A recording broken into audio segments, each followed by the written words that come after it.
Mic off చేశాను నేను.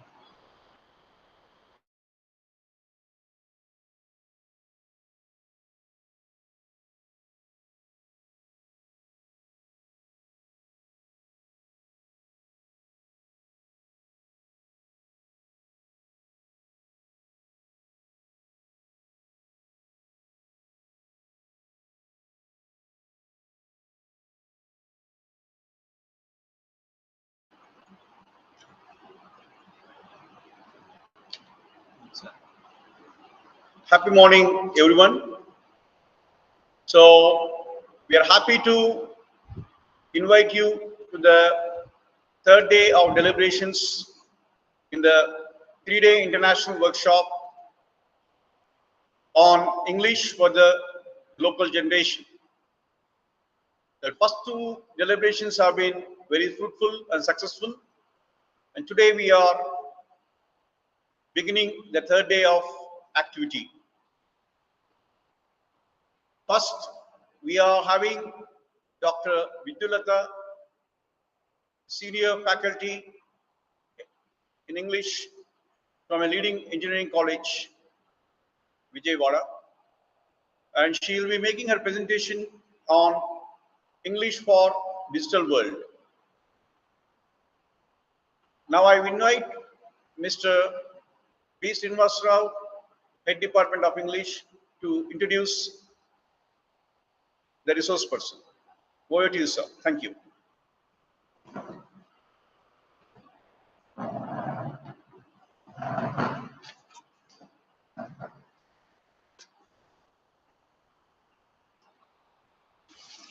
Morning participants, I would like to introduce Dr. T. Vidyulata, who is a PhD in English language teaching.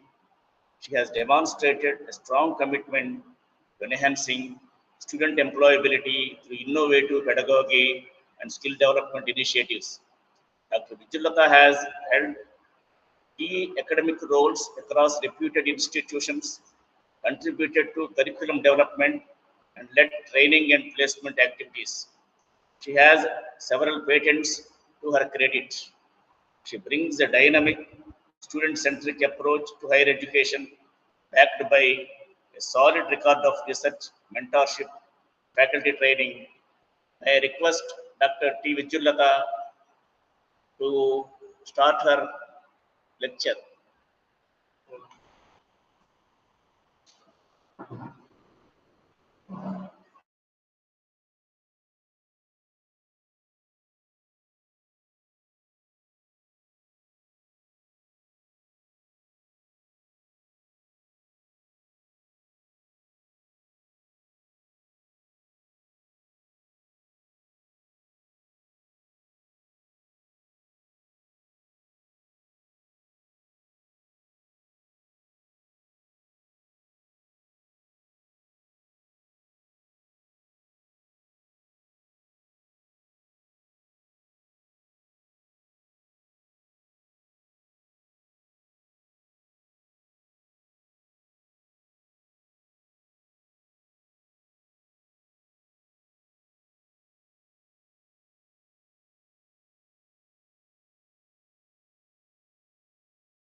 Thank you, sir. Sir, please tell me whether my screen is shared. Sadil.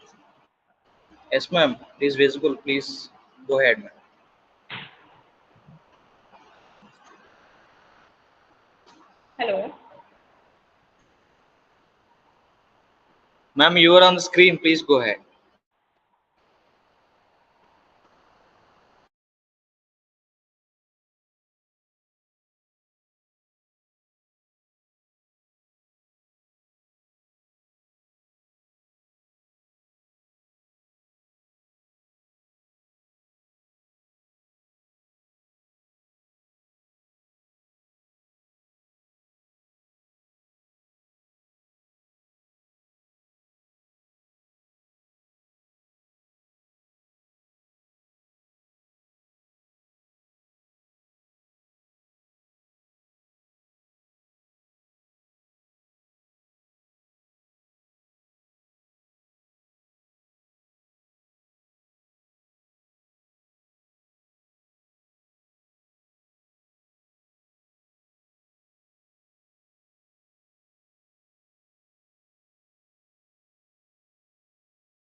Madam.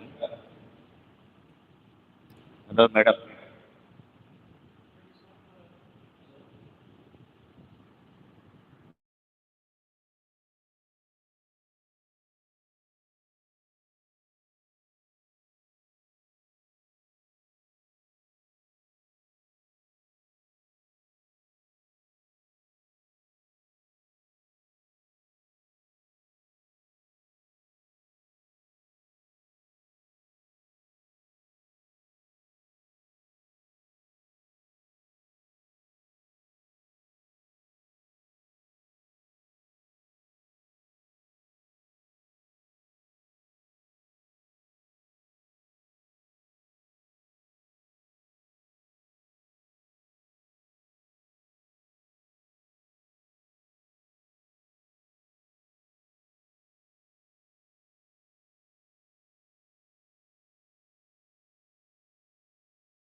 Ma'am, I think you are on mute. Sir. Yeah, I'm audible. Fine, sir. Today we'll discuss about tips for effective writing content writing. But ask about how to write effective content. Nowadays we are very familiar with content writing, so this has become a very big business. So how to write? What are the few things which we have to know about? These things we'll learn today, right? First, know your audience to whom you are writing. The writing is meant for whom. Like you consider their age, interests, and needs. Like either if the content writing is for kids or else for the adults or for business transactions or any advertising. So first we should know about for whom we are writing. That is very important. Then go ahead with the language and tone which matches the audience. So according to their interests, we have to go ahead. These are the things which we have to take care of. Okay. Next thing is we have to have a clear purpose. Okay, what is the purpose? Define the goal of the content. Excuse me, What ma'am. is yes? Madam, your PPT is not presenting, madam. Ensure that Okay. we are unable to see your PPT presentation. Yes, yes. Just I have logged in two devices and just let's see. Please confirm. Yeah, yeah, yeah. I'm sure.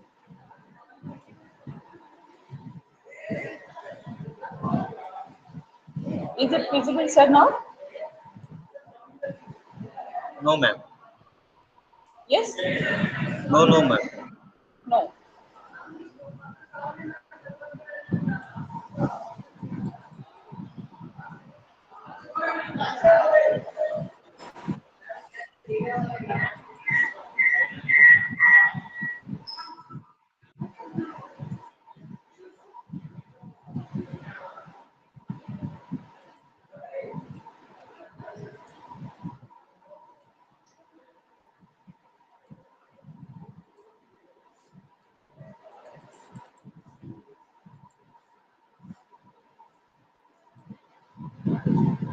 Okay. Fine, sir. Yeah, it's visible, ma'am. Yeah. Yeah, continue. Right. Thank you, sir. Thank you. So let us start with the from the slide one. Effective content writing. So how for whom we are writing, we should have a clear-cut information regarding this. So know the audience, their age, interest, and need. If you know that, we can do it in a better manner. So the tone and language also should match the audience, and they should have a clear purpose or define the goal. What is the content you are meant for writing? Either it is meant for some information, passing some information, or to entertain, or for convenience, or selling, for any selling, like I mean selling in the sense like any advertising, like you are writing for an ad agency. You can write some content for them, like for entertainment means if you are advertising for any entertainment purpose, you have a content for that. So you should know clearly what should the reader take away from this content. Okay, what are the purpose should be very clear for the audience. Okay, you should have strong headlines and openings. So for why we need strong headlines and a strong opening? Uh, because we need to grab the attention quickly. For that sake, we should give good captions, put it in bold, and titles should be very rich enough, like catchy. When we look, we should know what it is meant for. Start with the hook to keep the reader interested throughout the whatever the content you are carrying on. Keep a hook that the reader should have some interest. Okay, for example, like 10 fitness hacks that actually work is a small example if we take. So here it tells about fitness. So what are the 10 tips we can have related to the fitness? So fitness is the main hook which is going to be throughout the content. Okay.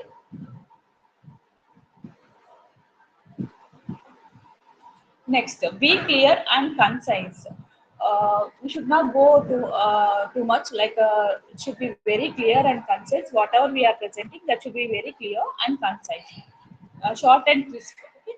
Avoid jargon. Many of them, if you keep our own, technical language, other common people might be not knowing. So for that sake, we need to go with the common language which is understood by all the people.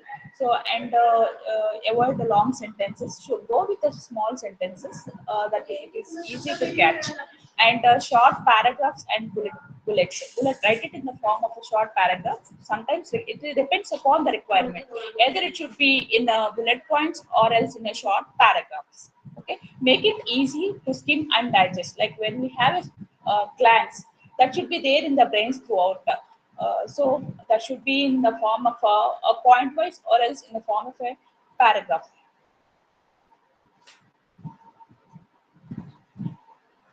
So use keywords naturally, like see the search engines to optimize, like placing the title, subheadings, intro, conclusion, images, all these things that should look naturally. So you can also use some visuals in order to, place those. Some add some images, give some graphics and videos in between so that it will be catchy. Use bold italics wherever it is required, and headings to guide the reader so that what goes the next. So keeps engaged in high mode so that the reader will be in high impact, that learning something from them. Okay. And voice modulation is very important here. So authentic voice should be used, be conversational, and show your personality and brand tone. Build connection between the trust. Like we need to build the connection. Trusting people should trust us. Okay. Support with examples and evidences, like studies, real examples. Okay, you can also add some links for the reference, trusted from the trusted sources. Examples like we can get something from like blog spots, uh, blog posts, HubSpots, all these you can get some images from that. So editing is very important. After you prepare your draft, just edit very wisely and truly, and keep it everything free from. I mean, just do it in a way like you have to have some paraphrasing before that when to post. Okay, what is the end call for action to take? That is the thing which we need to go with. Like here are a few steps like you need to go when we ask for when we do a content writing. As after doing that, we should ask them to subscribe, comment, buy, share, and do it short and direct. These are the things we request them. This is a small exception which I have taken from the blog. Let's just go through this, like the 5 morning habits of successful people. This is about a small thing which I have taken. Like three things we take into account, like opening, body, closing. So these are the three things which we take. Opening. Ever wonder what sets high successful people about before 9 a.m.? These are the things about morning habits of successful people. So what they do, like wake up early, plan your day, move your body, eat good breakfast, and these are the things which reflect the positive mindset. So closing taglines will add. Try adding one habit this week and see the difference. Let know in the comments. Like this is when you write something in the blogs, you can write a blog post. So it will be useful for you for initial times. Like you can try it to this. Thank you.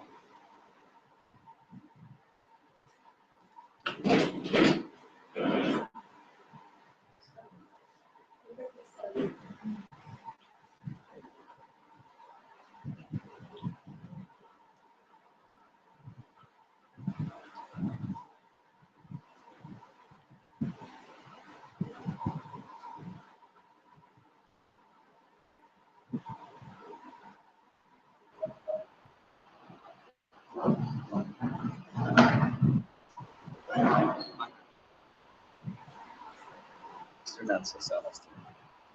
Hello, dear participants, if you have any questions, you can ask.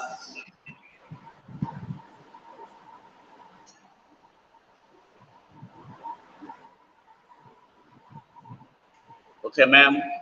Thank you for your beginning.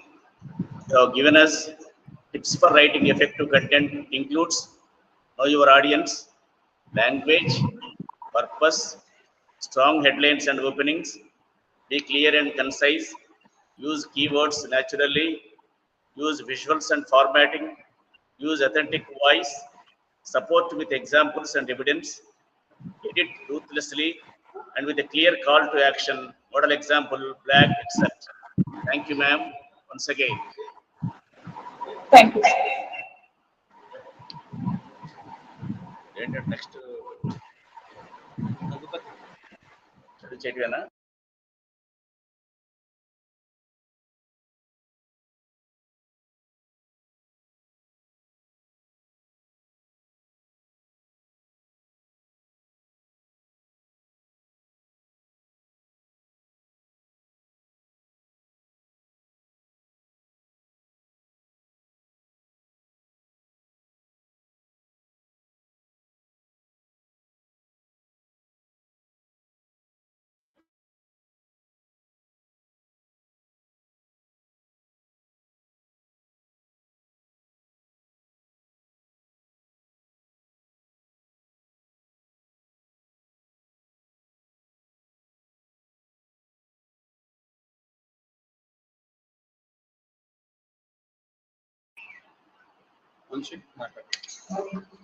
Sir, good morning, sir. Sir, Raghupathi sir, am I audible to you? Hello, sir.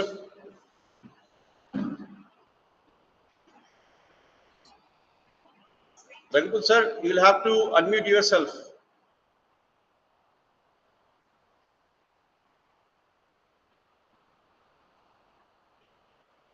Sir, am I audible? Article to audience. Yeah, yeah. Sir, shall I make a phone call?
Dear audience, we are going to have an author making his presentation on creative writing.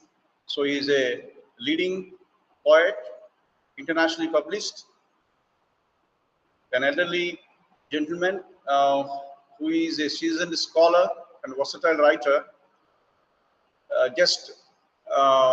Sar is trying to log in.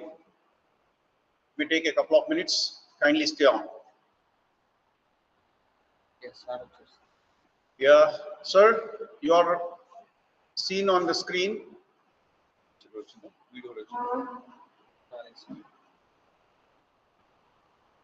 Sir, keep yourself at ease. Yeah, you are seen on the screen as well. Yeah, sir. I think you have to unmute yourself so that you can be heard here.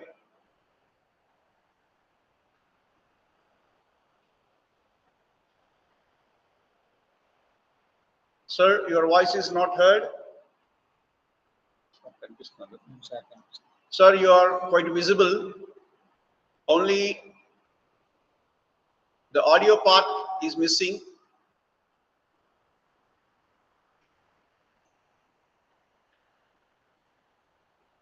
Sir, are you trying to speak? Now, can you hear me? Yes, absolutely, sir. Absolutely. Thank you so much, sir. Happy to hear you and see you. Thank you so much. Right. Okay. So then any formality you have, or can I straight go No, with my talk? No, sir. We have a small formality. Just give us a minute's time. Okay, please. Okay. Yeah. I think we should have tested this last evening itself. Some trial. Yeah. Okay. Or in the early morning sir. around 8 o'clock or 9 o'clock. Okay, sir. We'll take care, sir. Next time we'll.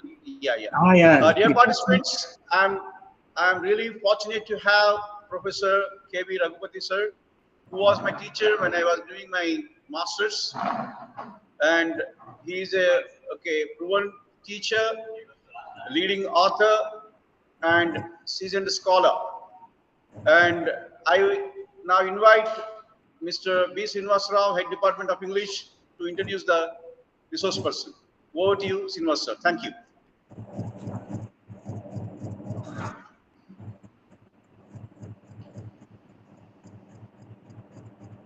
Dear participants, I am happy to introduce Dr. K. Raghupati Garu, a poet, short story writer, novelist, book reviewer, and critic, besides a yoga sadhaka in Patanjali tradition.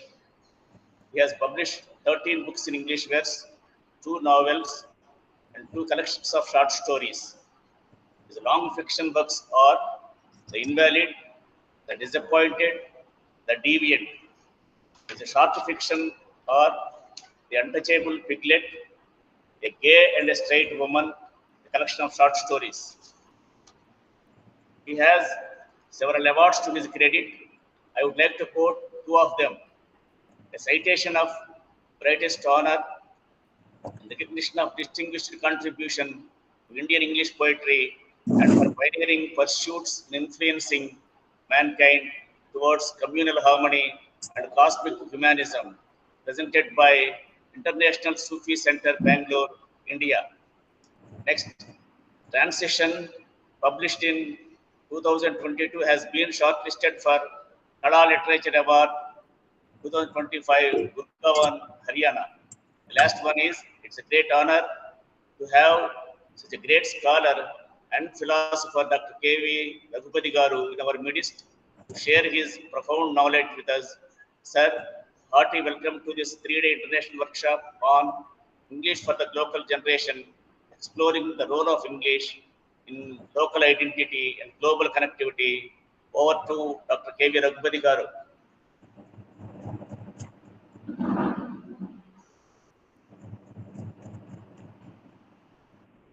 Hello. Sir, you're audible. Oh, am I audible to Everyone. Yes, sir, you're audible to everyone. So can I now start my talk? Yes, sir, obviously. All right then. So I think my image is also seen on the screen. Yes, sir. Okay then. So thank you very much, Dr. Hasim. Um, and good morning to everyone who has joined this meet. And I'm very happy, though it's not a face-to-face talk. Um, the talk for this morning is creative writing. As a writer, I would like to share some of my views and experiences so that you may learn certain things about what creative writing is. But then, before I take you to that world of creative writing,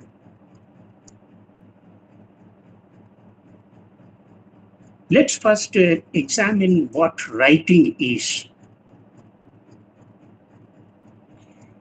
Then we can add that word creative and see what creative writing is. Writing is a conscious act. It's not an unconscious act like speaking. Now, when we speak, we are not conscious of the language, how it works,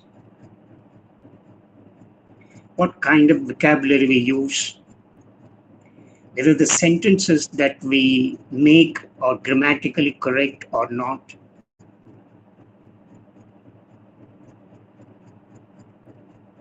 Sometimes our speech will be full of fillers, and it is not organized because we move from one thought to another thought, and so on.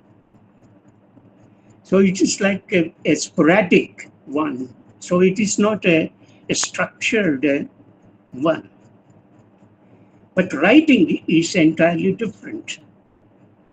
It is a conscious act. It is a structured act. We become conscious of the language, how we use the vocabulary, how we make sentences, whether the sentences that we make are grammatically correct or not. We exercise the great care in choosing the right words. We take care of the organization of ideas. We see the element of coherence in our presentation because it gets recorded. Writing gets recorded. Therefore, we become very conscious of all these aspects of language. It's also a deliberate act. Deliberate means purposeful. When we write with a purpose, with a motive, with an intention to convey our ideas, with an intention to share our information, knowledge with others. Now, this is the purpose involved in writing. Therefore, we need to be very, very careful while writing. So hence I used that writing is conscious act as well as a deliberate act. It is both a craft and an art. It is a craft because it's a skill. Craft is a skill. A skill can be learned. It can be acquired by reading extensively, by practicing, by editing, and so on. So it is a skill that we can learn it. over a time. So therefore, writing is a craft. But writing is also an art.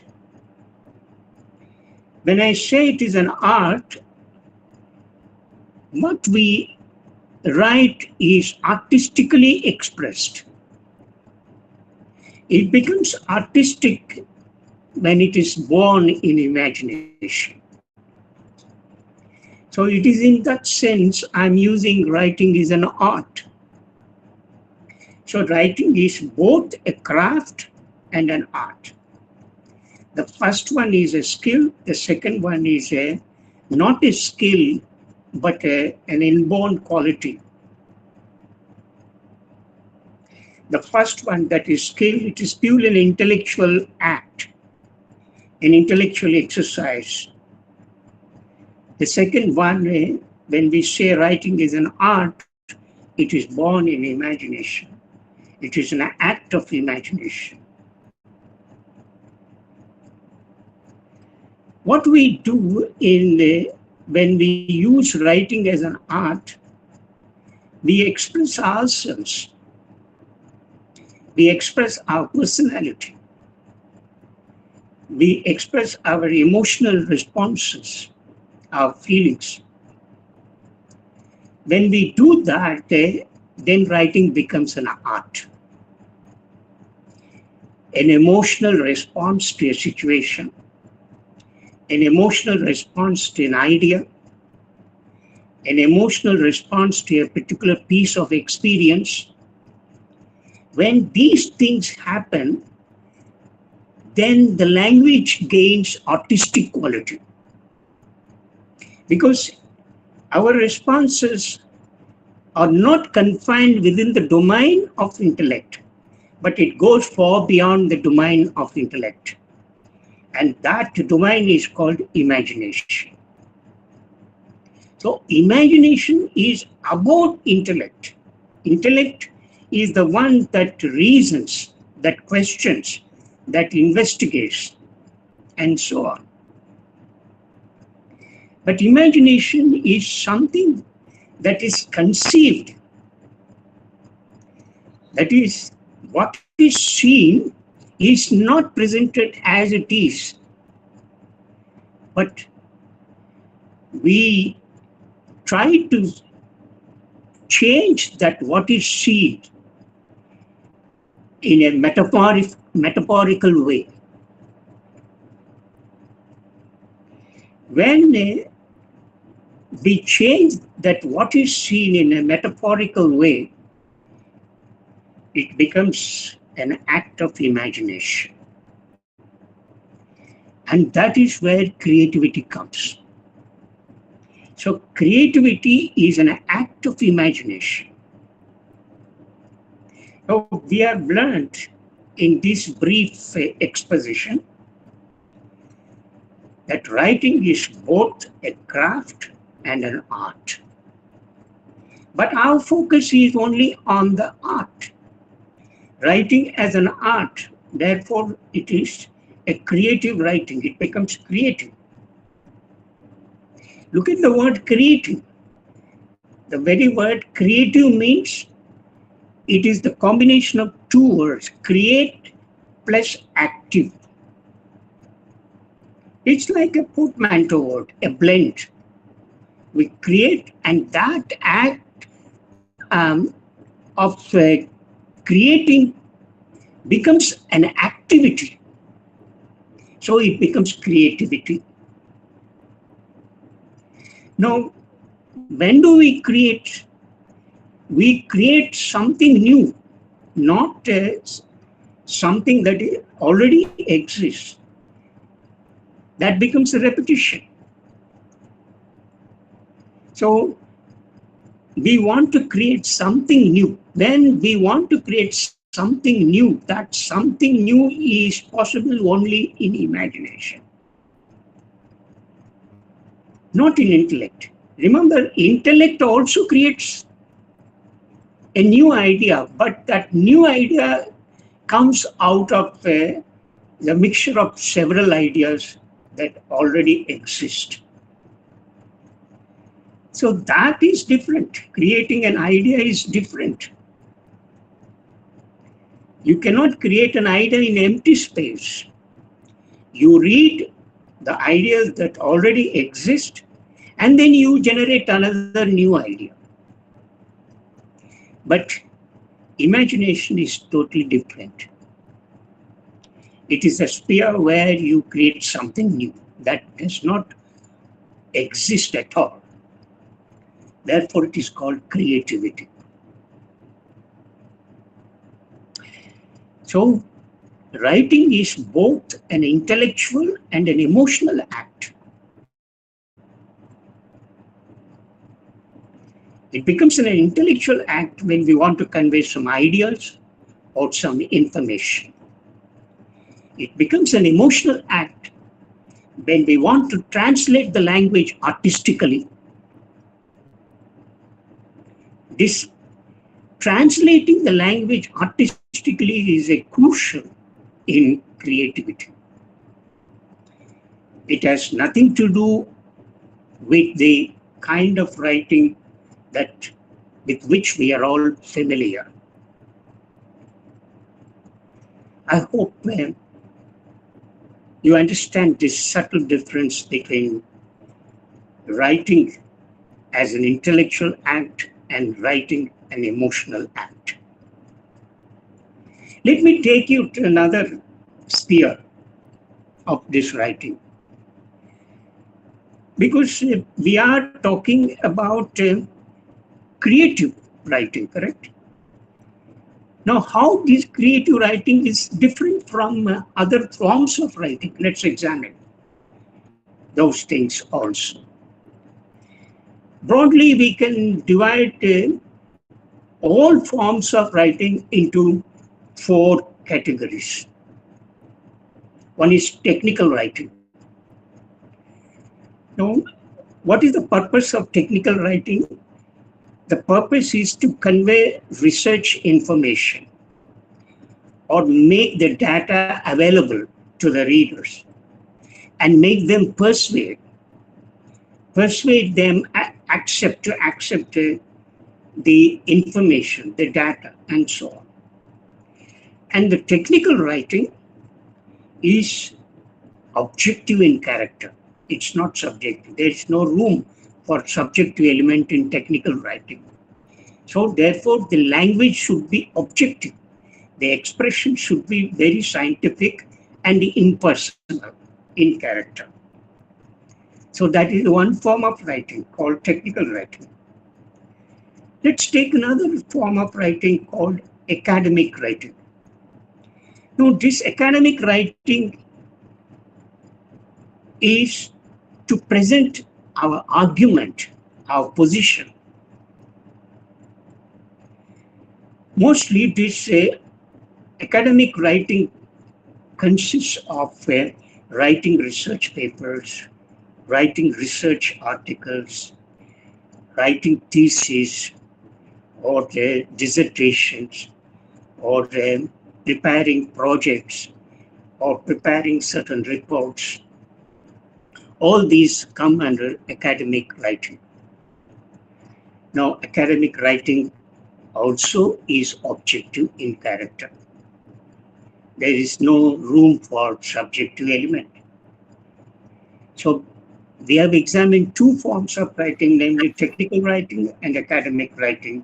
Both are objective and impersonal as far as the expression of language is concerned, as far as using the language is concerned.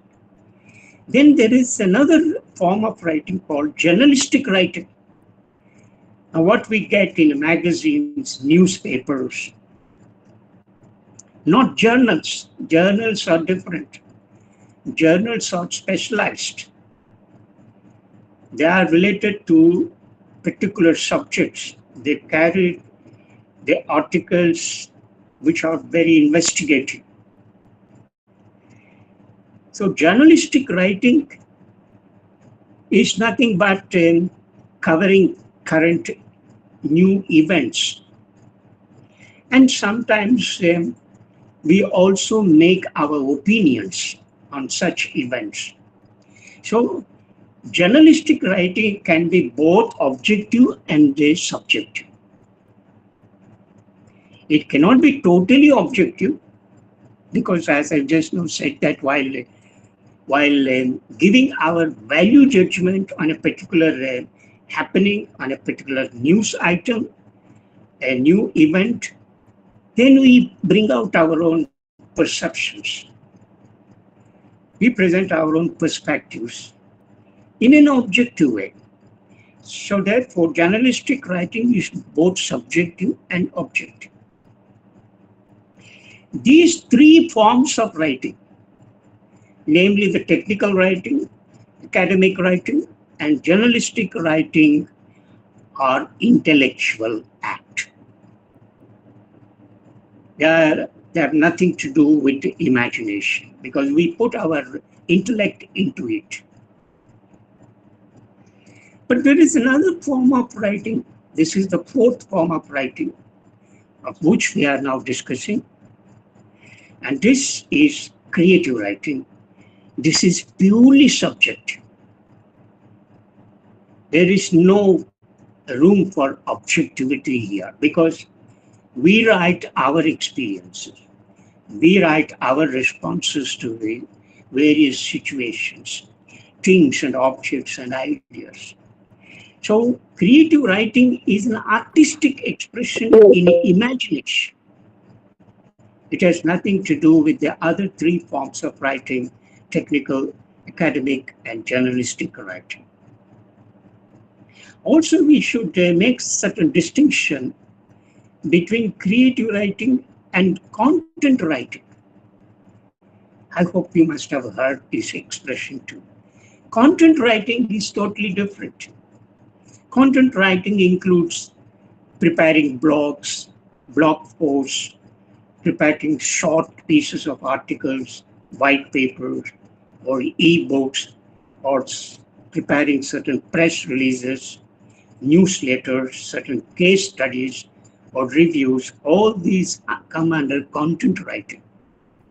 But again, the content writing is also focused on promoting certain objects, certain ideas, certain products. So content writing is in usage in the digital marketing world. So this content writing should not be confused with creative writing. But again, content writing should not be confused with copywriting.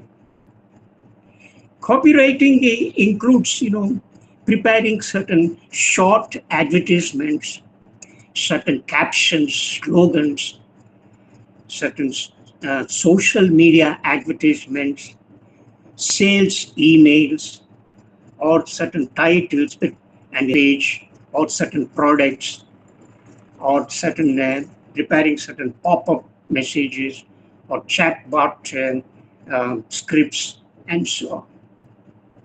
So copywriting and content writing and creative writing, I hope you understand this, the difference between these three forms of writing. But content writing is more focused on long form of content, right? That provides more information on a particular topic or an idea. Whereas copywriting is a short form content. It is often preferred for web pages to keep readers, to keep customers, especially because, as I've just now said, these two forms of writing, content writing and copywriting, are used in the digital marketing world to promote sales, to promote products of certain companies, and so on. So the language that is used in social media, in such short emails, or preparing certain captions, titles, is meant to promote the sales of the products, or to capture or grab the attention of the customers or certain readers. So that is the purpose of the content writing and copywriting. So copywriting is very short, preparing short messages directed to the attention of the customers or readers. But when the customer wants to seek more information about that product, then he moves to the content writing, where he gets more information about that product. So that is the difference between copywriting and content writing. But they are nothing to do with the creative writing. Creative writing is totally different because, as I've just now said, it is not to promote the sales of any product or any idea. But what we do in creative writing, we express ourselves. We express our excess, our surplus feelings or emotions in an artistic way. That is very important within the quote. Because the language undergoes a transformation in this particular field. Unlike in the technical writing, academic writing, journalistic writing, where your language cannot be artistic. What you have to do in those three forms of writing is you have to convey the information directly. It's a transmission of ideas, transmission of the data between the two. So there is no room for imagination in such forms of writing. But in creativity, the language undergoes a deep transformation. This undergoing deep transformation is what is known as artistic. So language gains a new color, a new flavor that strikes your imagination, not your intellect. Because what the writer does in creative field is not giving ideas or conveying information, but is transmitting his experiences in an artistic way. So that makes the difference between creativity and other forms of writing. In content writing and copywriting, especially in copywriting, we need certain element of imagination. Because when you want to promote the sales of certain products, the language should be very catchy. The slogans should be very catchy. See? They should grab the attention of the people.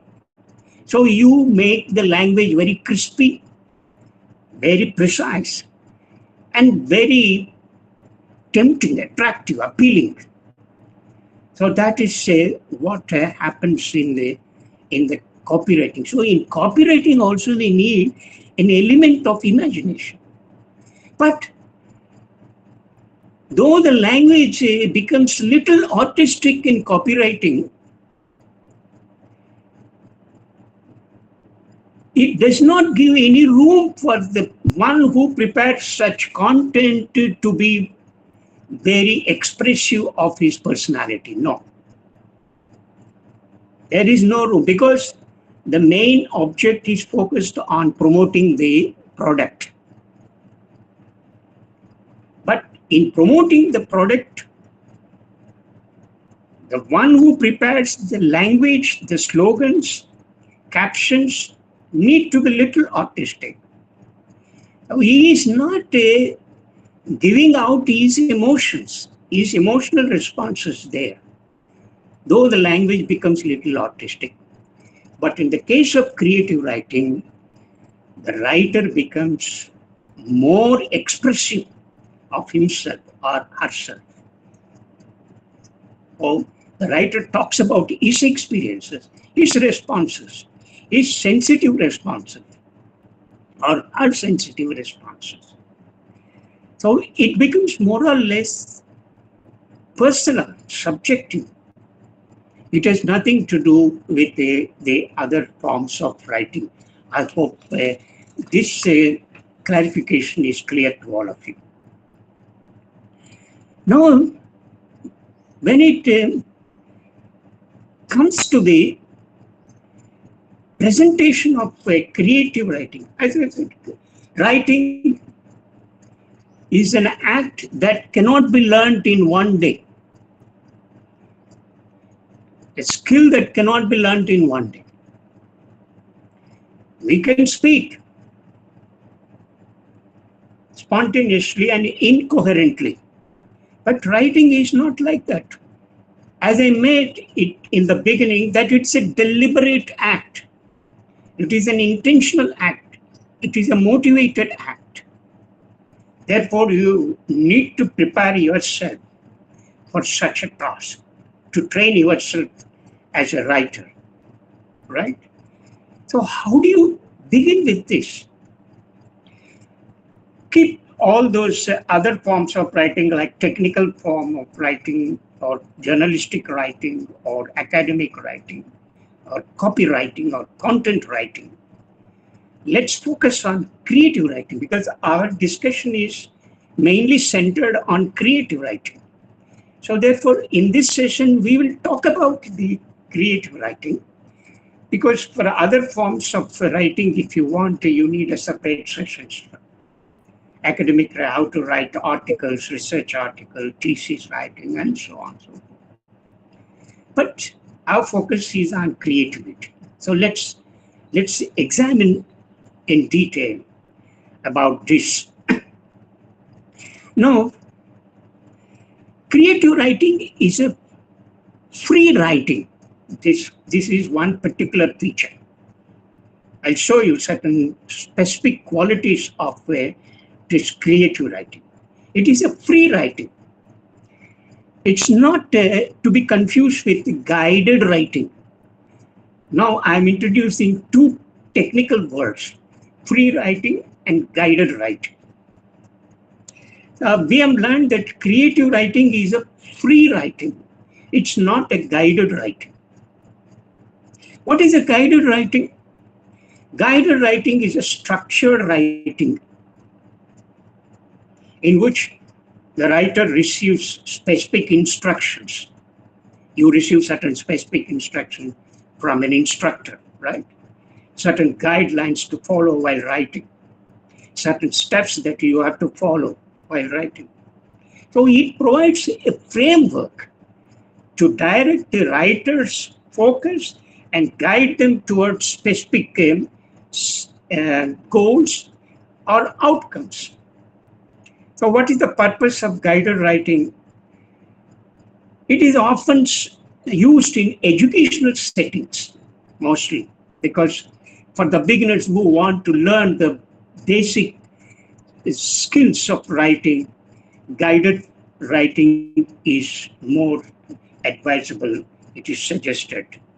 So this guided writing is often used in educational institutions to teach writing skills, language proficiency, or certain specific writing techniques.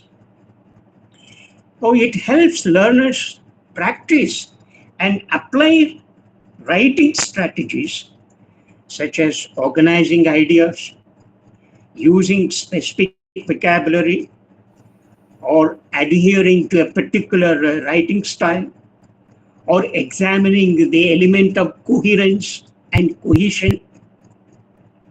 So all these elements are taken care of in guided writing. The very expression itself makes it clear. Guided. Guided means you are constantly instructed as to how to go about with writing. Now, in guided writing, you are taught all these elements which I have just now said. The language proficiency, the use of vocabulary, the use of grammar, the use of punctuation, the use of right vocabulary, right, and certain specific writing techniques, and so on. So you are taught about all these elements in guided form of writing. And the teacher takes care of all these aspects. In other words, guided writing is a collaborative act. It is a collaborative act between the teacher and the learner. So both the teacher and the learner sit together and then involved in this writing. But for the teacher, the target is the learner. For the learner, the target is learning the basic skills of writing, not the teacher. So this is the thing that you should keep in mind. So guided writing is more of a structured form of writing. It is more of instructive in character, right? And you are taught the basics of writing skills here. So that is what the guided form of writing is. But free writing is completely opposed to the guided writing. Here, I don't have the instructor in front of me. You will not have any instructor in front of you. You are there. You are the writer. You are the producer. And you are the instructor. You instruct yourself. How you should write. What you should write. What should be avoided. How you should go about with writing. And so on. So you are the master of all these aspects in free writing. So free writing is an unstructured and spontaneous writing exercise in which you write continuously. Unlike in the guided form of writing, you cannot write continuously. But the instructor is always there. The instructor gives you certain task, a small task. Write a small paragraph about, say, some piece of object. So you write. And then the instructor gets into that the text, edits it, and tells the learner why this particular sentence is wrong. What is the grammatical incorrectness there? And so, in other words, how the language works is taught to the learner by the instructor. That happens in the guided form of writing. I hope you understand this. But creative writing, there is no instructor. Instructor is not there. So you are the writer, you are the producer, you are the editor, you are the instructor, you are all in all. So it is an unstructured, spontaneous and natural writing exercise. It is unstructured because you will not become conscious of what you are writing in the beginning, especially in the case of free writing. Please note this. In free writing, you take a paper and pen or you sit before a system and then write whatever that comes from your mind, whatever that flows in your mind without inhibition. You will not stop it. You will not interfere with the flow of your expression, the flow of your thought, the flow of your feeling. So you simply write whatever that comes from your mind. So that is why it is called unstructured. Now, this is the first step in free writing. And this is what goes in creative writing. I hope you understand. So I am now connecting the free writing with creativity. Because we have learned creative writing is purely a subjective phenomenon. It is purely personal. It has nothing to do with the objective forms of writing. So in free writing, you are at liberty. You write. The first step in creative writing is write all that flows in your mind. Let's take one example. Suppose you see a flower. Now, seeing a flower is very different from examining the flower. Please note this difference. Seeing the flower is artistic seeing. Examining the flower is a scientific way of looking at the flower. I hope you understand this difference. So don't examine the flower. If you try to examine the flower, you will not write anything because you are examining why the flower is like this, what is the color composition of this flower. why the color of this flower is different from the other flowers. Why is it like this? Why is this flower small, and so on? So many things you examine. So when you examine, you miss the artistic element. I hope you understand this difference. When you examine any object closely with an idea to learn certain things from the flower, the object that is seen, then it becomes a scientific act. You will miss the element of artistic. You will miss that artistic element. I hope you understand this difference.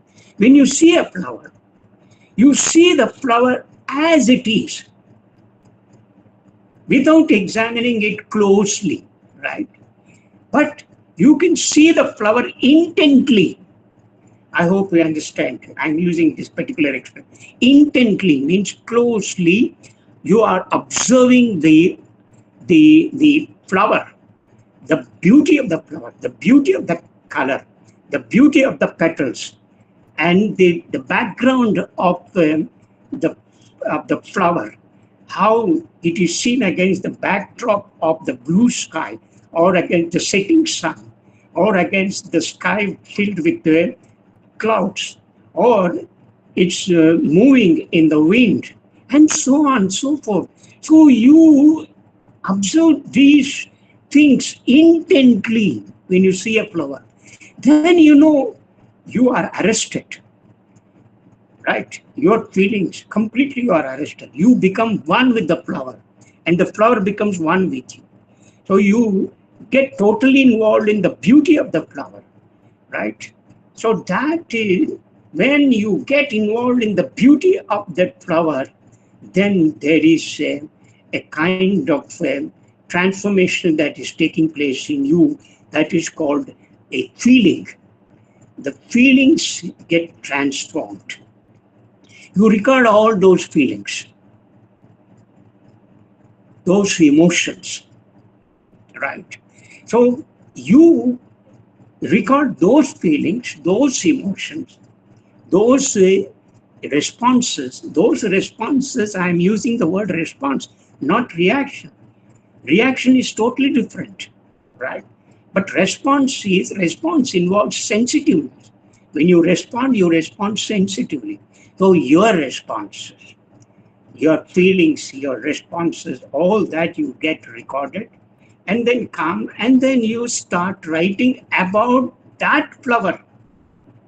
I hope you understand. About that flower means not about why the flower looks like that, no, but your sensitive response to that flower, that is the important. How you respond to that beauty. And that becomes your personal response. It has nothing to do with the responses of other viewers, other observers. No, it has nothing to do with the scientist's observation of that flower. No, but your personal responses, right? Your personal responses to the beauty of that flower. And those responses to the beauty of the flower are called artistic. I hope you understand. When these emotional responses to the object, to that particular flower, are translated into language, then the language gains artistic character. I hope you understand. How you feel, how you respond, that is more important in creative writing. I hope you understand this point. How you respond, that is more important. So therefore, this becomes part of the act of your free writing. So what happens in free writing is that you vomit out everything that flows, all those responses that you have recorded, all those feelings that you have recorded, all those feelings that you had at that particular moment. So you translate them into language. Don't worry about the language, what kind of words you are using, whether the sentences that you are constructing are grammatically correct or not. Don't worry about all these things. Just write. Just write whatever the. Don't worry whether the sentence is very brief, comprising only 2 words, or 1 word, or 3 words, or 4 words. Whether the sentence are conjoined with the other sentences coherently. No, don't see all those things. Just write your responses immediately. Take a paper and pen and write down immediately all that. This is the first step that takes place in creativity. I hope you understand. And this is what happens in free writing. I hope you understand the difference between guided writing. We have learned a lot about guided writing. So here there is nothing like guided. Nobody is guiding you. Nobody is dictating you. Nobody is instructing you, write like this. Don't write like that. No, no, no. You don't bother about the language, how it works, and so. How language works is a secondary aspect. That is the second step, right? In the first step, what you have to do is you write all your responses, right? That is why I said the creative writing in the first stage, in the initial stage, becomes most unstructured, spontaneous, and natural. Sudden, spontaneous and sudden, right? So you don't worry about how the sentences, what you write are correct or wrong, or whether you are using the simple sentence or complex sentence or complex compound sentences, and so on. You don't worry. Let all those sentences that come out from your mind are simple. Don't worry about it. Don't interfere with the flow. Just keep writing. That is the first step that takes place in free writing, or which becomes a part of the creative writing. So the first step in creative writing is write down all that flows in your mind. Let it be anything else. It need not be a flower. I've given you only an example to make you understand. It could be anything. It could be a donkey. It could be a dog. It could be anything that you see in the nature, in your walks, right? When you sit outside, you see a bird, you write. So your responses to that bird, your sensitive responses to that bird, so you write. So this is very, very important. This first step is very important.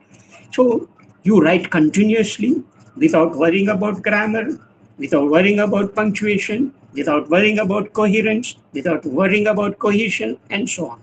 So the goal in this writing is to let your thoughts flow freely without any limitations or inhibitions, and so on. I hope you understand this difference. Restrictions. What is the purpose? The purpose of free writing, or the first step in creative writing. See, please do not make any confusion when I'm talking free writing, which becomes the first step in creative writing, right? So I'm clubbing these two, and so don't get confused that I'm making free writing, which is different from creative writing. No, in creative writing, free writing is a predominant element, and it is the first step in creative writing.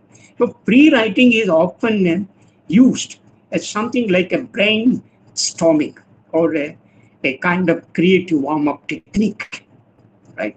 So it helps you overcome your block, your mental block, something you will have an access to your subconscious thoughts. So all those responses you record, the responses to the flower, you record them, and they go to the subconscious state. And when you go back to your room, then you bring out all those those responses pushed into the subconscious state onto the surface of your conscious state. So then you write. Then you can also generate new ideas out of that. So this free writing, which is the first step in creative writing, encourages creativity and allows you to explore your thoughts, your emotions without judgment. That is very important. You don't pass any value judgments on that. So there is no specific limit here. Unlike in the structured writing, guided writing, technical writing, other writings and all that, there you become conscious of the specific limit. There is a specific limit. The instructor gives 5 minutes or 10 minutes for a particular task, so you have to complete it. But here in creative writing, where free writing becomes the first step, there is nothing like specific time limit. So the time is at your disposal. You are at liberty. You can write without stopping, right? That is the point. So the focus is on the quantity rather than on quality.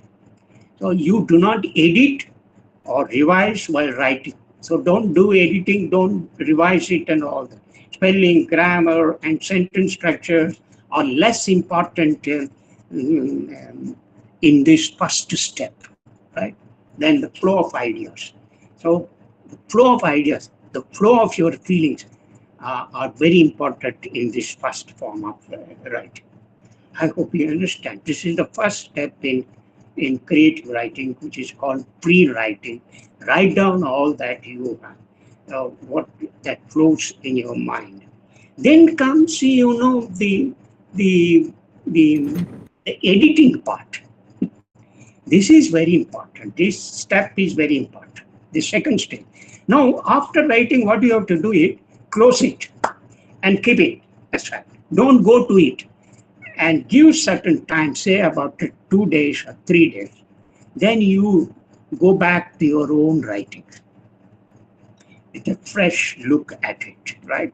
This comes under the second stage of your creative writing. So this is called editing. This editing is very important.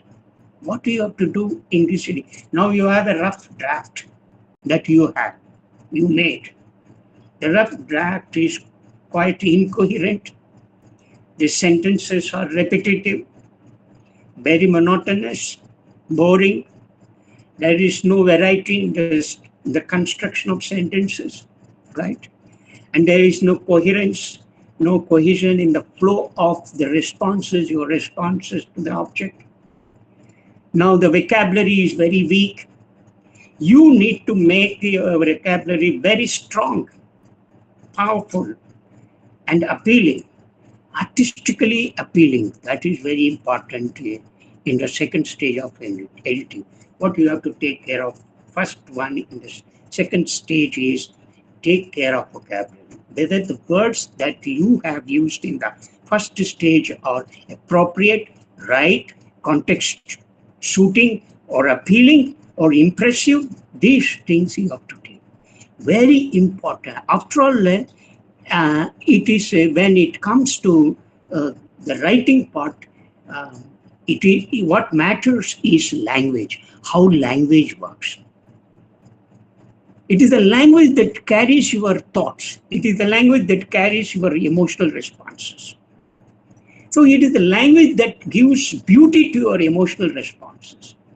And it is the language that you translate into artistically that makes the difference between creative writing and other forms of writing. So there your imagination works, not your intellect. So first step in the second stage of your creative writing, that is the editing part, what you have to take care of is vocabulary. Is very, very important. Now, after taking care of the vocabulary, then you should see the sentences, the structures. You can't make the same sentence repetitively. Yes, you need to change. So variety is the spice of the beauty of language. So make the structured sentences different. Let you not make the sentences monotonous. That is the second aspect that you have to take care of in the second stage of editing part of your creative writing. So although formal rules do not apply in the beginning, but now you have come to the editing stage, you want to make it more beautiful. your piece of writing more impressive, appealing. When it goes into the hands of a reader, it should touch. It should touch the reader's mind. It should evoke the emotions of the reader, as the object has evoked these emotions in the writer, right? So the vocabulary part and the sentences, and then don't worry about the perfection. Perfection, though perfection may be your goal in while editing, because there is no end for perfection. Perfection means excellence. Um, there is no end for perfection. It is only an idea, because it differs from reader to reader. But yet we can make your language acceptable to all readers. That is very important. That should be your goal. Not that you cannot fulfill the perfection that I have. It is impossible. I may have a different perspective of what perfection is. You cannot reach that goal, right? So therefore, though you have perfection as a goal, but the degree of perfection differs from reader to reader. Therefore, you need to be very careful here. But try to achieve the maximum reach of perfection. That is the very important here. So how do you reach that maximum perfection is the maximum reach of the perfection, not maximum perfection, but maximum reach of that perfection, only taking care of your vocabulary. The words are very, very important, how you express. Then comes, you see, your grammar, your rules of grammar, whether you have applied the grammatical rules correctly or not. Sometimes you violate the rules of grammar. That happens in poetry writing. But there also you do not deliberately violate grammatical rules, but you try to recreate certain rules within the poetic language to bring out that poetic quality. So apart from this function, the poet has no any other serious intention of violating or discarding the English grammar rules. So that you should keep in mind. That happens in the field of poetry writing. But even in other forms of writing, like prose, fiction writing, or non-fiction writing, we do take care of all those things, but we need to exercise the limitation of violating the grammatical rules, right? So then, of course, the last part, punctuation, is very important. The punctuation also plays a key role in your writing strategy. Even a small comma can distort the meaning and transpose the meaning of a sentence. So therefore, the punctuation also plays a significant role in editing.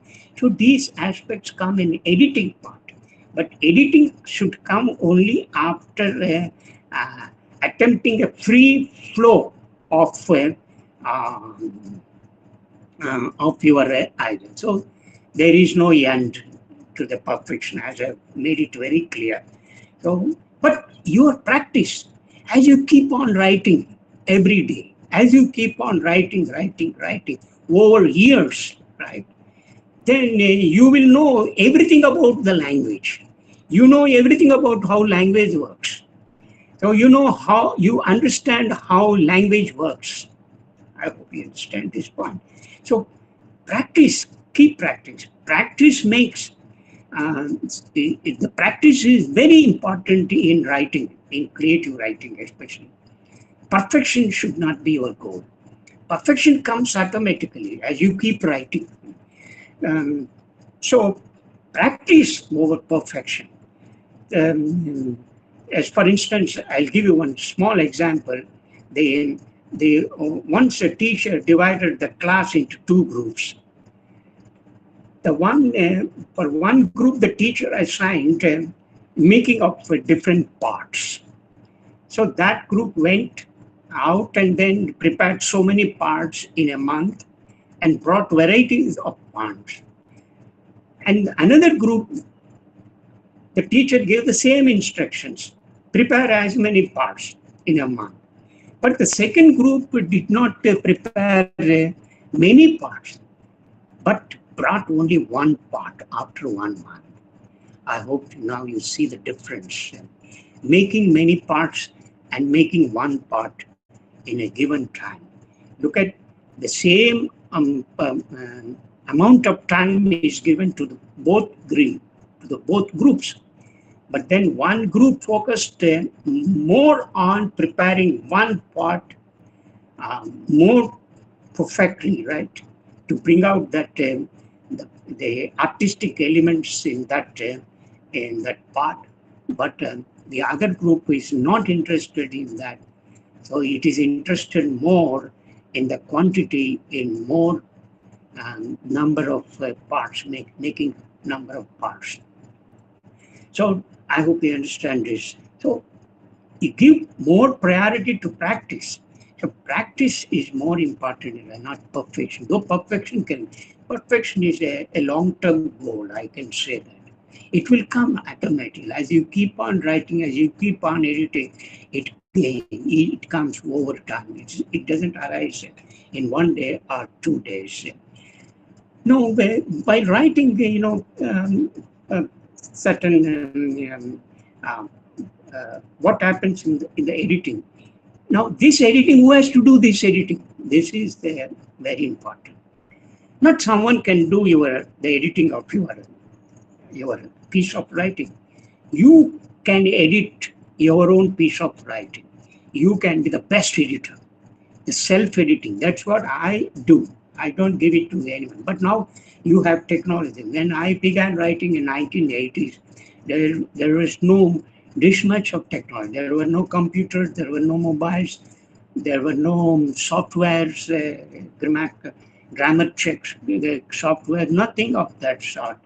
So in those days, 1980, when I began writing, when I brought out my first collection of poetry that was published in 1987 by Writers' Workshop, I did not give it. I was very young at that time. I was just 25 years. So I wrote a long poem and sent it to Professor Law. And Professor Law took more than 3 months and then finally wrote me a letter appreciating the lyrical quality of my poetry. And then he expressed that he was ready to publish under the banner of Writers' Workshop, Kolkata. So that is how my writing journey began. So when we started writing, we did not have all this. Now you have all this. Grammarly check, software, everything is there. So you can administer, you can put all your writing in that and paste it, and then it will correct it and it will give it to you. But there is a danger in this. You will not learn the intricacies of language, how language works. Whatever you write, you can paste that text there and the text will be corrected. You can take it and then share it. But that is what many people, youngsters, are doing. That's not correct. You should see why this particular grammar, this particular sentence has been changed. This particular word has been replaced by another word. Why? You have to. That we are not doing it. Plus, whatever that is corrected in the Grammarly check is not all the time correct. That does not go with your thoughts, with your feelings. So you need to again reorganize them, rewrite them, and arrange those words where exactly those words are needed. You can borrow those words from the Grammarly check and then use them and then So it is a long process. It's not something that you can do it in a few minutes, but that's what many answers are doing.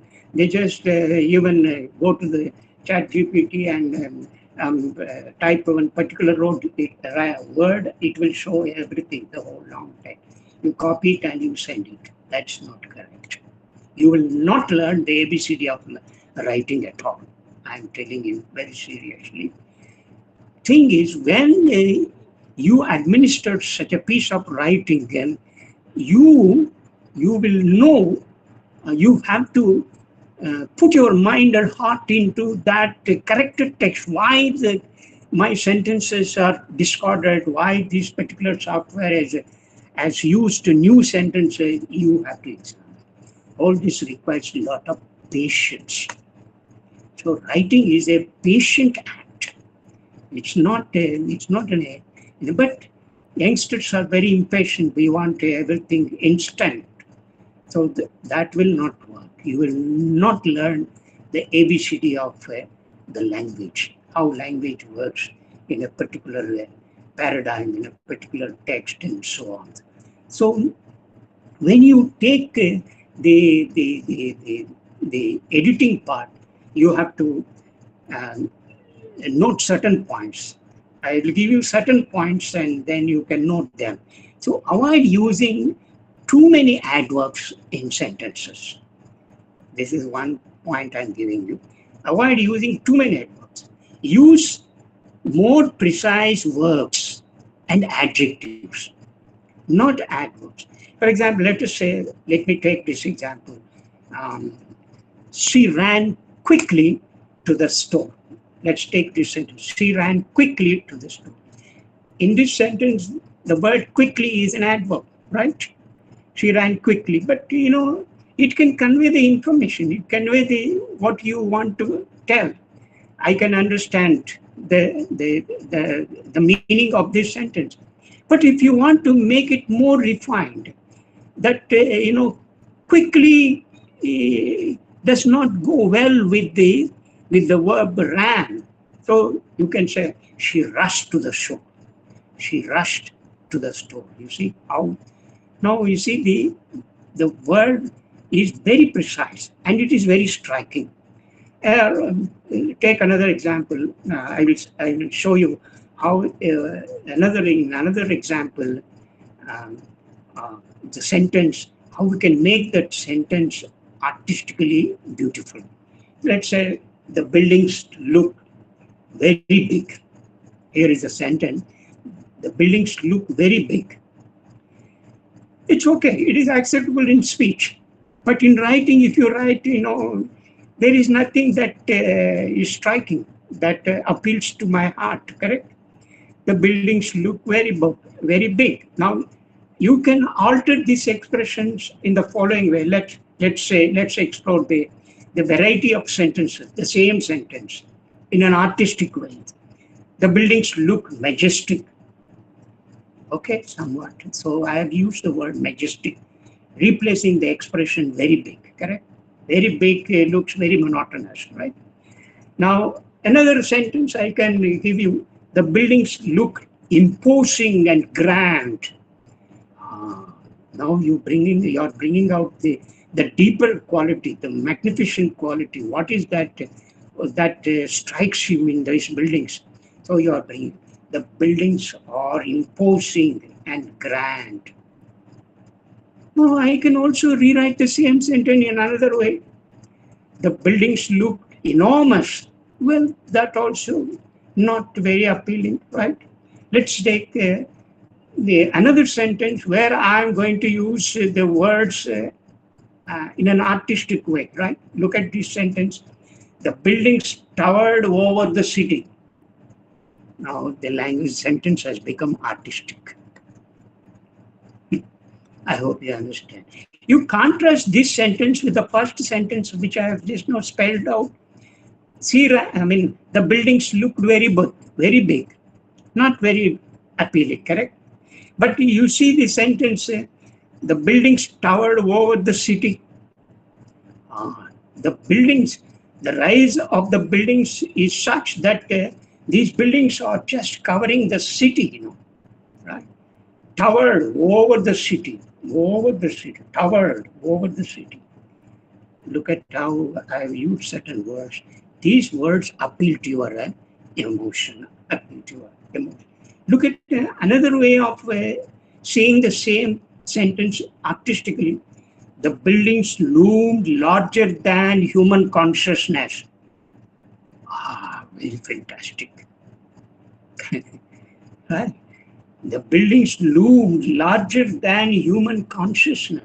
Now, this particular sentence titillates your sensation, right? It transports you. It pleases your heart, right? It takes you to a different sphere, you see. It gives you a kind of ecstasy that cannot be compared with any other state of happiness, correct? You understand? So the buildings loom larger than human consciousness.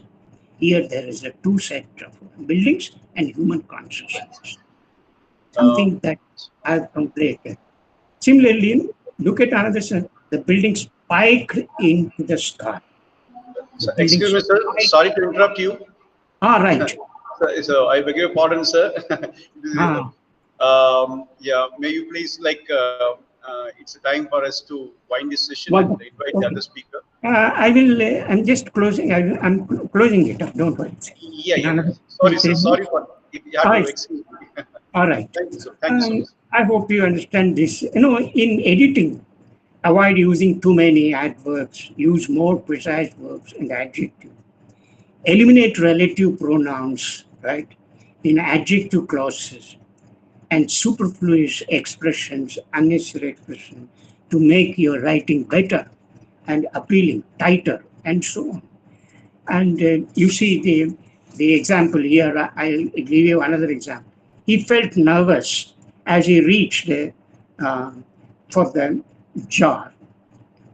The same sentence his hands trembled as he reached for the jar. His chest tightened as he reached for the jar. He felt short of breath as he reached for the jar. He let out a shaky breath as he reached for the jar. So see how this is called shaping your language. This is how language works. Vocabulary. Vocabulary is very, very important. For this, if you want to improve your writing skill, you must read, because in this 1 hour session, what you might have noticed is the use of language is very crucial in writing, right? The use of when we talk about the use of language, ultimately it boils down to the words, how we use the words. The content words are very, very important. So that's the use a variety of sentence structures.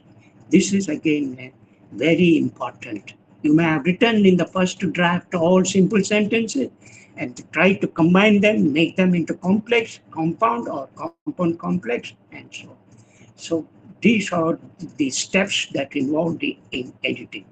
Finally, I can end up this session that you can improve your writing only by reading. Give an extensive reading. First, you build up your vocabulary. Right? Read as many. This should be a part of your living, your life. This reading should become an integral part of your living. Then you can write, and don't write today and stop. Keep writing.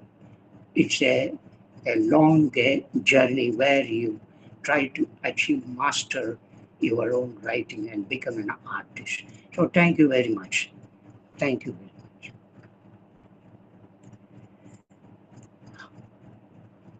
Dr. Ashim? Hello? Yes, sir, I'm here, sir. Yes. I've stopped my talk. Because there are certain things to tell, but still, as you're doing. Yeah. Thank you, sir. Yeah, we are happy with your resourcefulness. So we'll have an exclusive session for about 2 or 3 hours, wherein we can. Okay, Yes. Okay, we'll plan in future. So this is just a kind of icebreaker to many concepts that we are. So we need your scholarship. We need your experience. We are versatile to be shared.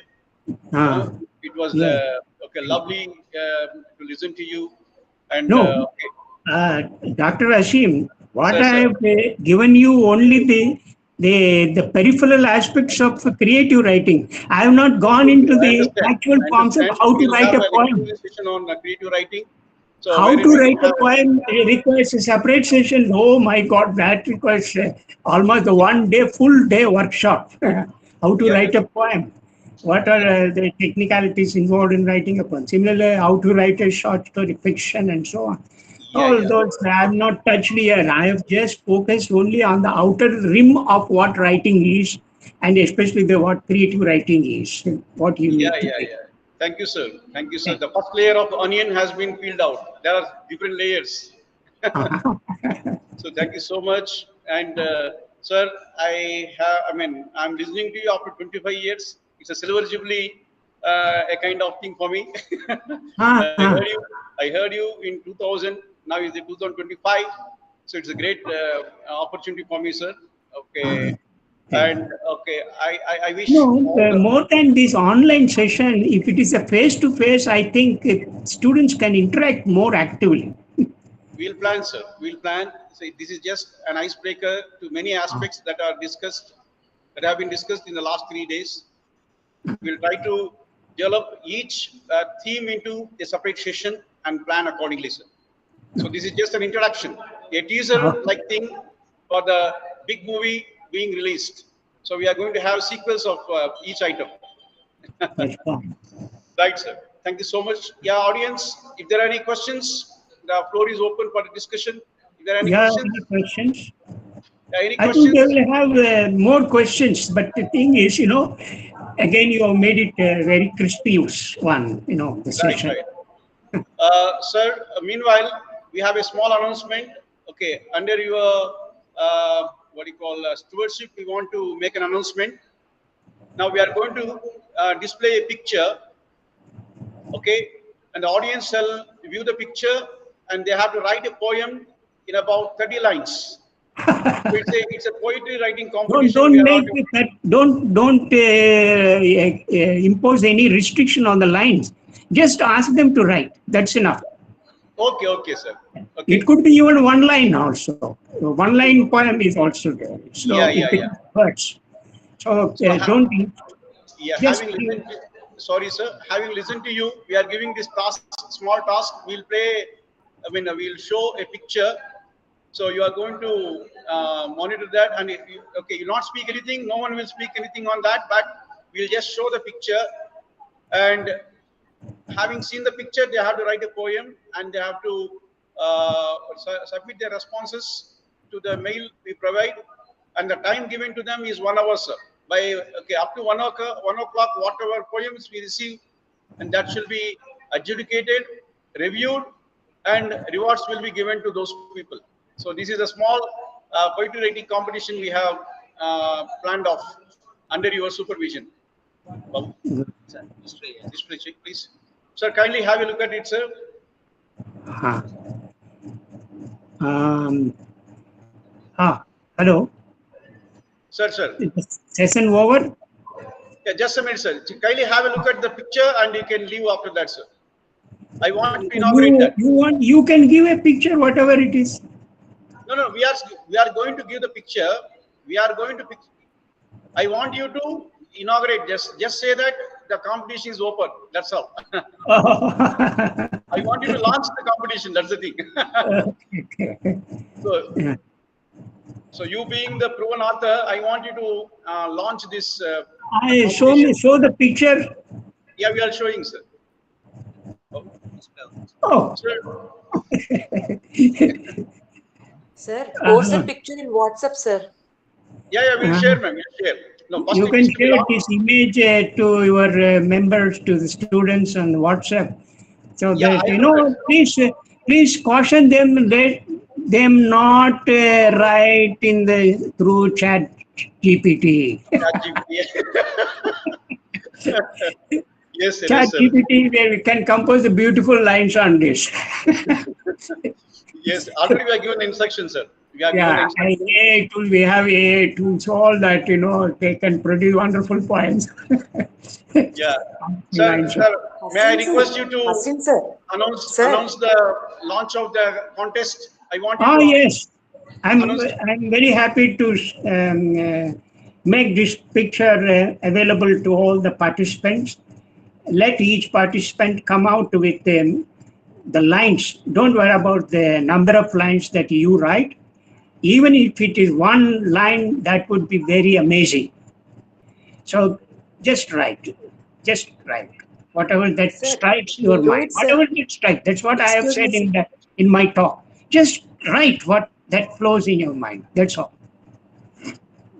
Thank you, sir. Thank you so Ah. much for your time, your scholarship, and versatility. Thank you. Okay, Fine. sir. Thank you very much. Thank you. Right. I hope the participants got some input. Surely, sir. Surely. Yeah, they have. And the assignment, what we have given, will stand as a testimony that they have understood your lecture. Okay. Fine. Thank you. Thank you so much, sir. Welcome. Yeah, audience. Okay, now get ready for the next session. Okay, now we are going to have a session by Sangeeta ma'am from Vellore Institute of Technology, Vellore. Ma'am, are you online? Yes, sir. Good morning, sir. Thank you. Thank you so much, ma'am. It's a great honor to have you here. So we kept you waiting for half an hour. So No, it's okay. yeah, each speaker has been so resourceful that we are forced to ask them to. Okay. No, it's okay, Right. sir. We understand. Right. Yeah. Thank you so much. And ma'am, we'll have a brief introduction of yours. Just bear with for a few more minutes. Okay, sir. Ready? Yeah. Over to Kalpana, ma'am.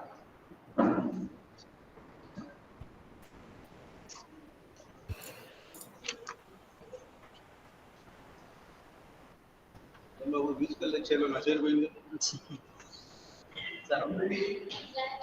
good morning to all of you.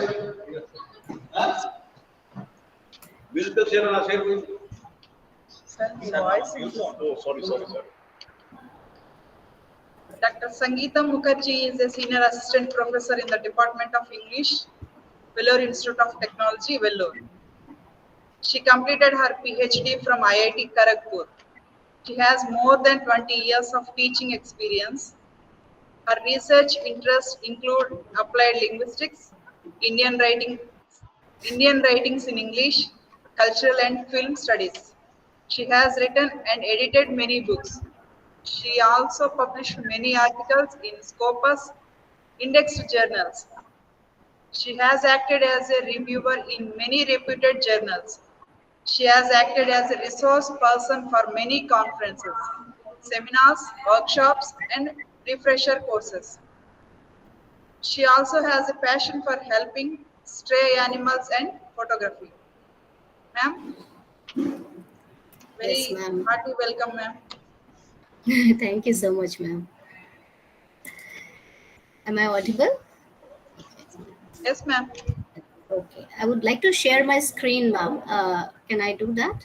So I'll be Yes, switching yes, off the ma'am. video mode and move to the share screen.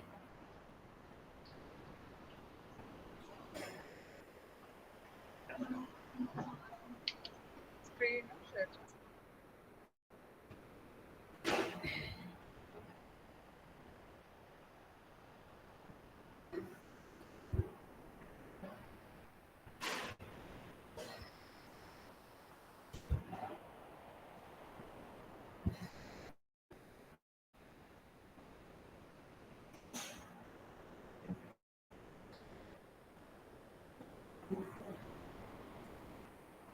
Just let me know if it is visible.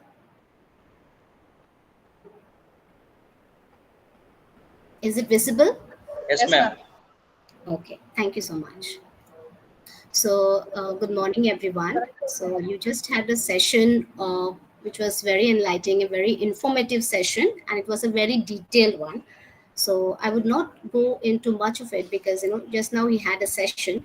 So, I would go more into a lighter mode so that you enjoy learning English. So, all this time we are focused on how to write. Now, we're going to focus on how to speak English confidently. Okay. So, as you know, there are 4 English skills. It's not only English skills, any language, we have 4 skills: listening, speaking, reading, and writing. Now, listening forms the first step because it's very important. if you listen carefully, then only we can move to the next step, that is speak. You might have seen the small babies. Okay, how do they learn to speak, the infants?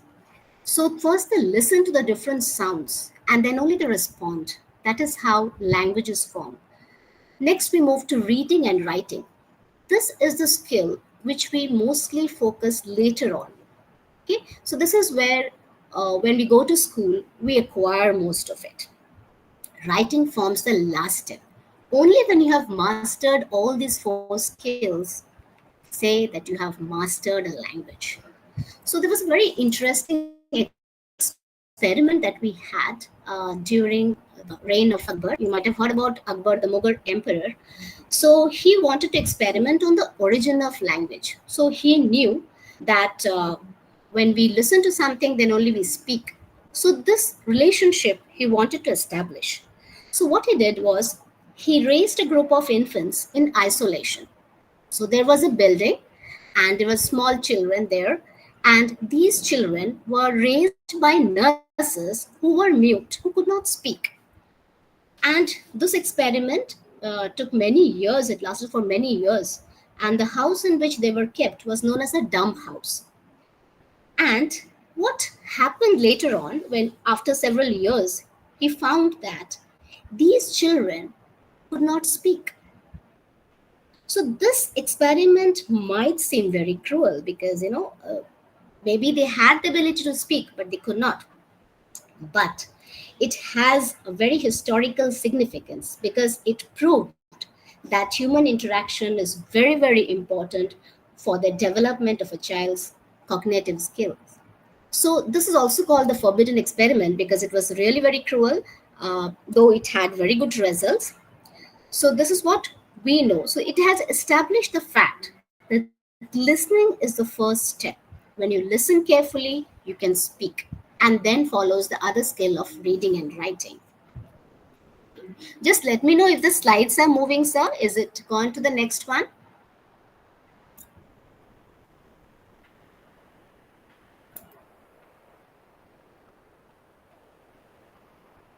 Hello?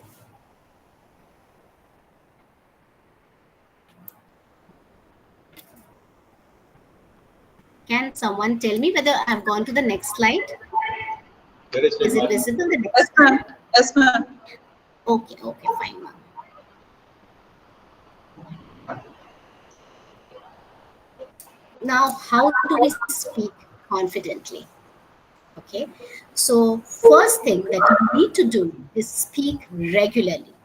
Okay, so you can just find a practice partner, but never go for a partner who has the same language skills. That is, if your mother tongue is Telugu, don't go for a partner whose mother tongue is the same, because that way both of you will end up speaking in Telugu but not in English. You will not learn.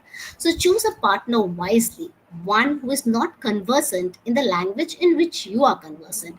That would really help you to learn speaking, because you have to communicate with each other. Next is, if you have the opportunity of joining conversation classes, please do that. Talk with people, have a forum, discuss. So, you can make up small groups. You can have role plays where you can, have your own dialogues written and you can enact it out. You can even go for a debate. You can go for group discussions. So all these skills you can develop. Form groups, small groups, or a friend whom you can trust, where you won't feel shy. Sometimes what happens, the majority of the students that I have noticed, is not that they cannot speak in English. The problem is they are very shy. They're not at all confident. So that is the problem. So you have to develop this self-confidence. This is very, very important. So what you can do is you can practice alone. You can stand in front of the mirror. You can practice it out. Or you can just open the camera of the laptop or your computer, and then you can start speaking in front of that. So that is something you need to do. Immerse yourself. Sometimes take a break. Think of yourself, no distractions. Write down whatever comes to your mind, and then you start speaking. Next important thing is also traveling. The more you travel, the more you can interact with people. And that would help you to really speak confidently.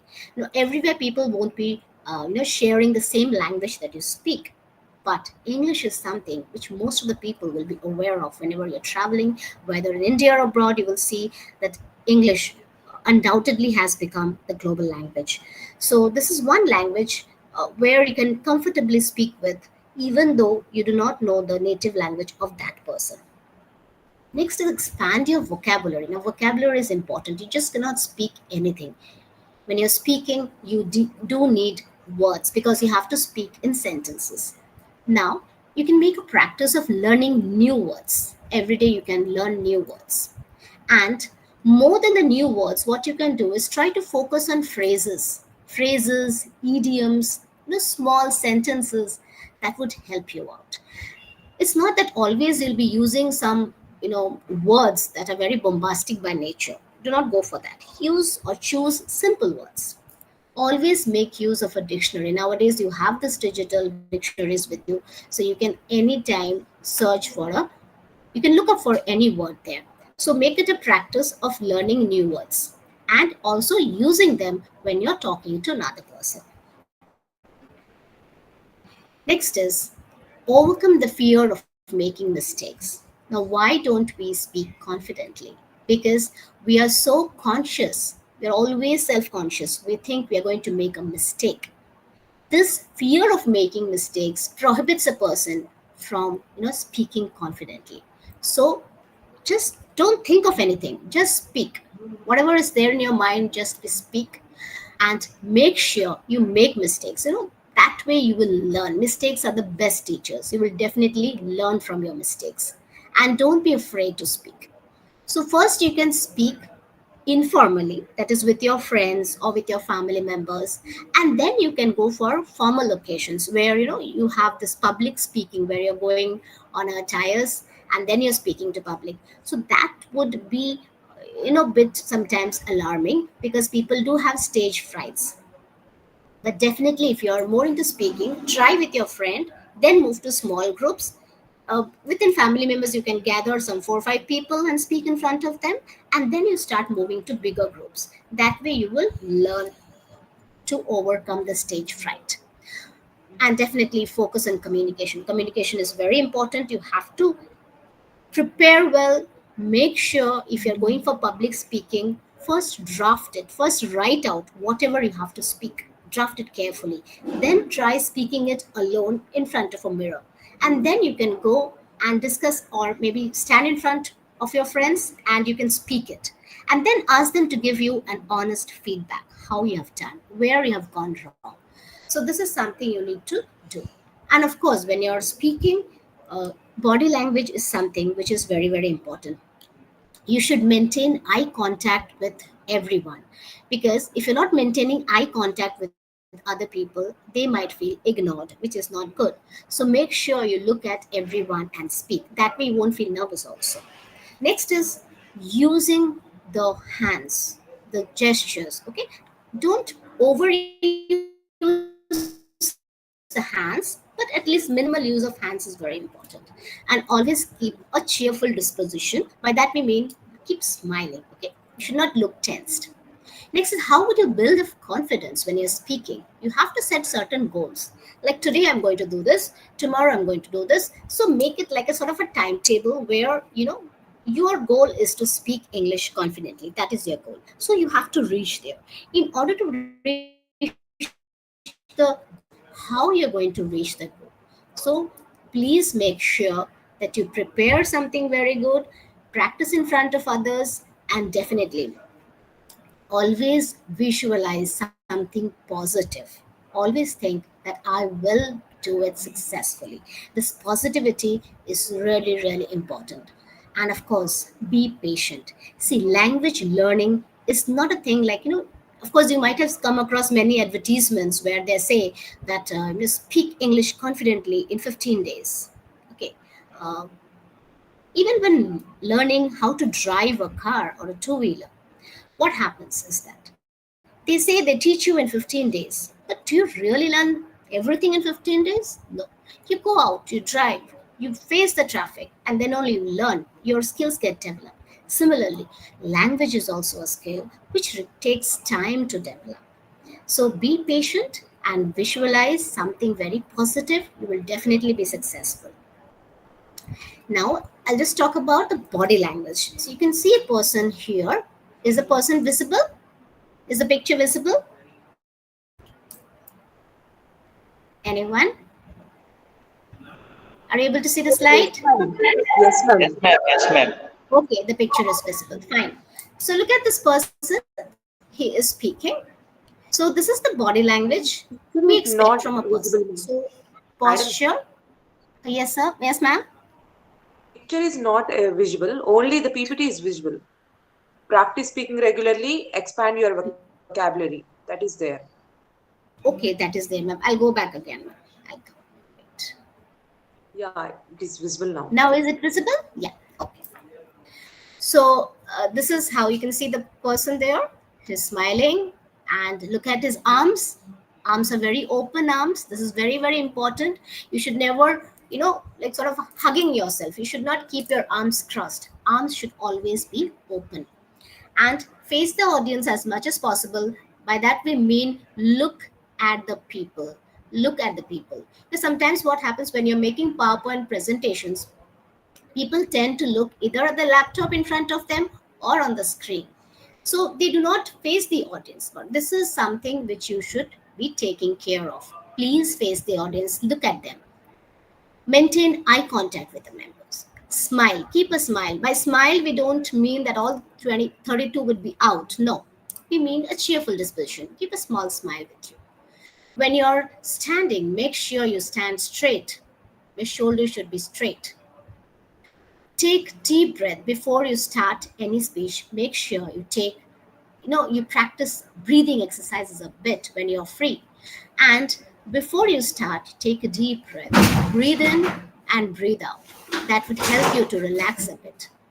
Next is use gestures to emphasize your words, whatever it is. If you're coming up with something, if you're going for especially elocution, when you're narrating a poem, or you're using the art of storytelling, this will really they will be really very helpful when you're making it, because that is something which the audience can connect with.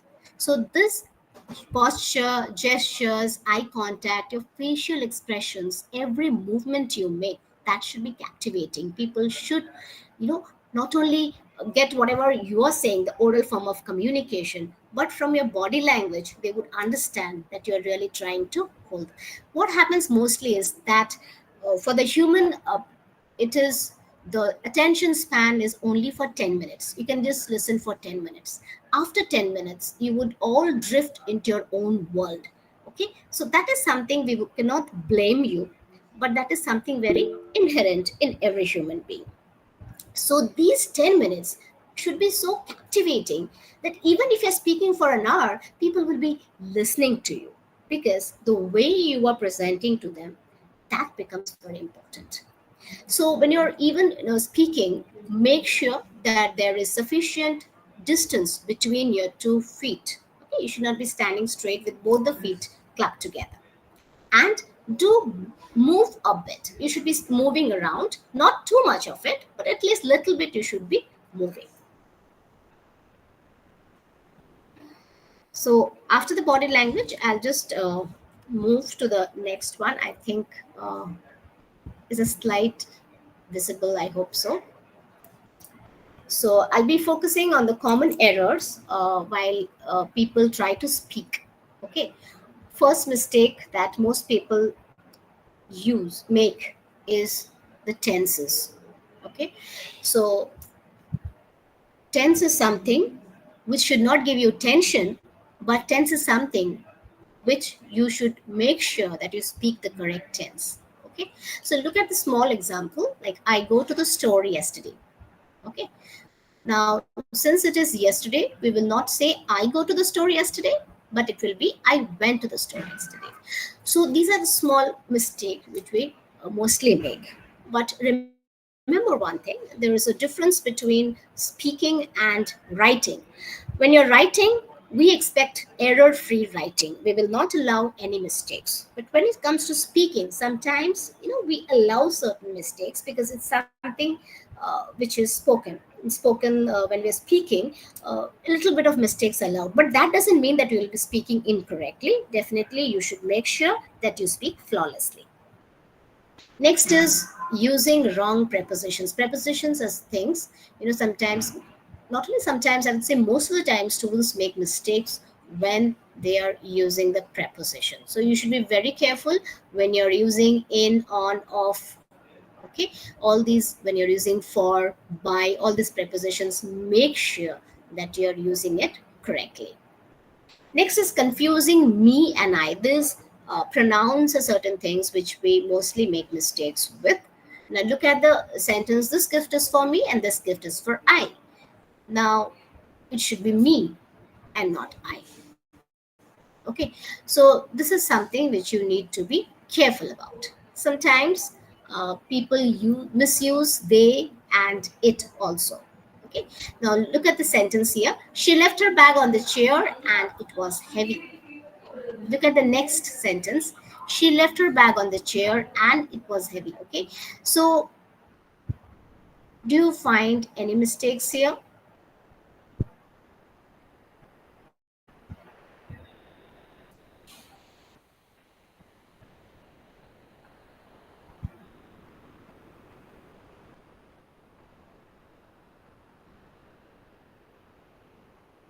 No? I went to the store yesterday. Uh, Yeah, you have given both, ma'am. One is I go to the store yesterday. It's not right. uh-huh. You can say I went to the store yesterday. It's I also went to the same. store yesterday. Yeah. Okay. I'm in the Now we car. sometimes, yes. So we use two negative words in a sentence. Okay, sometimes that is also a mistake which we make, like I don't have nobody, instead of saying I don't have anyone. Okay, so this is something because we are using don't, that is one negative. We are again using nobody, that is another negative. So we should not be using two negatives in a sentence. Make sure you use one. Next is similar sounding words, that is what we call homophones. Okay, so we can use it as a verb, we can use it as a noun. So look at these sentence, affect, this word, and effect. Okay, both of them, if you see, you always whenever you're pronouncing this, it would sound similar, but there is difference between the two because one is used as a verb, the other one as a noun. So these are certain things you need to be careful about. Next is, whenever we are speaking, especially related to context, sometimes we do not know which is the appropriate word for that context. Like instead of saying happy birthday, we say congratulations. Okay, congratulations could be on the success of something, but not on a birthday. So this is something you need to take care of. Next is, most of the time what we do, especially when we are speaking in English, we directly translate it from our native language. But remember, the word order or the sentence structure in English is very different from the native language. So always you cannot translate it successfully because English follows the SVO, the subject, verb, object order. But when we go to the native language, mostly you will see subject, object, verb order. So this creates a problem whenever we're trying to translate. Next is using the article the incorrectly. Okay, like I saw the cat in garden, instead of saying I saw a cat in the garden.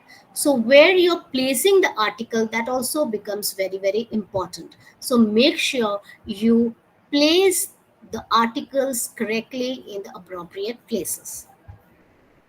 Next is confusing less and fewer. So these are the words which should be used correctly. Like, when do we use less? We use it for nouns that cannot be counted. And fewer we use for nouns that can be counted. So this is something we need to keep in mind. Even if you look at it, the conjunctions, this is again something where we make mistakes. Okay, so make sure you use the conjunction. Now, what are conjunctions? Conjunctions are words which join two sentences. So make sure you use the correct conjunction whenever you're speaking.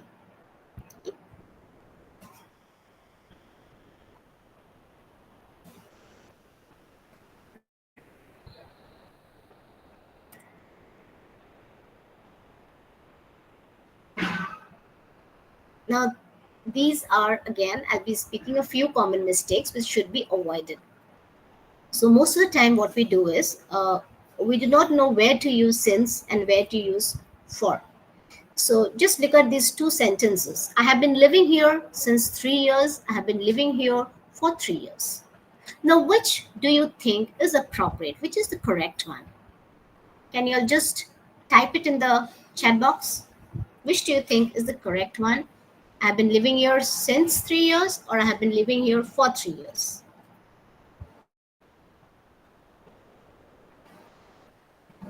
For 3 years. Yes. Yes.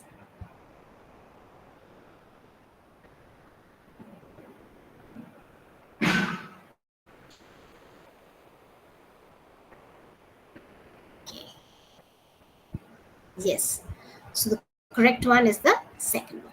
Now look at the next, eat and take. When we're talking about medicine, it's not for the normal food that we eat. Okay. So like, look at the sentence, I have a headache, so I eat some painkillers. Or will it be, I have a headache, so I took some painkillers? Which one do you think is the correct one?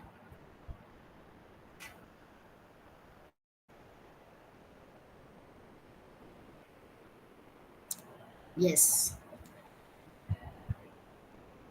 Yeah, very good. So we don't say eat for medicine, we don't use eat, rather we use take for medicines. Now next, this was something which I discussed in the previous slide also, nobody and anybody. Okay, so you should know the difference between nobody and anybody. That's very, very important. You cannot say I didn't meet nobody, you have to say I didn't meet anybody. So now these are very common mistakes which most of the people make, so make sure that you avoid these mistakes in future.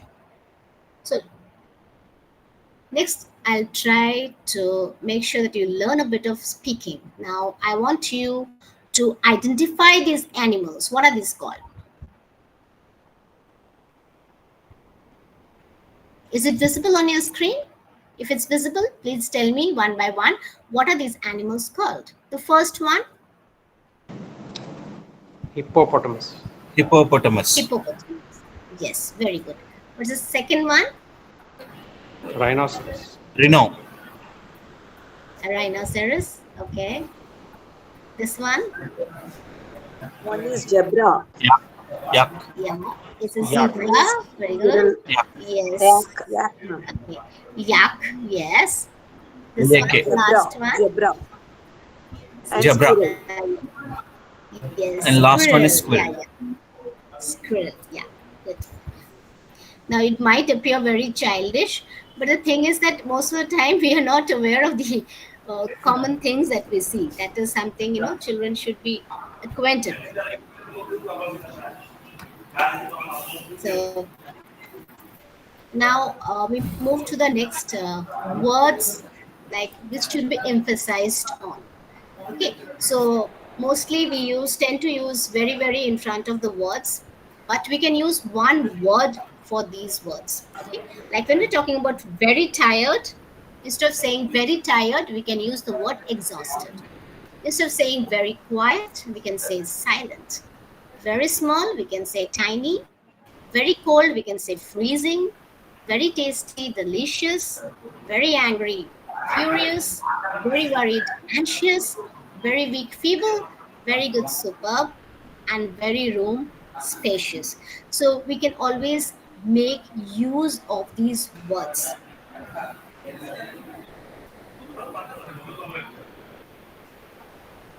Okay. So this is something where I would require your help. Now we move to the pronunciation. How do you pronounce the silent letters? There are certain letters in these words which are not pronounced. Okay, can anyone tell me how do you pronounce the first word? Logically. This one, logically. Okay, A is silent. Next one, Thumb. thumb. B is Yes, silent. B Thumb. is silent. Yeah. Next one, Doubt. doubt. Again, T is, B Muscle. is silent before T. Yes. Fourth one, Muscle. muscle. C is silent here. Yeah. Next, Sandwich. sandwich. D is silent. Yes. Next one, Bridge. bridge. So with D is silent here. Next word, Taste. yes. E is silent. Sign. Sign. Yeah. G Dot. is silent. But when we say signature, we put emphasis on G. Yes. Next word, Daughter. daughter. Again, G is silent. Yeah. Next, Whistle. whistle. Yes. H is silent here. So likewise, we have honest. Now, I have noticed many people, this honest is something which H is silent. But I have observed that many people, put stress on that H. They say honest, honorable, honored. Now, remember one thing, H is silent when you're using. So make sure that when you're pronouncing it next, H should be silent. Yeah. Then we have echo. H again is silent. Then ghost. We don't say ghost, we say ghost. Then we have rhyme, knife, where K is silent. Okay. Put, tuck, half, where L's are silent. Column, N is silent. Receipt, where P is silent, it's receipt. Butter, where R is silent. Island, okay. We don't say island, we say island. Then listen, Christmas, so T is silent here.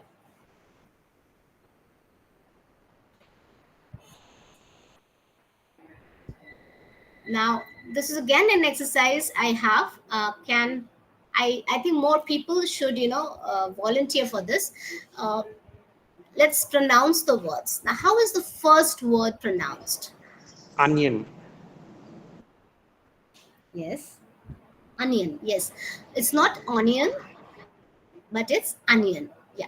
The next word. Buffet. Buffet. Buffet. Now, this particular word can be pronounced in two ways. We can say buffet or we can say buffet. Both are correct. Yes. Next word. Bowl.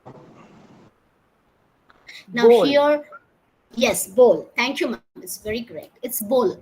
W is silent again. Next word. Breakfast. Breakfast. Breakfast. Okay. Yes. Next word.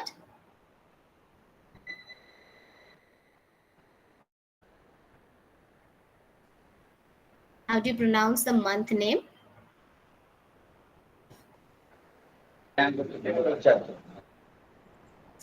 It's February. Yes, February. Yeah. We will not say February, but February. Yes. Next word. Mortgage. Mortgage. Mortgage. Mortgage. Mortgage. Yes. Mischievous.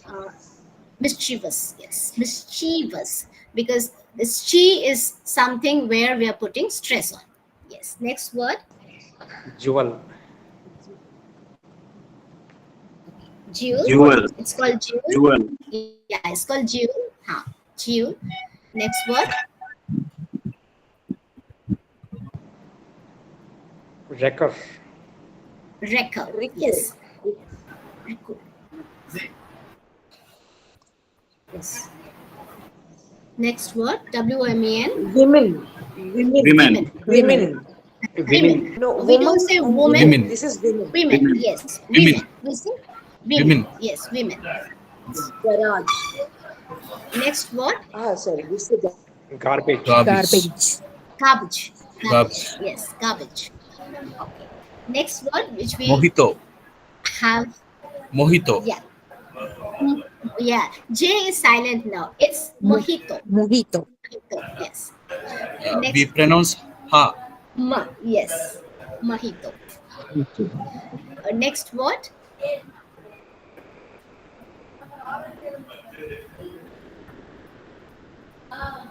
Rabbit. Raspberry. how do you Raspberry. pronounce the raspberry? Raspberry. Raspberry. Yes. Here, P is silent, so it will be raspberry. Yes. Now, this is a disease. Most of the time, you will find so many people, pronouncing it in various ways. But what is the actual pronunciation?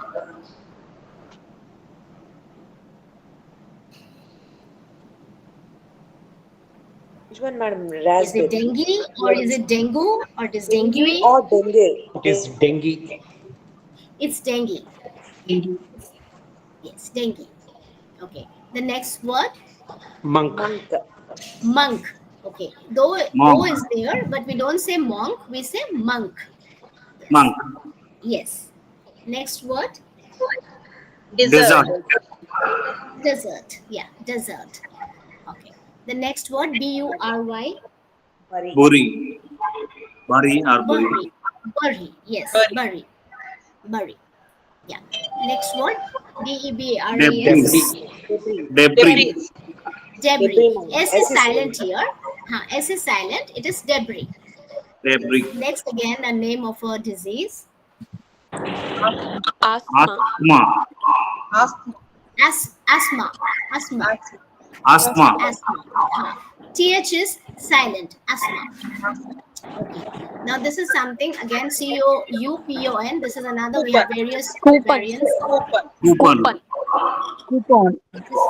Yeah. Coupon. The actual pronunciation is coupon. It's coupon. Yeah. Coupon. Next, ALMOND. Almond. Almond. Almond. L is silent. Yes, L is silent. It's almond. Almond. Almond. Yes, almond. Okay. Next Like word. salmon. Pizza. Yeah. Salmon. Pizza. Pizza. Pizza. We mostly say pizza Salmon fish. or pizza. Is actually pizza. Pizza. Pizza. Pizza. Pizza. With T. Madam, both are there, madam. Pizza is there It's and pizza. pizza. But actually, if you, I had the opportunity of speaking to an Italian from where it has originated. So he told me, "Ma'am, it's pizza. What we pronounce it there, it's almost pizza, not pizza or pizza." The next word, DATA. Data. Data. Data. Data. Yes. The next word, Wednesday. Wednesday. Yes, it is not Wednesday. Wednesday, but it's Wednesday. Wednesday. Yes. It's llama. Next word, That is B silent. Plumber. plumber. Yes, B is again silent, plumber. But sometimes people, when we are talking about Indian English, sometimes they say plumber, but actually it is plumber. The next word, Cappuccino. Cappuccino. yes, cappuccino. Yes, right. And then the other one, Police. word, Police. Yeah, most of the time, we make this mistake of saying it police. It's not police, it's police. Police. So these are some of the useful links I would like to share with you. You can just go through that. So this would be very useful, especially for your students. You can ask them to, like the students can go through these links, and even they can contact the Toastmaster. That will be very useful when we're talking about speaking English. And even they can form a small club in the school or in the colleges, and they can go for a debate club or an English club where they'll be speaking and mastering the skill.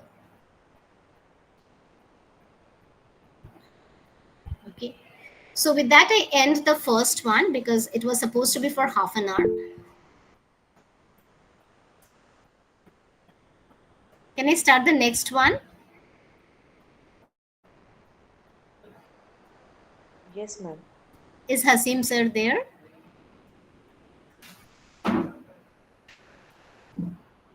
Yes, ma'am. Yeah, absolutely. Okay. Can I start the second one, sir? Yes, ma'am. Yes, you're right. Okay, sir, because half an hour. Okay, sir. So I'll start with the second one, sir. Okay. Okay, sir.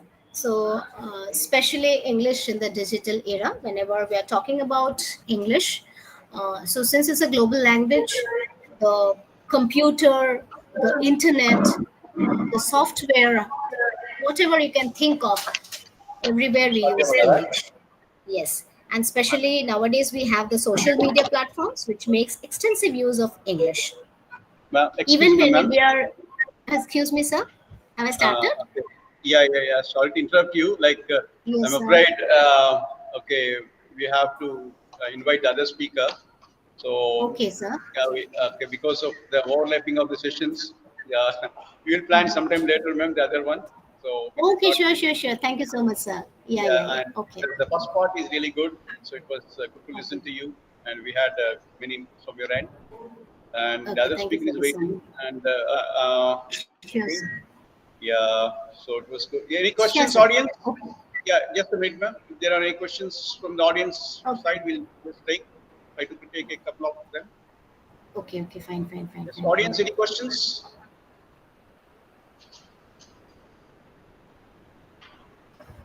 Just one thing I would wanted to teach them, because when we're talking about social media platform, Yeah, nowadays what we have is this artificial intelligence, okay, which is ma'am. booming like anything. Excuse me, ma'am. May you please turn on your video? We'll take a screenshot of it. Okay, fine. Kindly, like that. Yes, sir. Ma'am, it is live on YouTube. We'll share the link as well. You can view this program Okay, at sir. leisure. Thank you so much, sir.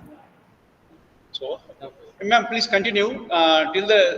Okay, just you can brief your second part for About 5 second minutes. part. Okay, sir. Yeah. I can do Just it. brief it up. And meanwhile, I'll Okay, try sure. to get in touch with the next Okay. speaker. Okay, fine. Thank you. Thanks.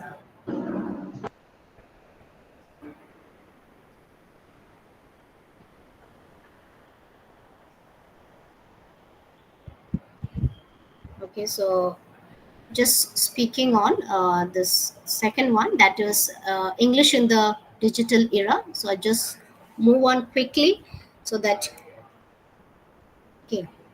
So definitely English is important because it's a global language, and whatever information we need, whatever resources we need access to, definitely we can get it only via English. So even when we are giving the prompt is in English. And definitely because of the technological advancement, the softwares, hardwares, everything, where any information, any innovation in the research field, definitely we use English. And when we're talking about global collaboration with different countries, you might have seen China, Japan, they're really working on it. Uh, they are all mastering English now, and they are hiring more of Indian faculty members for teaching English in their institutes, because this has become very important. Network is very important when we're talking about any professional world or any, the business skills. We have to collaborate with people. We have to have this networking sources. So for that, we need English. And definitely when you're looking for professional opportunities, when you're going for your career growth, when you're looking for jobs, you have to speak English. That is very important. And nowadays we have these online classes, especially after the COVID. We have seen there is a boom in this digital literacy.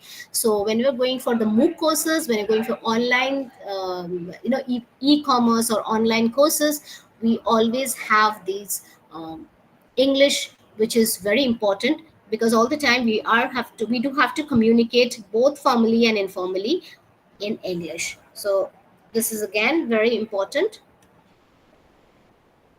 So now can you just go back how online languages have evolved. So you can see how new terms have coming up, new expressions are coming up, internet slang is coming up. So these are certain slangs that we are using. Lol, ruffle, FOMO, all these are the words that we use. So, and definitely the influence of social media, WhatsApp, Twitter, we have all the hashtags.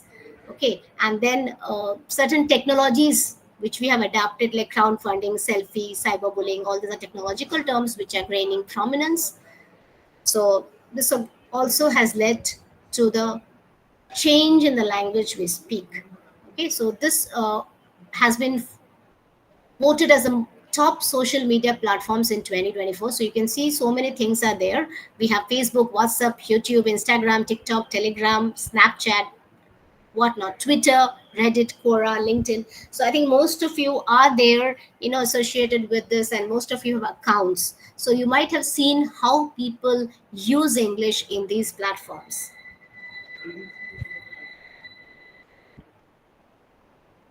So whenever we are talking about the social media language, it is mostly very casual, very, very brief, brief to the point that we use most of the time abbreviations and emojis. Nowadays we have emojis and visuals. Now that emoji will communicate whatever emotions you would like to come. Instead of typing I'm happy, you can just have a smiley, a happy face. And these hashtags are very important when you want to sort of connect to people. When you want their attention, we use hashtags also. And language variations are also there. Maybe the language we are using is our native language, but the script is in English. And of course there is a hybrid of spoken and written language. We use both here. So these are certain social media acronyms which we have. So these are the terms which we Ma'am? use. Yes sir, Dan? Yeah, thank you. Yeah. The next speaker is ready. So thank you so much. Okay. Thank you. Sorry, ma'am. And So I'm going to listen to you. I would just like to say that if you feel you can't write, please use writer and just show this, because I feel that's very important. You can always make use of AI. This is available. Can you see it on the screen? Yeah. Okay. Yes, it's visible on the screen. Okay, please use this. You can use this. Writer is free. You can use it, and you can even write emails, letters, whatnot using this. So there's a write option here. You can click on the write, and even you can compose poems, songs, lyrics, whatever you want to. You can make use of that. Writer, Yeah. can you spell it once, ma'am, for the benefit of the audience? Sir, is it visible, sir? That is what I wanted to. Yeah, it's visible. Yeah, Okay, 1 minute, sir. I'll just make it's visible, right? So this is a spelling RYTR, writer. Okay, RYTR. Good, thank you. Yes, sir. This is an AI writing assistant. You can use it. Yeah. So there will be 2-3 variants of this.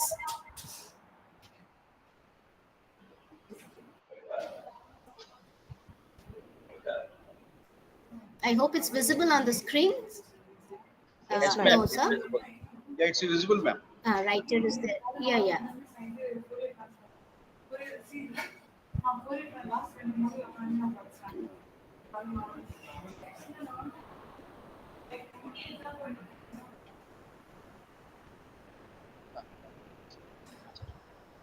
Right. Ma'am, so Yes, sir. yeah. Thank you so much for your time, So ma'am. I hope Yeah. writer is visible on your screen. Yes, ma'am, it is. Yes. Yeah. Okay. Thank you so much, sir. Yeah, thank you, ma'am. It was a great honor for us to have you for this presentation, and we'll certainly get connected with you to learn a few more things and what has been left over. We'll try to learn as a part two or sequel to. No, I understand there is time constraints, sir. Yeah. Yeah. Thank you so much, Thank you ma'am. so much. Thank you so much. Good to Bye, have sir. you. Yeah, Dr. Nilima, I think you are on the screen.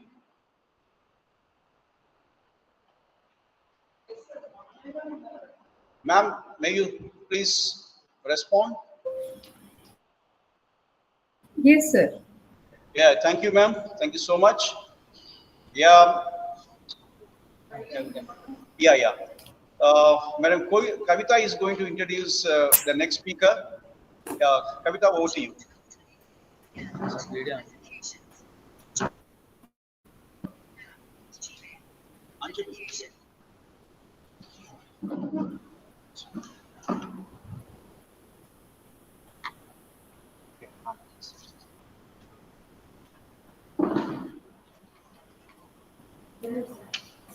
Thank you, sir. I was very happy and a pleasure to introduce Dr. Nilima Adpa. She has a PhD in English from Maulana Azad National Urdu University, Hyderabad.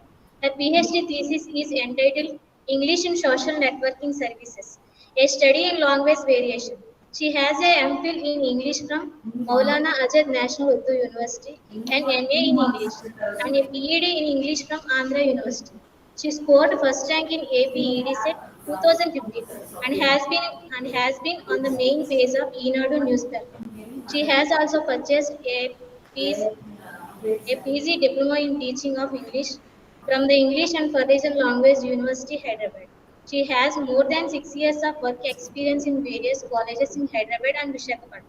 Presently, Dr. Nilima has been working from VIT University since from January 2022. She has published many articles in UGC Care and other peer-reviewed journals. She has delivered several sessions as a resource person in various colleges and universities. Dr. Nilima has been awarded a faculty award from the academic year 2022 to 23 VIT University. And I would like to call upon Dr. Nilima Madam for your valuable words in this session. Thank you, ma'am. Thank you so much for such kind words. Shall we start the session? Yes, ma'am. Am I audible? Yeah, you're audible. Ma'am. Yeah, you are. Please continue. Okay, thanks a lot. I would like to first of all thank Dr. Haseen for giving me this opportunity, for inviting me for this international workshop on English for the Glocal Generation, exploring the role of English in local identity and global connectivity. And I would extend my thanks to the entire Department of English and JKC, that is Jawahar Knowledge Center, Government Degree College, Chintalapudi. So, shall I share the screen to you? Yes, All ma'am. right. Yes, one second, just be on hold.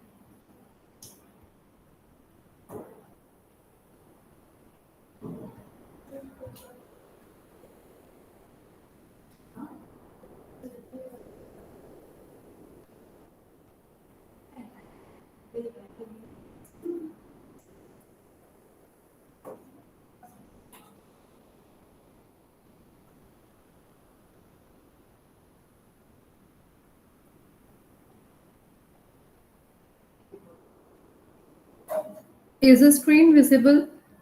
Yes, ma'am. All right. Thank you so much for giving the confirmation. All right. So the topic that is for my session is Master the Minute Fluency Edition. And you can see the topics here that I'm going to discuss in this presentation is, first of all, I'll talk about the background of communication and public speaking and or even just a minute session. So, and then I'll be talking something related to building confidence, and there will be certain aspects of how to actually engage the audience, and there will be certain techniques and to have effective delivery, and certain final tips and takeaways. And of course, lastly, I will be discussing with the videos by famous orators. The first thing is you have to know about the power of communication. When you're communicating, let us say with a group or with a group of audience or anyone, let it be. So first of all, you should understand that it enables individuals to actually express their thoughts, emotions, and ideas. So these things are very important to make our communication intact. So if you're not able to make your communication better, this might not result to some kind of deeper connection, or it might not resolve certain conflicts. It might not achieve common goals as such. Now, first of all, let us understand the definition of oration. So, oration is nothing but a formal public speech about a serious subject. This is from Cambridge Dictionary. So I would actually talk about five canons of rhetoric. This is given by Aristotle. So he has done a lot of research on public speaking in those days. So this has actually, if you ask me about the beginning or the actually, the genesis of it. You can talk, you can go to the Greece and mainly Athens where this has evolved. So Aristotle talks about five canons of rhetoric. One is invention, arrangement, style, memory, and delivery. Now, these five things are very essential to make any speech, really, well structured. So first of all, invention. Evaluating your, rhetoric, by the way, let me talk about this word called rhetoric. So here I would say this is the use of language, which here, the language here I mean is like with the logic and the grammatically well structured, sentences to instruct and persuade a listener or a reader if it is in writing. So there are five canons to this. First thing is invention. Evaluating your purpose and developing the argument or message. It's nothing but what and why. All right. So, what you want to say and why you want to say, or why you require to say. What is the need of it? What's the purpose of it? So, if you understand the purpose, then it will be easier for you to make it, reaching the audience. Otherwise, it is like irrelevant. All right. So that's why this is very important to understand the purpose and then further develop the argument based on why it is required. All right. So basically, as you understand by this is the purpose is the predominant factor here. So, what is the actual purpose of your speech, and why do you want to do it? This is very important to drive the audience to listen to you. All right, if you are able to answer this. Next, arrangement. Arrangement. With this word, you will understand that it's all about structure and organization of your message.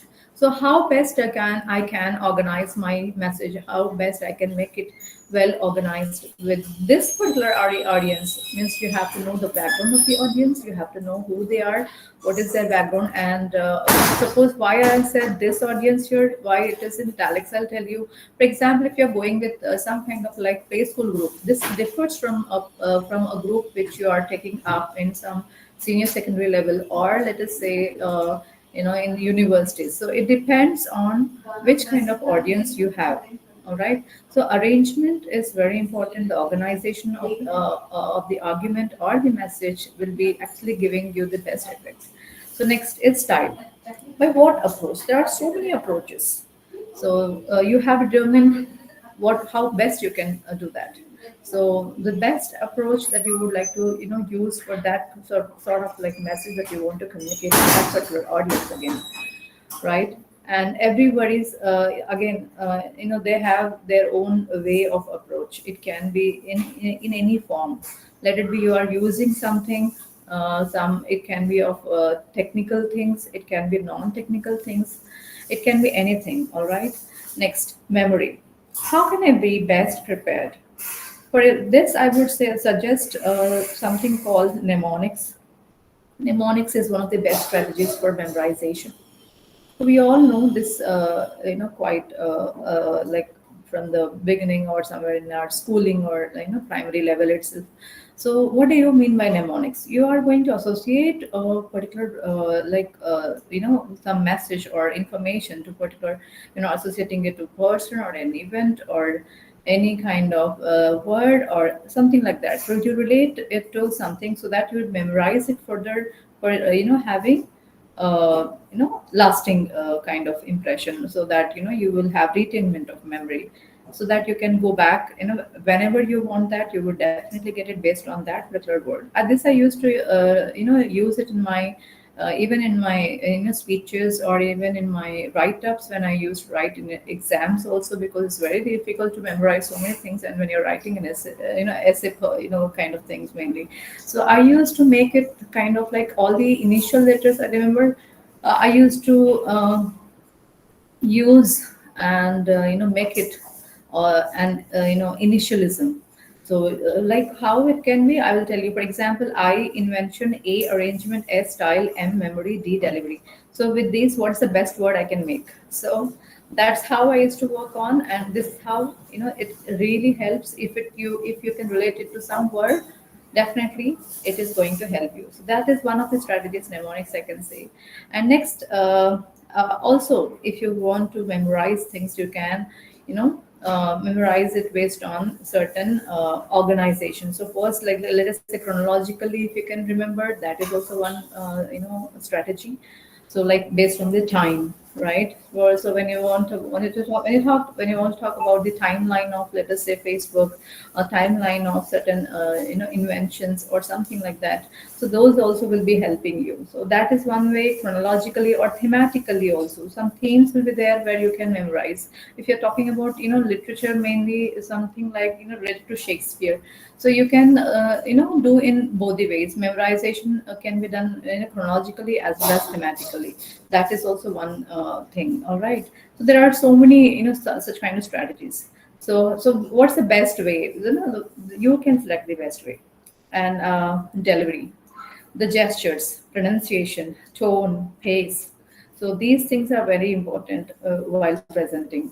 So how best I can present these, it is the point. All right. So we'll talk about gestures, we'll talk about these things, tone and all, in the upcoming slides. Yeah. So what do you mean by, yeah, this is what I want to show you first. So these are three important factors of public speaking. This is given by Aristotle again. So he says there are three important factors. That is, one is ethos, second one is logos, and third one is pathos. So ethos is nothing but you build credibility of the speaker when you're giving a speech. I'm sorry. Logos is nothing but logical arrangement of words or sentences, and pathos is nothing but ability to create connection between speaker and the audience by having certain impact. All right. So here you can see the triangle. Excuse me. So ethos, as you can see here, ethics is involved, credibility is involved. So trustworthiness or authority. If you are, how can the audience, believe in your words? First thing is foremost thing. So I'll ask you a basic question. How many of you are going to listen to me, or how many of you are going to believe in what I say? Definitely you would be saying, all 100% be raising your hands. Why? Because it's all about credibility. Because now that you have come to know who I am, and I'm from where, or exactly what I have done, and you know my entire bio note and all these things. So this actually has built some kind of credibility in you, saying that yeah, you can trust the speaker, right? So in the same manner, and also, like, it carries something related to tone and style, which I'll be discussing in the upcoming slides I told you. And logos, logic and reason. Yes, facts, statistics, case studies, scientific events, all these things should be, I mean, these should be there in your speech. So to make it well persuaded. So remember one thing, we cannot persuade anyone unless and until you have certain evidence in it, or proof in it. You are going to prove something right, based on certain evidence, proof, fact, logic, which has to be maintained. And finally, pathos is very important segment, because for example, I remember when I was giving a session with my one of the batches in my university. So I was talking about this particular point of pathos. So you all remember, there's an ad, we all know, फिर से आ गया. You have seen some ad, probably one lady looking at her shoulder and saying, oh, फिर से आ गया. Then obviously the other person who wanted to have lunch with her actually goes somewhere. He gets disappeared, and she's disappointed. And afterwards she comes to know that there's some kind of you know shampoo which actually helps her from dandruff. So then she purchases that, and then she uses. Then she comes to know that this is going to help her, and finally she realizes that there's no dandruff on her clothes again the other day. So then she goes and she goes to have lunch with the other partner. So you understand this point. So the immediate thing what you see after that ad is, those who have dandruff, what would they do? They would definitely go and purchase that. Head and Shoulders or whatever it is, the shampoo ad that's showing, right? So that kind of emotional impact you see. All right, that is one important factor that you have to understand when you're making a speech. You should have impact in the audience. Whatever it is, if you're pitching a product, yeah, it's about pitching a product, yes. If it is about persuading someone about something, yes, in normal terms also you should be able to persuade them. So then they should be able to say yes to it. So that kind of emotional impact, if you're going to bring, then your speech is wow. All right. And then in this, what you do is you will be building connection with your, audience. Look at this. I'll give you certain examples here. Ethos, for example, you can see some people right now, those who are in name and fame can say this: buy my old car because I'm Naidu. Now if you say you are Naidus, means like, yeah, you probably, somebody would think, oh, someone is from Chandrababu Naidu. So this old car might be so expensive, it must not be used so much. It must not have been used so much, so definitely it would be worthwhile taking, right? That is one way. So ethos, you have credibility based on the name there. All right. Next, logos. You can buy my old car because yours is broken, and I'm trying to sell it for very less amount. Look at that. So the logic here you're trying to derive is, since you have, yours is gone, all right, and I'm trying to sell it for low price. So these 2 points are making you get convinced to actually buy some old car, like someone who is offering like this. So there's a proper logos in his words. All right. Next is pathos. Buy my old car or my puppy afflicted with a rare, or look at this: buy my old car or my puppy afflicted with a rare degenerative disease will die in pain and agony, for my car is the last asset I have in the world, and I'm selling it to pay for my puppy's medical treatment. Now look at this point. So what is the thing that you are having? Emotional kind of, you can say, blackmailing. Yes. so so emotionally you're trying to bring some impact. All right. Uh, Excuse me, are you all there? I don't know whether you're following or not. Can anyone say yes? Yes, ma'am. All right, thank you so much. So this is how it is. So that is how you're deriving a pathos out of it. Okay. Next. Now let's talk about what is just a minute. So it's an extemporary speaking session. The speaker talks for 60 seconds on a given topic without pausing, without repeating, and without hesitating, and without deviating from the topic. So understand this first of all. And all of a sudden, you are given a topic, you do not have much time. But then also, you should be able to, do it without all these four things: pausing, repeating, hesitating, deviating. So objectives of JAM are very simple. It is to enhance communication skills, improve thinking on the spot, and it actually boosts your confidence. It develops vocabulary and fluency. It trains the mind to stay focused and structured, basically. Oh, I skipped some. Yeah. Now, how to frame a speech, basically. So this, I'm sure you must have been repeatedly told by your English faculty members, right? So how to frame a speech, or even a write-up for that purpose. It is very simple to have introduction and a proper body, and then conclusion, right? So how to have introduction is the basic question most of students ask us. So in this case also, like as you remember, we were talking about how to actually, you know, what regain the credibility, and what you have to persuade, and all these things. So for that, how to persuade? So how to hook the audience? So this is very important. That is something called hooking your audience. So how to gain their attention, how to hook them is the main point. So you here I'm giving you four things. One is, first one is, either you start with a joke, or amusing story, that is anecdote. So you can start with something which is humorous to make them laugh, let them enjoy. Let's make it very funny in the beginning, so that they will be listening to you, they'll be attentive to whatever you try to say. Then That is first thing. Second thing is either you. This is a traditional way. I remember even in my schooling, we used to start with some quote, right? For example, if it is something about Teachers' Day, how do you start? Can anyone say something? Students, can you respond? How do you start? Can you give me any Sanskrit slok?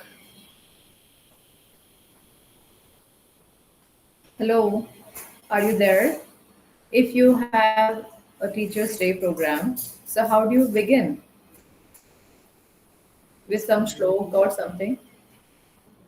Can you say? Can you speak up? Madam, once again, repeat it. I'm saying if you have a Teachers' Day program, how do you begin? Is there any shloka, Sanskrit shloka that you start with? Can you say that? Or any kind of like, how do you begin? Definitely. If it's a something, some Start with program on Teachers' Day. Teachers' Day. Do you hear? Are you able to follow what I'm saying? Yes, yes, ma'am. ma'am. Yes. Okay. Can you please give me some example? How do you begin? Yeah, we begin with a welcome note that introducing the guest of honor and introducing the speak, telling about what No, topic no, we are going to have the program, the no. session. One second. Hold on. My question is very simple.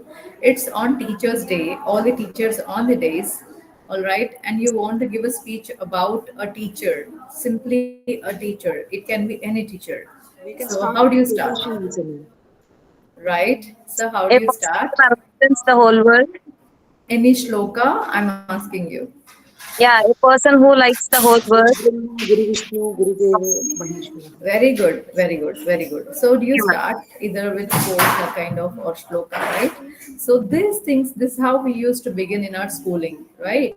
So I will give you some other strategies today, all right? So quotations, questions also are there, and songs. You must be wondering how you can begin with a song. I'll tell you. Suppose I'll give you an example. All right. Suppose if you want to talk about mortality, all right, mortality. Can you all hear it very clearly? My voice. Is there any problem? Is there any No, disturbance or ma'am. any noise? Side disturbances, ma'am. Others. Side in the Someone. sense, okay, others, we cannot avoid it. Okay, all right. So songs like, for example, if you're talking about mortality, there's a topic, kind of mortality kind of topic given to you. So how do you start? You must be wondering. This I did it when I was doing my postgraduate diploma in teaching of English from FLO, English from Foreigners University, Hyderabad. So there, the session was about. Then we were supposed to give kind of presentation, something related to listening and something like that. So I started with the song there. The song was very nice. So I feel like this is one way you can start something like, for example, mortality is the topic. So you can sing the song in just 5 seconds, even 7 seconds, not more than that. For example, gone like yesterday is gone, like Saturday is gone, going, gone. How many seconds? Max 7? Right. So you can start with a song even. This is to just actually to make you understand how you can do it. If it's just a minute, all right? Right. Some other strategies I'll be giving you today. For example, I'm trying to wind up as soon as possible because the point is I was given very less time now. So I don't know how to make this, quick and, really, that goes into your mind. Let me try my best. So, all right. So first thing I will give you some other strategy is like open with a provocative statement. So I will give you an example like this: you will live 7.5 minutes longer than you would have otherwise just because you watched this talk. This is how Miss Jane McGonigal opens in one of her TED talks. So this is how you can use some provocative statements. So then people will be wondering how I can live 7.5 minutes longer than I would actually. I just listen to this talk. So this is where you are provoking the audience to listen to you. So this is how you are hooking the audience. This is the first one I would like to say. Second one, ask a what if question. For example, what if you don't need to increase your budgets to convert more leads? So alternately, we can use such kind of points like why and how also, like in order to, for example, if you are introducing a potential, you know, solution to a problem, or you're resolving an issue. So then you can use certain, what questions starting with how as well. So all these things, basically these questions are also there. Question type of introductions can also be done, which can actually hook the audience. Next, you can use the word imagine. I'm sure most of us are doing this already. You have been watching certain videos, and all of us are there'll be some person will be saying, imagine you are in a world where you do not have plants. So like this, all of a sudden he'll be talking about something called what uh, global warming and all this stuff, right? So this is how you can begin again, and think of, you can use certain phrases like think of in the beginning, and then make your presentation with a quick story. Next, you can start with certain facts as weapons of communication. Yes, you heard right. So if you want to have some logic in it, you have to have facts. So using facts helps to build a better narrative, and also gives leverage to your presentation as you're speaking. It's not just from emotional elements, but basically it's recorded by the data that is backed up by research. Now, how to overcome nervousness? This is very important factor, a very important point which has to be discussed when you're talking in a group, all right, mainly in front of a group. So for this, it's very simple. You have to follow 3 P's to have a successful presentation and to avoid mainly nervousness. This is simple: preparation, practice, and performance.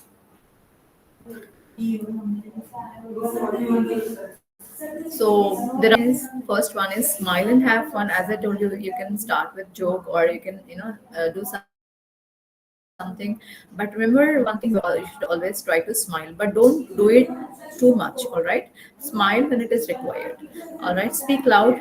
Don't be too gentle or soft, and it doesn't mean that you should be too loud. All right, so and then relax, know your audience, be confident, claim attention by using her books, wrap up your speech on time, and be flexible, and also connect with your people during the presentation, and then face your audience.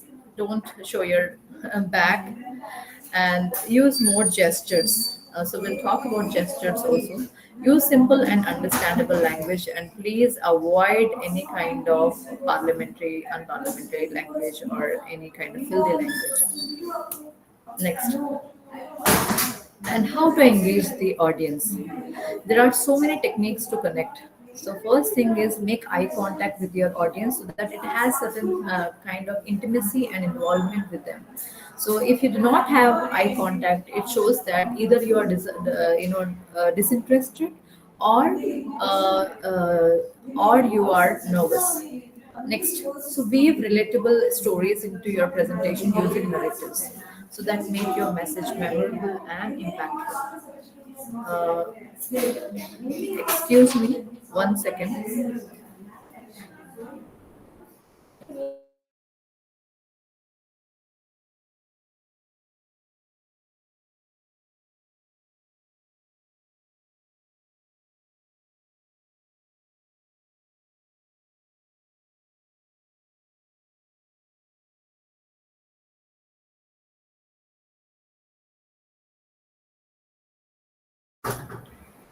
I'm sorry to actually pause for a while. Okay. So next, yes, weave relatable stories to your presentation. So use as far as possible certain narratives. As just now in my presentation, I was also talking about some of my narratives which I use, which I had based on my experience in my classroom or whatever it is, right? Next, encourage questions and provide thoughtful responses. So these things will actually make audience to participate with you. Next, Effective delivery techniques will go with certain things like voice modulation and body language.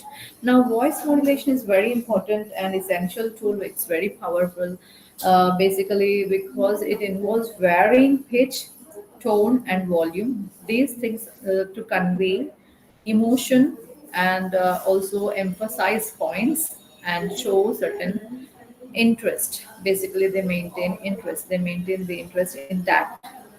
Now, there are three things involved in this. First thing is pitch variation, second one is tone inflection, third one is volume control. Actually, if time would have permitted, I would have showed you certain videos also, but the links I'm leaving it here.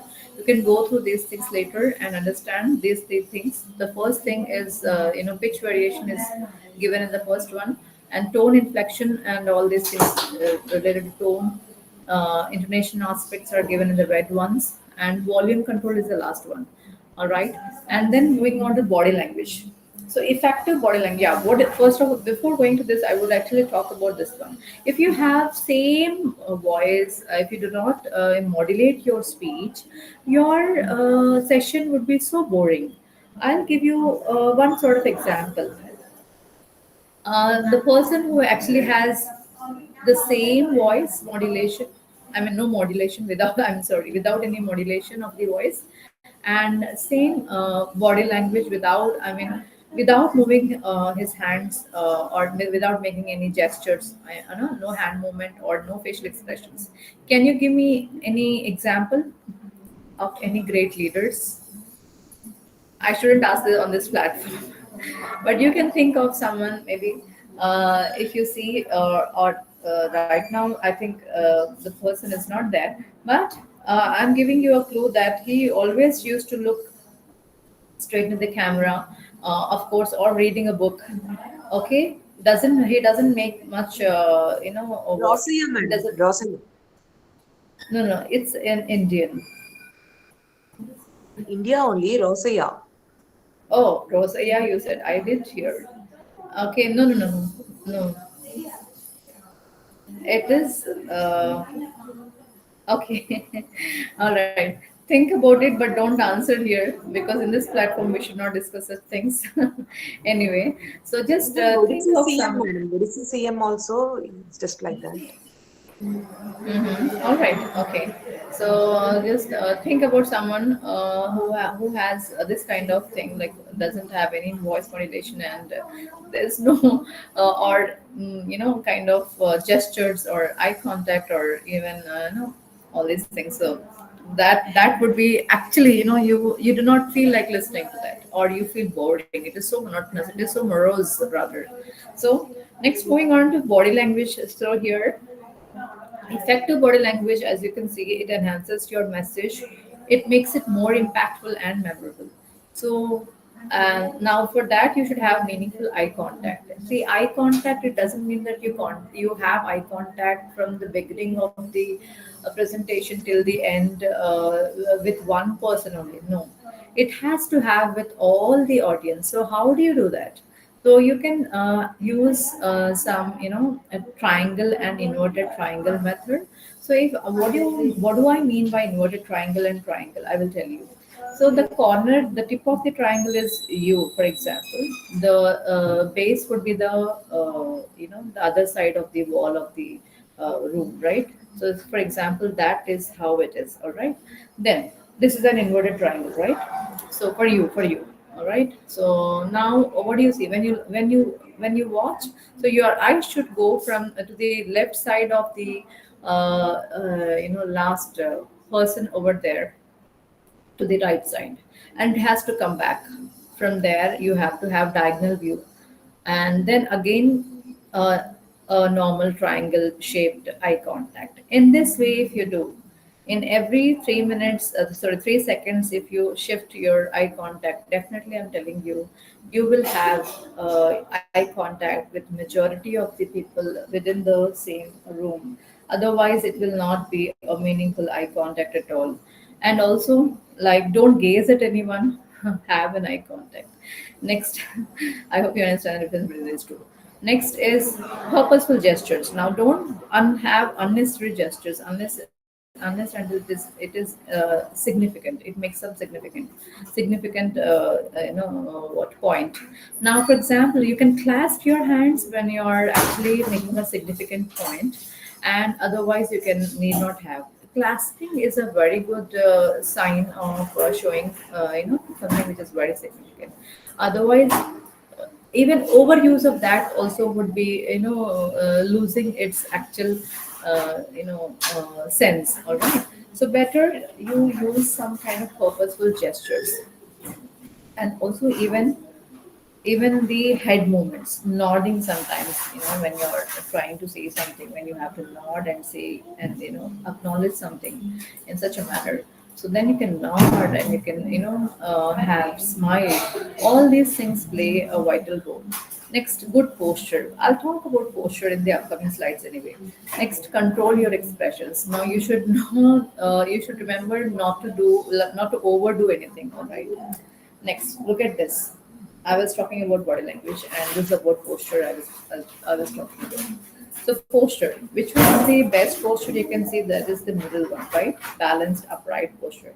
The left side posture you can see, which is also poor one, where you have forward head and flat back, and the right side one is also forward head, rounded shoulders, weak abdominal muscles, and sway back.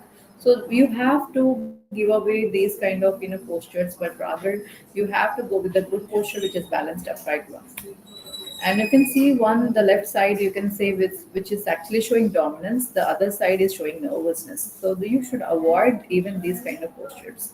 And can you see this slide, which is very interesting and which talks about actually how to do and how not to do. Basically, how not to do is here. So all these things are quite disturbing to you, right? So I'm sure most of us do not know that these things mean a lot like this, right?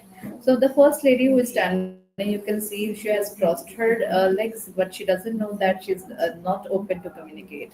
And look at her gestures, which actually signify something else altogether. And even the next person, and then the person who has actually very good what do you call uh, dress. He's dressed up very well, but the only problem is his body language pertaining to his posture is not up to the mark. So he this shows this kind of what folding one's arms or something like that shows sometimes hostile, or sometimes it can be defensive. It can be so many things. So look at the eye contact and without a smile. So all these things give negative impression. And the other lady, she again denotes something else. And finally the last person who had put his both of the hands in his pockets, which denotes something like impatient. So he's highly impatient. Now, look at this gestures. So, gestures are nothing but the movement made by hands, arms, shoulders, head, and torso. Gestures can add impact to your speech. A well timed gesture not only drives a point but also enhances the impact and add greater value to what is being said. So, right, look at this eye contact. As I was telling you, you should have eye contact with all the people in the room. Okay, next. What about the impact that you have?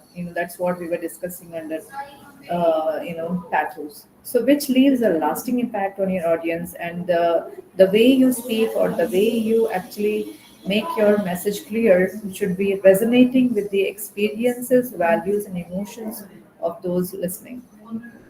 Now, how to actually navigate with Q&A sessions. Now, these things are also, very important when you're giving a session, like just a minute, or even sometimes you'll be asked certain questions, right? So you have to be very well prepared for questions. So basically, you should know your material in advance. You should anticipate common questions. You should rehearse your responses, and how to respond and how to react is very important.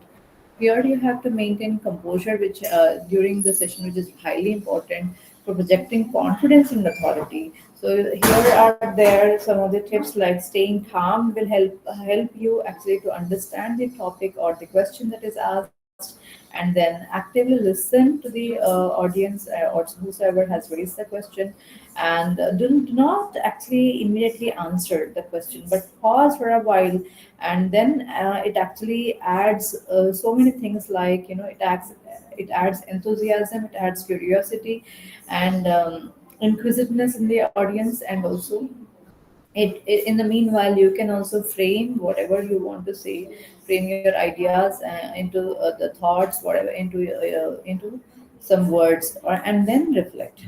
Okay, and remember that you have to have proper eye contact throughout this session even. And next, what are the final tips and takeaways? So prepare for questions. As I told you, consistently rehearsal.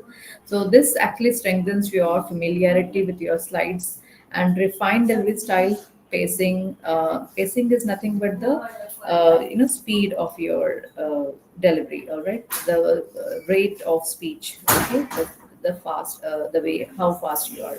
Next is tone and emphasis. Now, emphasis is very important because where you want to emphasize, where you want to stress. So for this, you have to go with word stress, you have to go with intonation patterns, you have to understand all these things to actually understand these segments. Because if you have to, for example, if you take up a word, or for example examination, so you should know where you are giving the stress to that particular word, where you have to make the word stress very clear in the pronunciation as well. Otherwise it might be sometimes misunderstood by the other person, so that should not happen. Or sometimes the if that happens even, there might be a threat of miscommunication, or there might be absolutely breaking down of the communication. So you have to be very careful.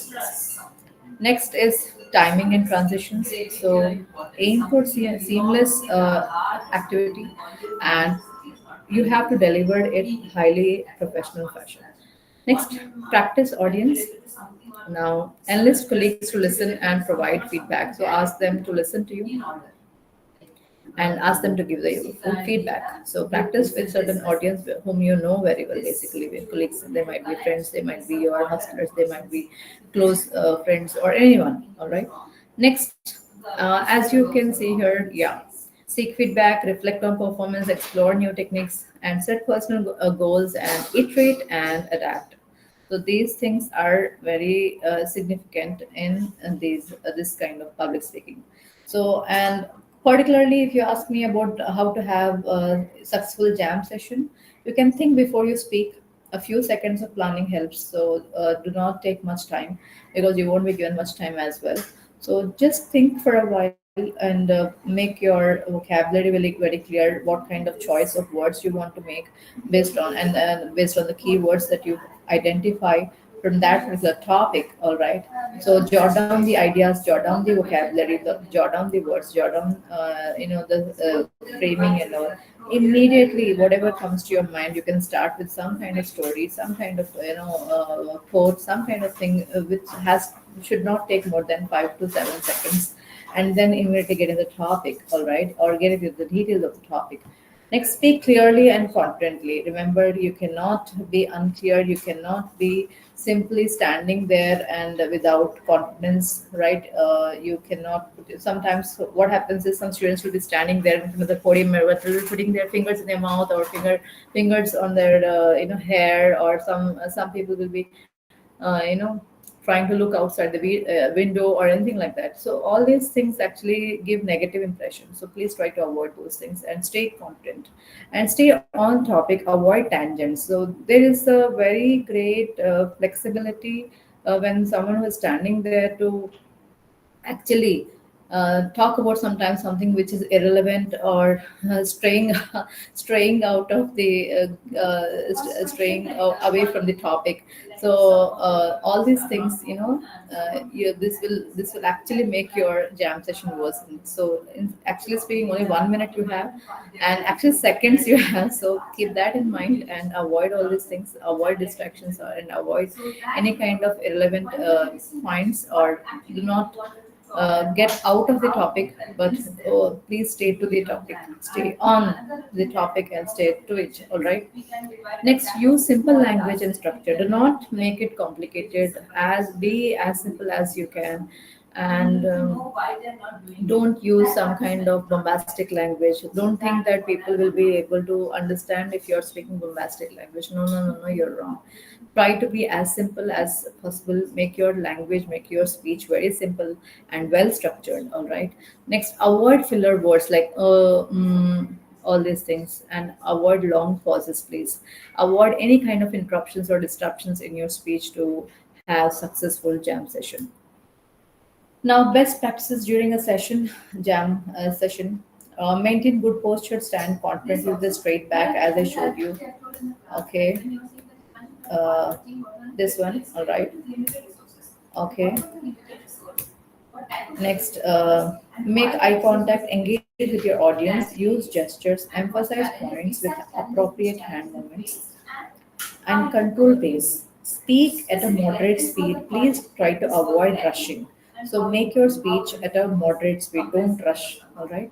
And also stay calm. Take deep breaths to manage anxiety. Sometimes in the flow, what happens when you're in a jam session, you'll be rushing and you'll be having very you won't be able to take deep breaths sometimes. Try to have deep breaths, manage your breathing, manage your speech, and make it wonderful. Now I'll just show you. So I was actually given only the time is just 1 hour, but I'm trying my best to show you something here.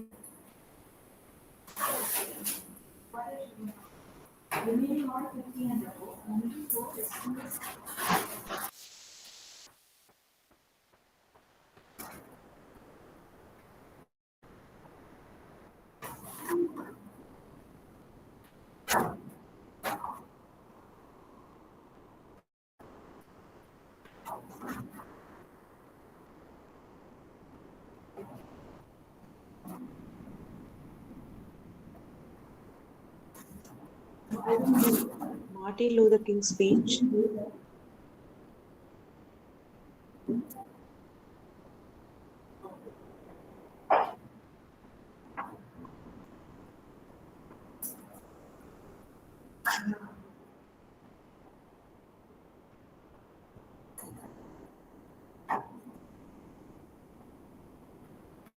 Yes, can you hear that? No, ma'am. Oh, I don't know what's the problem, but actually speaking, I thought you will be hearing that. All right. So what I will do is you can just share this PPT with them. And there's one more thing. So this is about 1 minute motivational short speech. This is also very nice. So you can go through these things. And I think I can stop the session now. Thank you so much.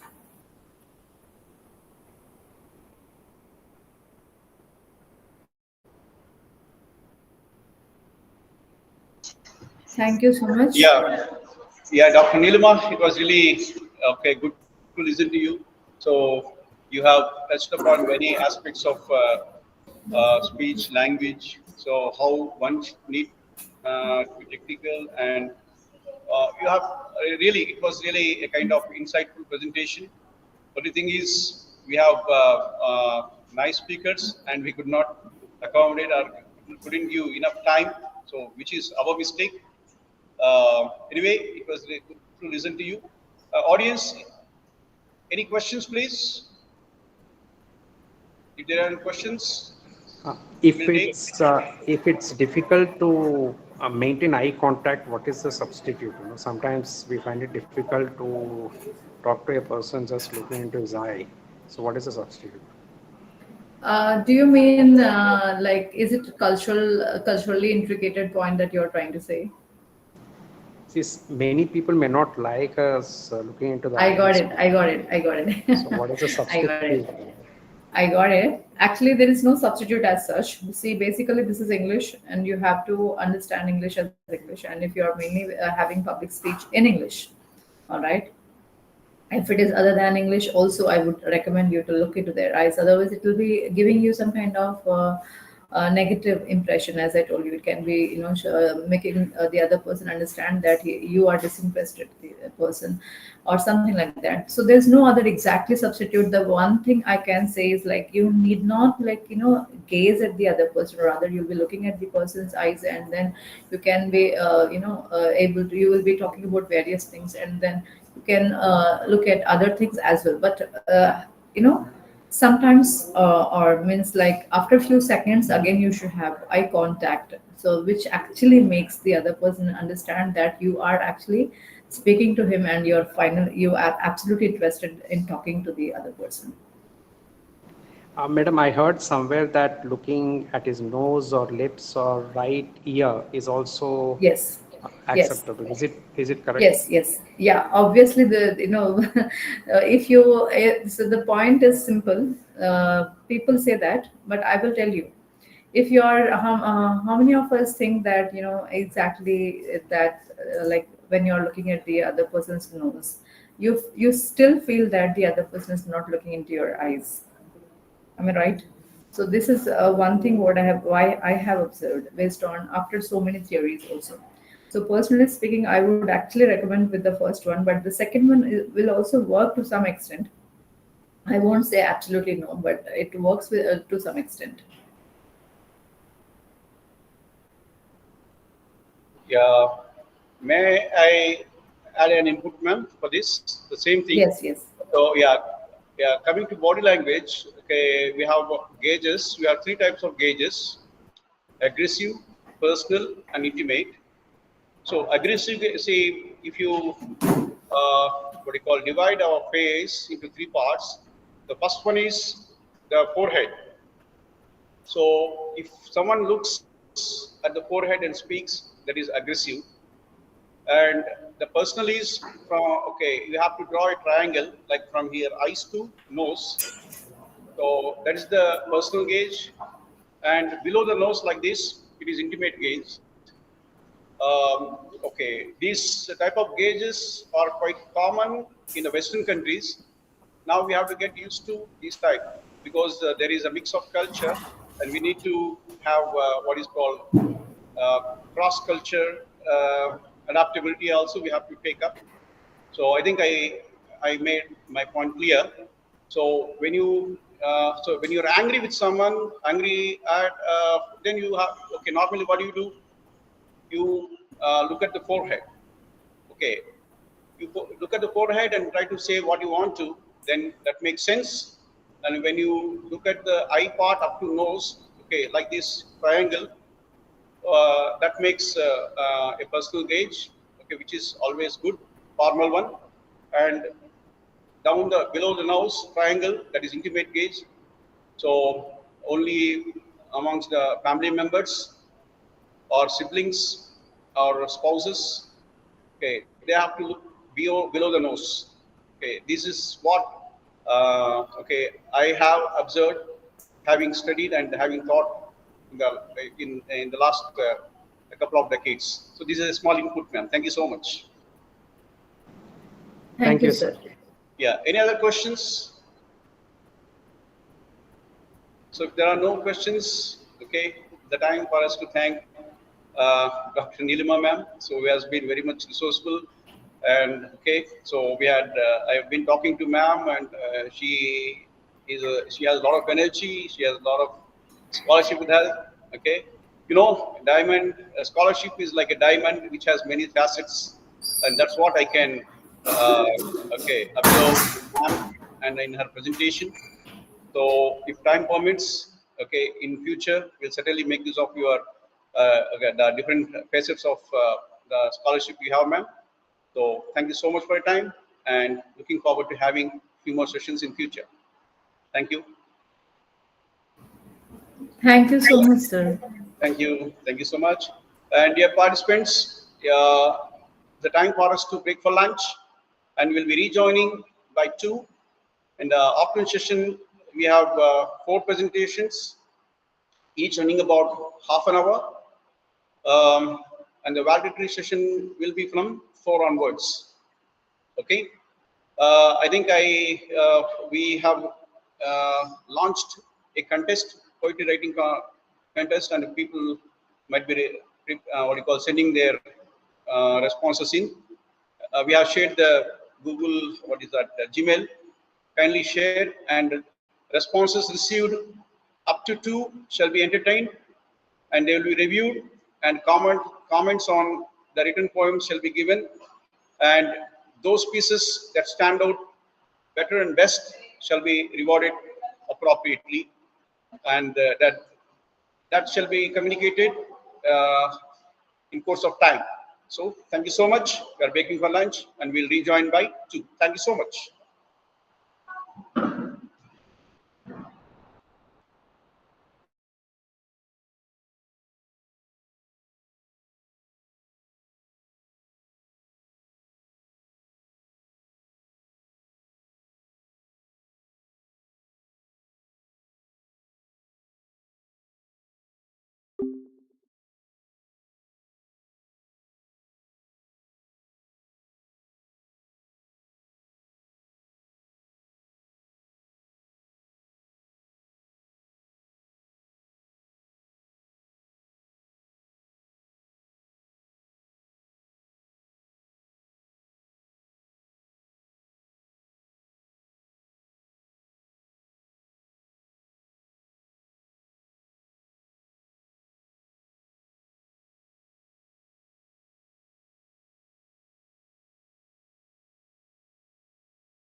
Entrepreneur.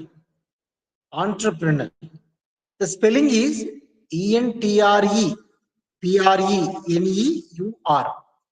Generally, we pronounce it as an entrepreneur, but that is not the correct pronunciation. Entrepreneur. Entrepreneur.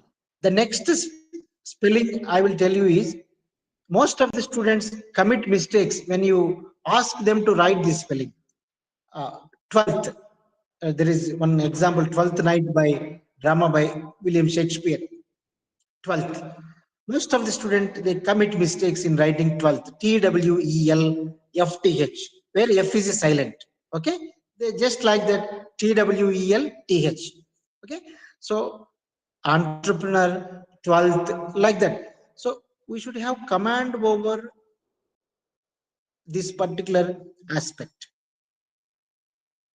that is spelling, because the spelling in English language is not phonetic. We pronounce in such a way and we write in a different way. The example is the word 12th. Okay, so the spelling in English language is illogical and non-phonetic. It is not phonetic. మీరు ఏం చెప్తున్నారో అది మీరు రాయట్లేదు. Okay, so the first basic tool the student has to acquire is the command over spelling. He has to refer dictionaries, he has to write the spellings, he has to practice that pronunciation. These are acquired through continuous effort and practice. There is no other way. Okay, the most of the people commit mistake in pronunciation of the word environment. They pronounce it as environment. It is the wrong way of pronunciation. Environment.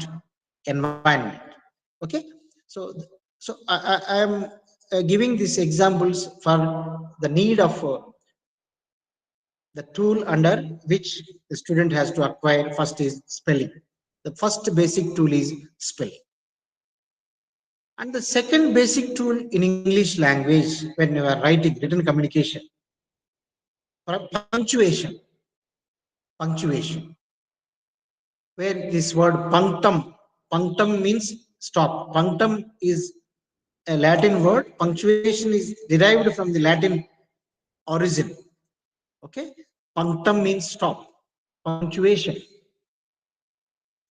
In writing, the second basic tool is punctuation. Most of the students, they don't know where to stop, where to give pauses, where to give a dash, where to put a hyphen. They don't know the difference between the hyphen and the dash. I am asking this question to you participants. What is the difference between hyphen and dash? Which is smaller and which is bigger? What is the difference between hyphen and dash in punctuation?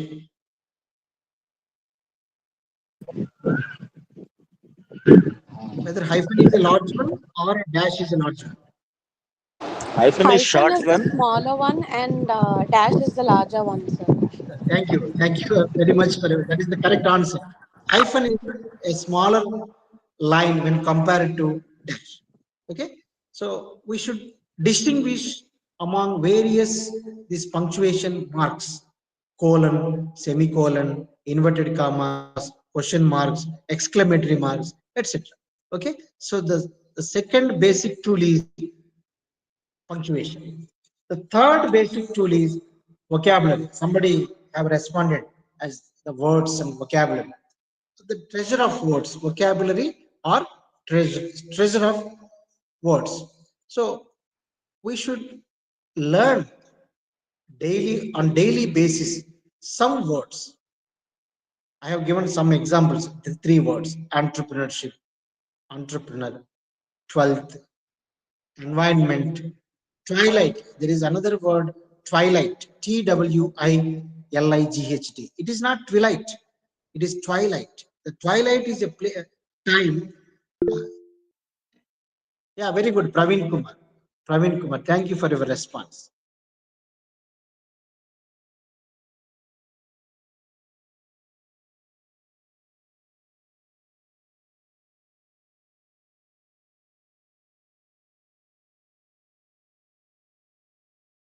Praveen Kumar, thank you for your response. Okay. Right. Twilight is a time before the sunrise and before the sunset. It is called crepuscular also. The pronunciation is twilight. Twilight. Twilight. So these are the basic tools of English language: spelling, punctuation, and vocabulary. These skills cannot be acquired in a day or a couple of days. It requires a lot of effort, lot of time, lot of practice, lot of exposure. So a student can gain experience when he or she exposes to this type of exceptions or exemptions. So exposure will lead you or lead him or her to a better experience. Okay, so unless he or she has this exposure to difficult words or exceptional words, they cannot acquire these skills. Okay, somebody has to teach them. So these are the, I mean, my topic is soft skills and communication skills. Soft skills can lead to various things like improvement of body language, non-verbal communication, etc. So now, just now I focused on the written skills. There is a difference between oral communication and written communication. In written communication, the basic tools are spelling, punctuation, and vocabulary. When you come to oral communication, so oral communication needs this type of correct pronunciation. I have given the example: entrepreneurship, environment, twilight. So when you yesterday madam also pointed out this point. When you attend a meeting or when somebody is giving a speech, if you pronounce the word environment, then the audience may get disappointed, because a speaker who is well known in English is not pronouncing the word properly. Okay, so we should not give any type of this lagging or ignorance of those words or pronunciation of environment. Okay, environment is the correct or the correct way of pronouncing that word. So this comes under soft skills. So soft skills is nothing but the way you pronounce the word comes under soft skills. Okay, oral communication, right? So the utterance, the proper utterance of word is also a part of both good communication and soft skills. Okay, so I have touched upon this the basic tools of English language: spelling, punctuation, and vocabulary, or the treasure of words. And the next part is, so if you want to improve these communication skills, you should have the good knowledge of basic grammar also, or essential grammar.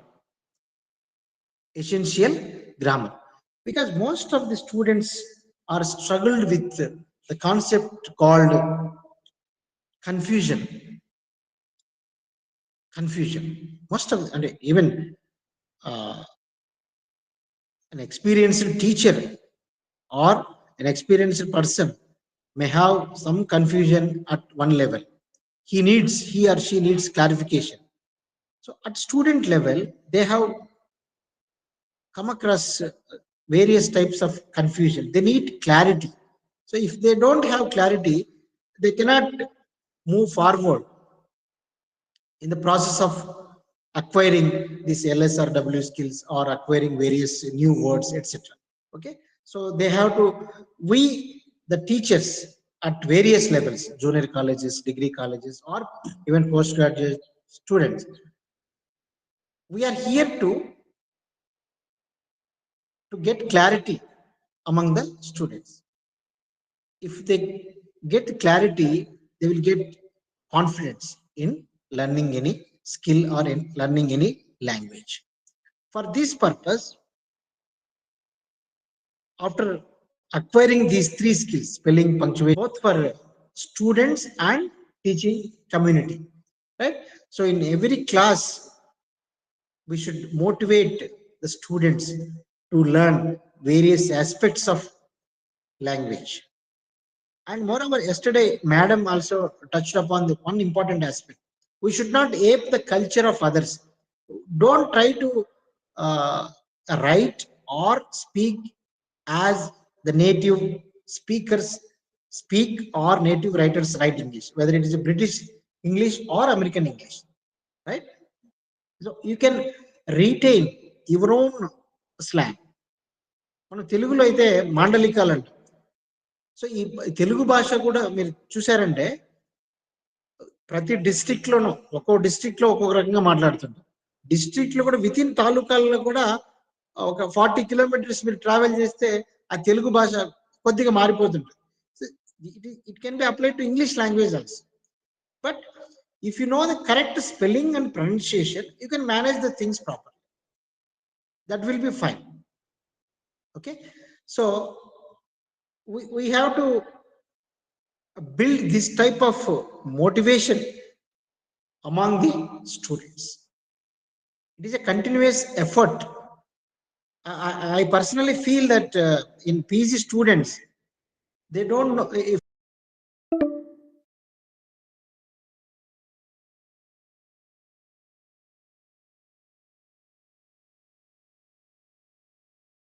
with various number. Somebody told 7, 6, 5. So because of they don't have any clarity, because they are in a confusion whether it is the number 8 is the correct answer or 7 is the correct answer. So till post graduation, they are not in a position to expose to the correct answer. Proper guidance is lacking. Okay, so sir has given me time 30 minutes. I think it is 2:55. I'm left with only 5 minutes of time, and so this is my experience which I gained here by teaching soft skills. I mainly touch upon the various subheadings which I teach here. So oral communication, I touched upon this topic, communication as a skill, and the importance of communication skills today, and what is the effective communication.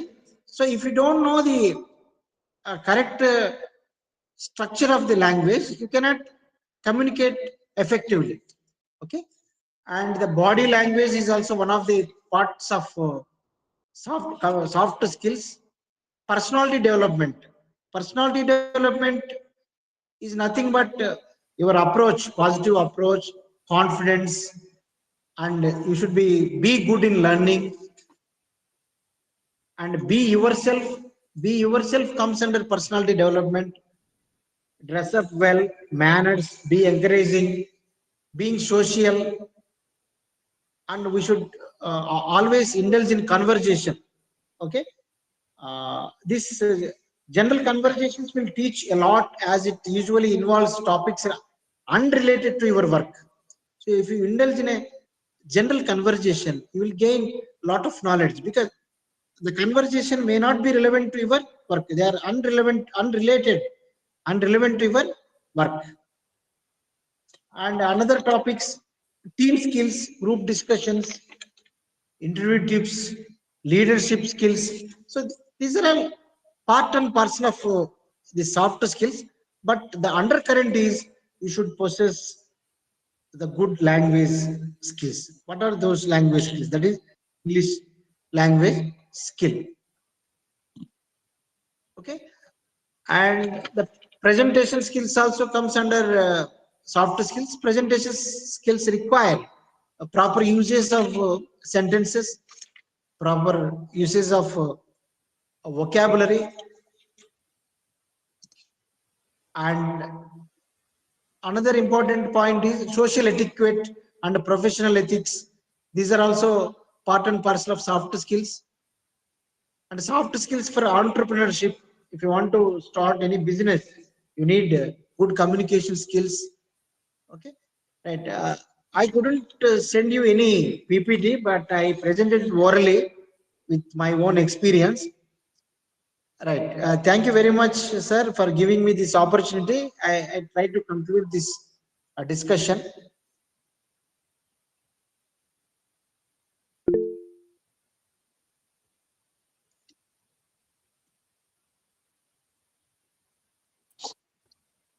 Yes, thank you so much for your wonderful presentation.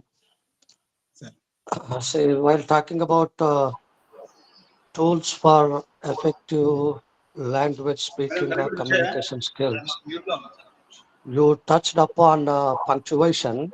I'd like to just give some examples for that, just as a part of making this discussion lively and interesting. First one is we are all aware of that well-known example of a judge giving a message to his subordinate, leave him, not hang him. But because of the punctuation, it turned out to be leave him, not hang him. So the person who had to live was punished and he was given death sentence because of this just punctuation mistake. Similarly, in Telugu, we have some interesting examples. రాముడితో కపివర్ణుడు ఇట్లండి రాముడితో కపివర్ణుడు ఇట్లండి. Similarly, మాట మాట పెరిగింది, మా టమాటా పెరిగింది. గురు జీవనం బాగుంది, గురూజీ వనం బాగుంది. Similarly, మీ సంగతేమిటి, మీసం గతేమిటి. So these are some interesting examples of punctuation or where to pause. Otherwise, the entire meaning of a sentence gets changed. Yes, sir. And similarly, while speaking about soft skills, I think can we also include this team spirit among the soft skills? Definitely. Yes, sir. Yeah. Anyway, thank you so much. Yes, sir. Thank you very much.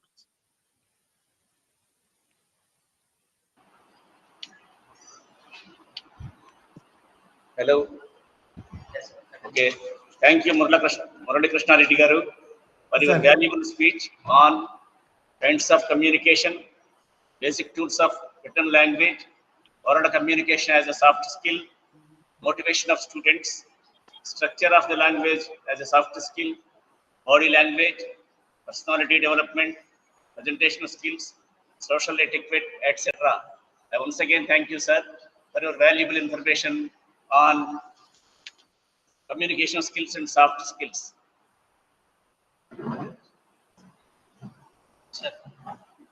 Thank you very much, sir. I have shared my number here in messages and my email address also, sir. Yeah, that would be handy for us, sir. So thank you so much. It's really good to know that you have shared your mobile number as well as the mail ID. We'll be in touch with you. And sorry, we could not give you enough time as it is the last day. So we'll have to wrap many things up. There are many resource person lined up down the line. We'll Okay, have to sir. It's accommodate okay. and have to complete even the valedictory session. It's okay, sir. Thank you very much. Yeah, okay. We'll certainly make use of your knowledge, okay, and that will be, I mean, which will be useful for the student community. Yes, So your presentation is very rich with information, and we'll make use of that in the days to come. Thank you so much, sir. We'll catch you back again. Yeah. The other speaker is Dr. Sisi Ratnakar. He'll be speaking about writing as a skill.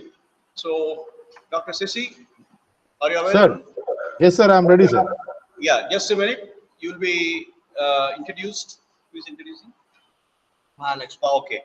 Yeah, Madam Mahalakshmi is going to introduce Dr. Sisi Ratnakar. Mahalakshmi, over to you.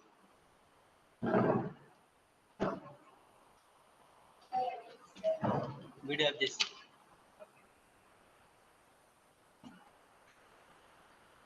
It is my pleasure to introduce our Dr.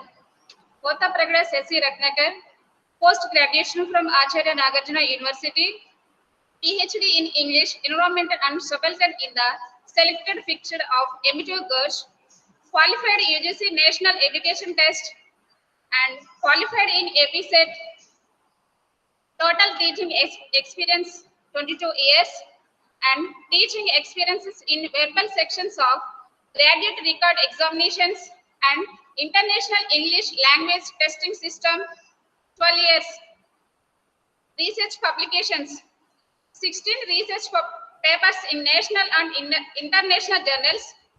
Books published, one book on emitive Gersh, Vignan's Seed Grant Project, one in progress, areas of research and teaching interested, English literature with a special emphasis of a novel and short story, literary theory and criticism with a special emphasis of eco-criticism, communication skills for undergraduate students with a special emphasis of writing skills,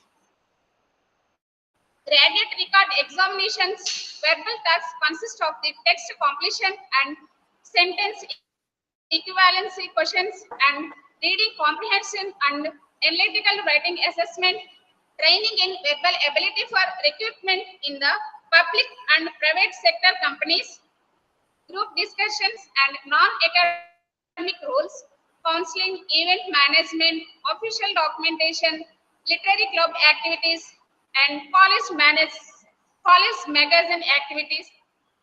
Now, I would like to invite Dr. Sasi Ratnakar Sir Garu follow upon your valuable words in this session. Thank you, sir.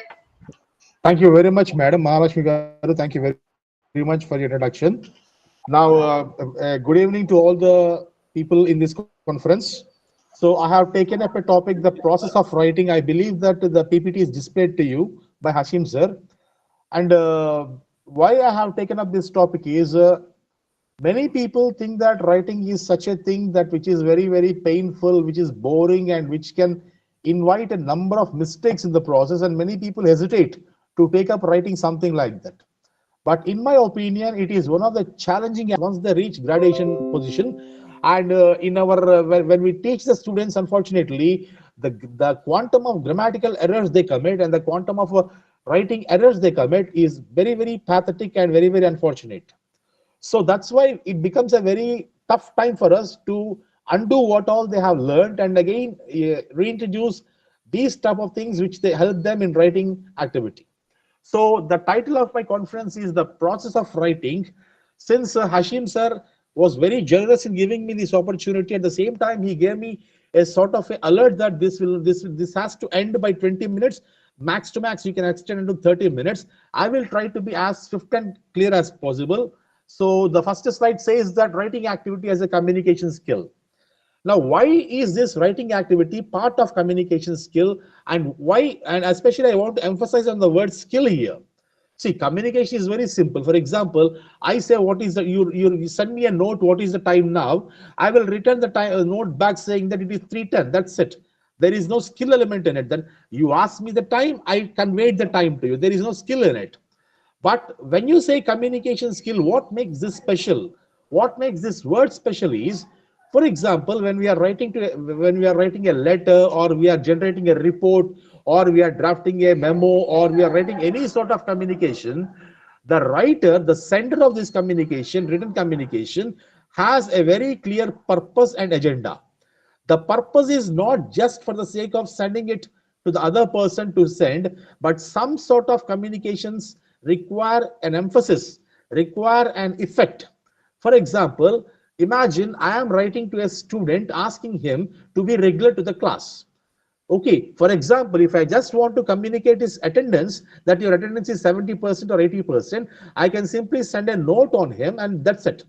But if my communication requires the effect to be created on the student, that the student should think what mistake is committing, realize that mistake, bring a transformation, and make him regular to the class, there comes the question of skill.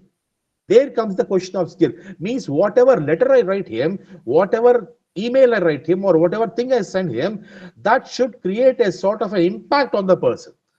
Naturally, my communication will be very successful if the impact is good. If there is no impact, the person simply reads the letter, throws the letter apart, then definitely my communication has failed and I do not possess communication skill in writing. So my dear friends, communication skill is nothing, it will be ultimately we can understand communication skill as anything. When you're speaking or when you're writing, when that particular speech or that particular writing creates an impact and brings a transformation in the receiver, only then you can call it as a communication success, and only you can call it as a skill in that case. Otherwise, it's just any other piece of writing, like a notice board what we read, or a newspaper what we read. So that's why writing activity is considered as a very important communication skill. But at the same time, there are many problems involved in this writing activity, such as, for example, I draft a letter, or I draft a note, or I draft a report and send it across. The moment I send it across, there happens the death of the author, and there happens the birth of the reader. And when I'm in person, in front of a person talking to him, I can study his facial expressions, I can study his body language, I can study whether the person is interested or not, like that. But when the person is not in my presence and only my letter is in his hand, my report is in his presence, or my mail is in his presence, I cannot study that guy. What is this guy feeling like that? So in such a case, I want the letter to be as quickly but as special as possible, as impactful as possible. And that's why you call it as a communication skill and intellectual activity. At the same time, this has got its hiccups. And many people, linguists, they accept that language is very slippery. Language is very, very, what do you call, deceptive. We intend something and unfortunately something else goes. Just now, the chair of the previous speaker, he was talking about the various goof-ups and gaffes that can happen when communicating. So likewise, communication skill in writing, this is very, very problematic, because the writer is not in the presence of the reader to explain each and every writing. And my dear friends, understand one thing, that I send a letter, the other person reads the letter, and the other person makes a call to me asking, sir, I didn't understand this part of this. Can you explain this to me? Then naturally you can understand that my communication has failed. My communication has failed. And nowadays the modern definition for communication is nothing other than what the other person understands is communication, not what we intend, not what we write, not what we generate.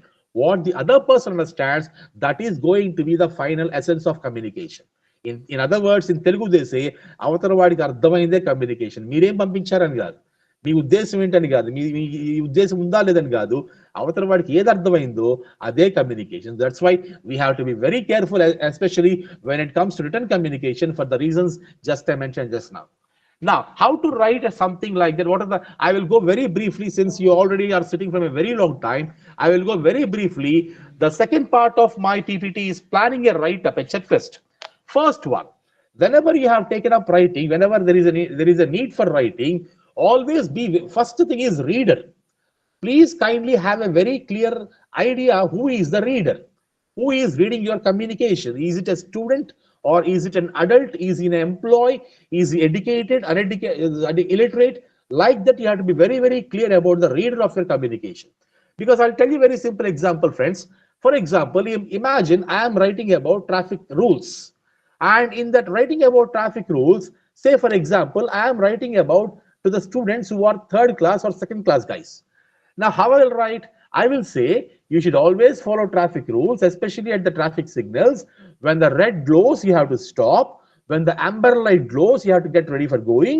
And when the green light glows, you have to go. So I will be so detailed, I will be so elaborate, and I will be so particular about the colors of the traffic signals.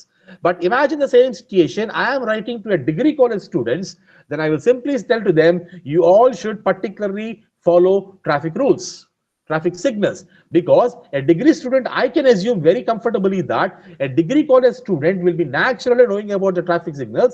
He has it in his experience, and he knows the meaning of the various colors in the traffic signals. So I need not be that elaborate. So that's why your reader should be in your mind while you're writing. For example, you're writing something, for example, you're writing about manufacturing, say for example, candles. You are manufacturing candles. So you are writing it for the sake of a general reading. Your approach for it should be different, because anybody will be reading that article.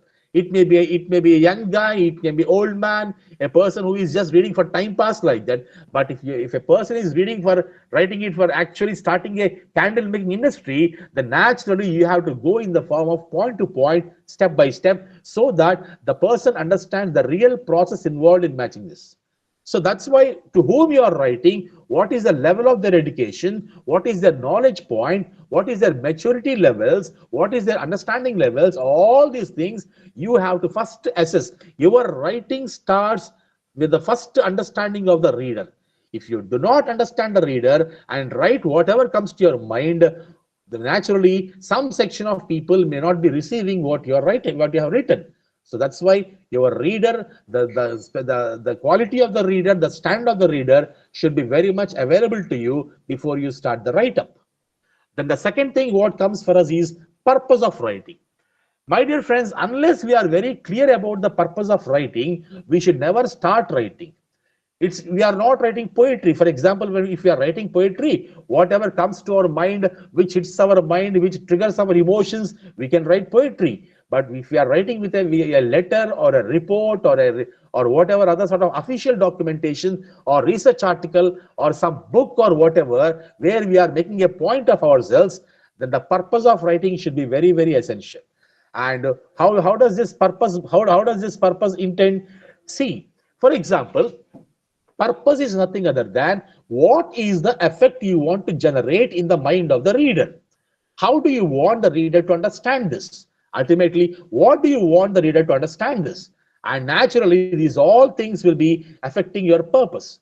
If your purpose is clear, that automatically very much not and simply influences your writing style also. If you do not have purpose, if you are not clear about purpose, you will be writing like simply without any aim or direction or without any sort of planning.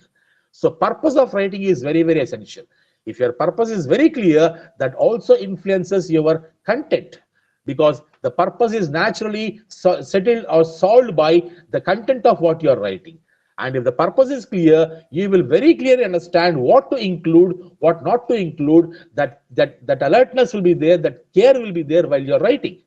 And the third part is sequencing. Now, what is meant by sequencing? This for example, this is like say for example, imagine I am writing to a person, say the process of preparing tea.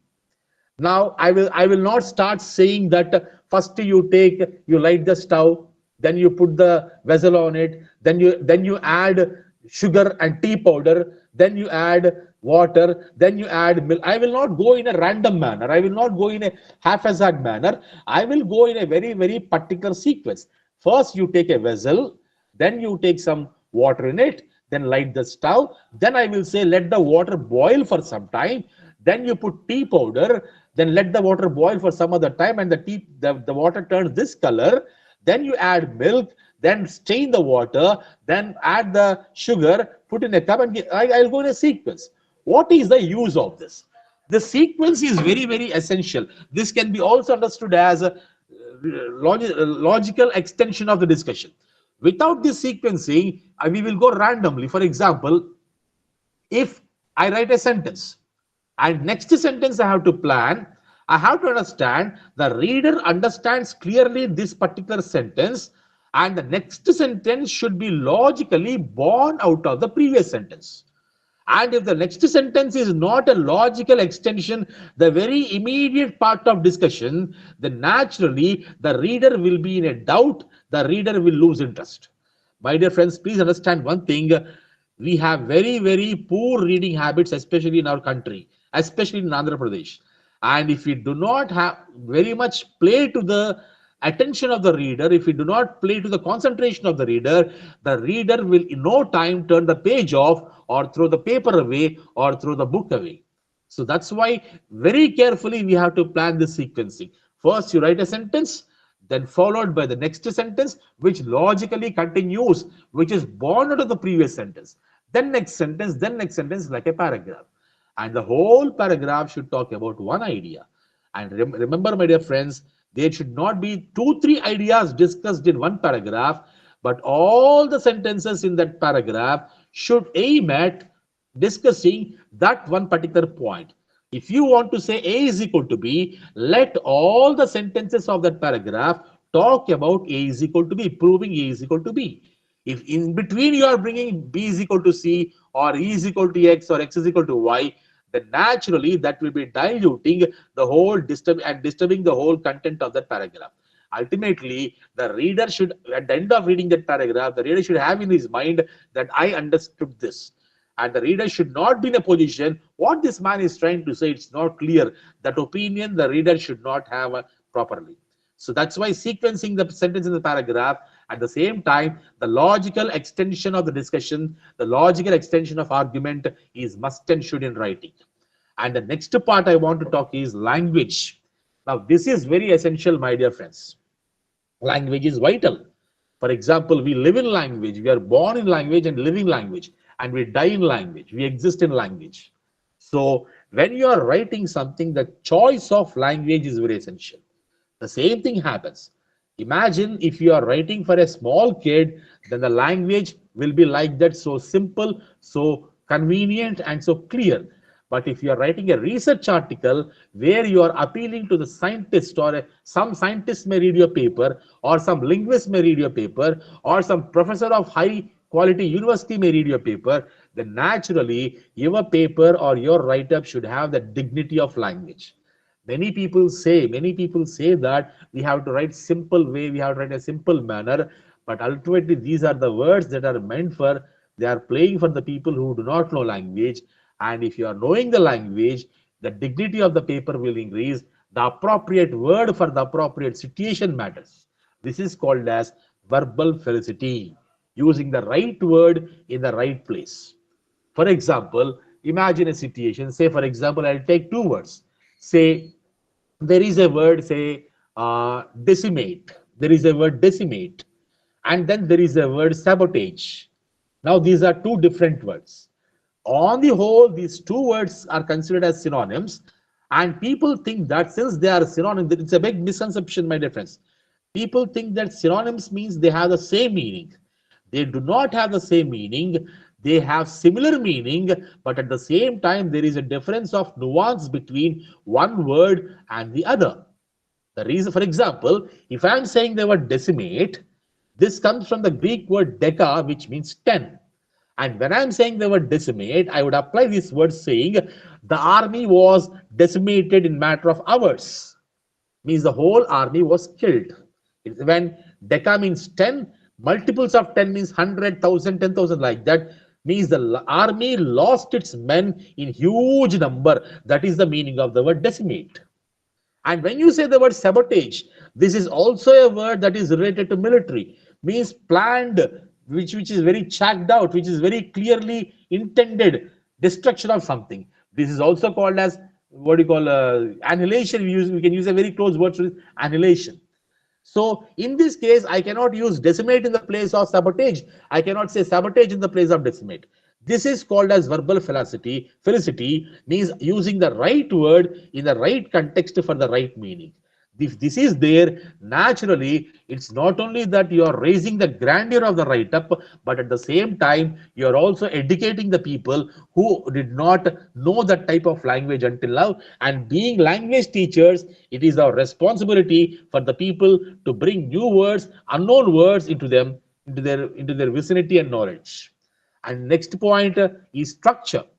When you say the word structure, structure means, as I have told you, the word sequencing, the logical continuation, the logical extension of the ideas. Likewise, structure also same thing applies. If I am saying the word sequencing, it applies to sentences, and if I am saying structure, it applies to the arrangement of paragraphs. My dear friends, every writer, whatever he writes, do not have the same purpose. Every person will be writing with a different purpose. Some people want just their paragraph, their article to be read and appreciated. Some people intend action on it. Some people think that whether people read it or don't care, I'm writing for my pleasure. So purposes are different.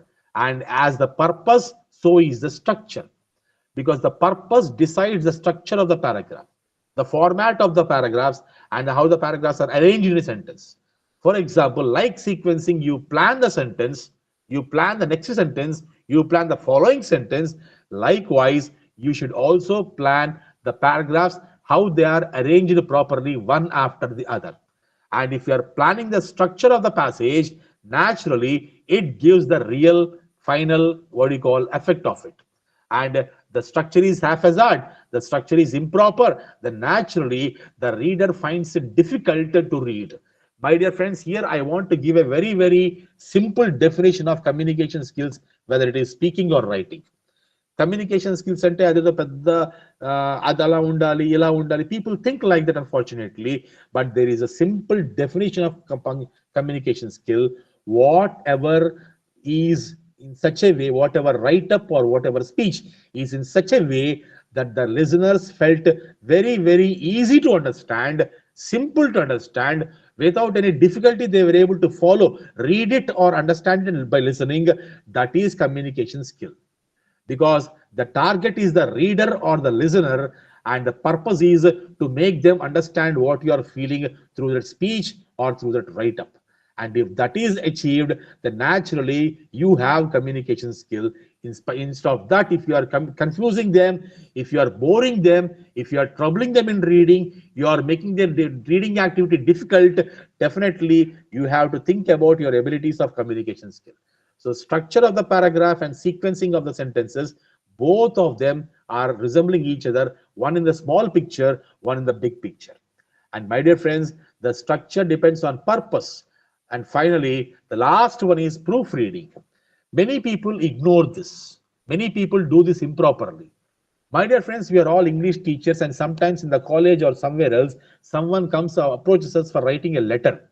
And unfortunately, by the virtue of becoming English teachers or by the burden of becoming English teachers, we cannot have the luxury or lenience to commit mistakes.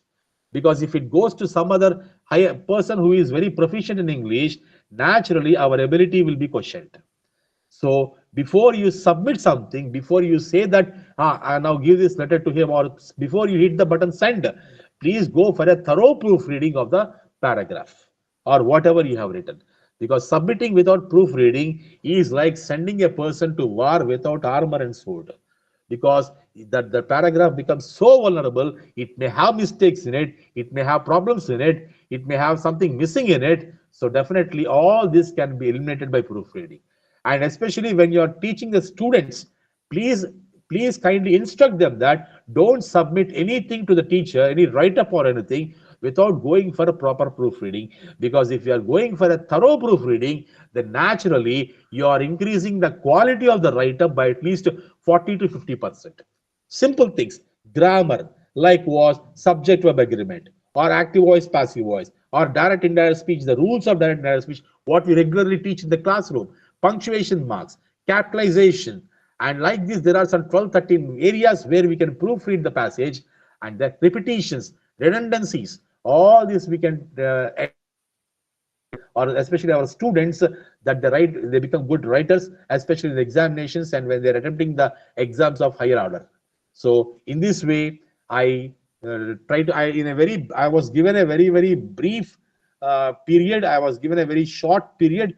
So I prepared how much I can prepare. I think that it is of some use to you people. I was unfortunately not able to be elaborate and clear. In case if we get some other opportunity, we'll meet in person, then I can talk to you in a better way. Thank you very much. Thanks a lot. Any questions? You are free to post.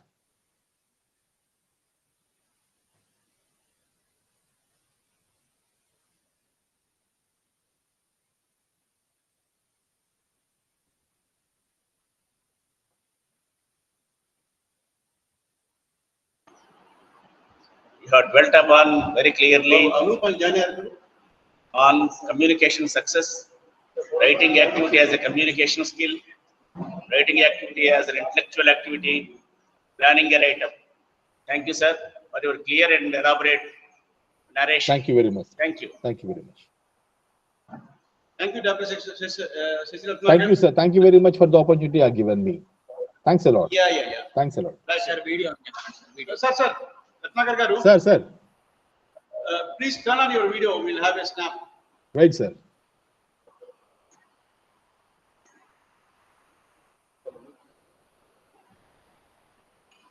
So this is my video, sir.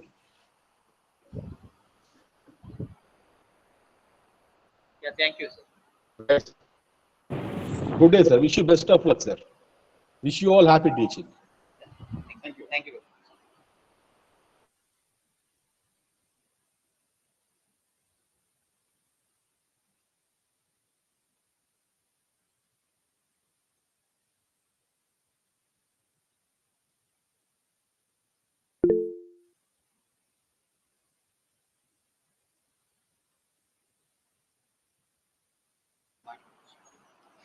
Yeah, Anup, have you joined?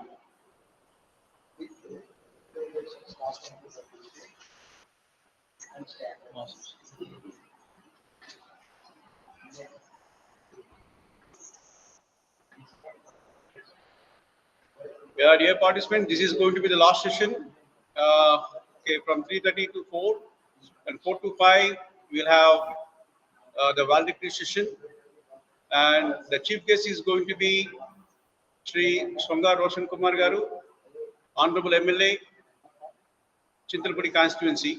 So he is going to address okay, we for the valedictory session virtually, and the second one is Dr. C. Krishna, Joint Director, Commissionerate of Collegiate Education. So with these two luminaries, we are going to end up this 3-day workshop. And this final session is going to be entirely different and very much useful. And I'll just brief it up when the person joins. We are happy, like we conducted a small contest, poetry rating contest, and we have got 23 responses before 2 o'clock. So after 2, we got a few. 15? Okay. We have around 15. Okay. After 2, we got 15. Sorry, we will not be considering them. Okay. As of now. Okay. And up to 2, we got 23. Okay. As you share that via the mail, we will be able to show you on screen also. Okay, what are the poems that got through and the poems that could not? Yeah. Yeah, I think I welcome Mr. Anup. Anup, are you there? Yeah, hi. Good afternoon. Yes, I'm there. Yeah. Yeah, thank you, Anup. Yeah, okay. Dear participants, as I told you, whatever sessions we have conducted and you have attended, they are different. And this is going to be entirely a different one. And we have Ms. Anu from IQAC Free Study Abroad. Okay. So what we have planned is local means we have to have a vehicle to move from local to global. For that, we are making use of English language. That's true. So in the academic parlance, okay, in whatever angle English language has to be developed, we have dealt with. And how actually English language is going to support to build a career abroad. We need to know even that. In our respective countries, in our respective classrooms, we have been doing our best. And with the knowledge and the skill gained, how far our students are able to create a mark or show themselves up abroad. So for this evaluation and observation, okay, I requested one of the leading consultancy agencies from Bangalore, okay, and the name of the organization is IQAC Free Study Abroad, and the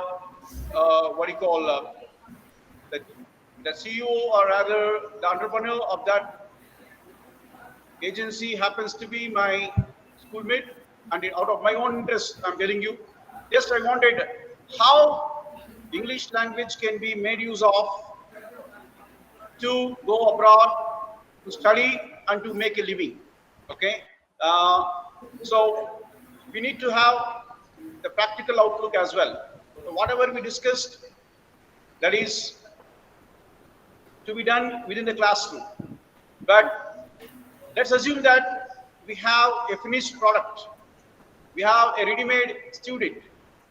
Now, how the person can make use of his language ability and other skills to unleash his potential abroad.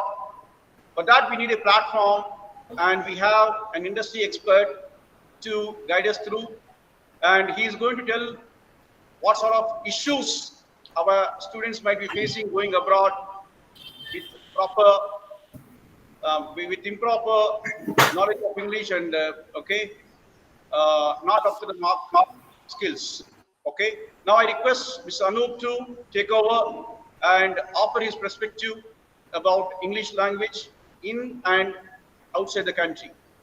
Anup, over to you. Thank you. Yeah, thank you, sir.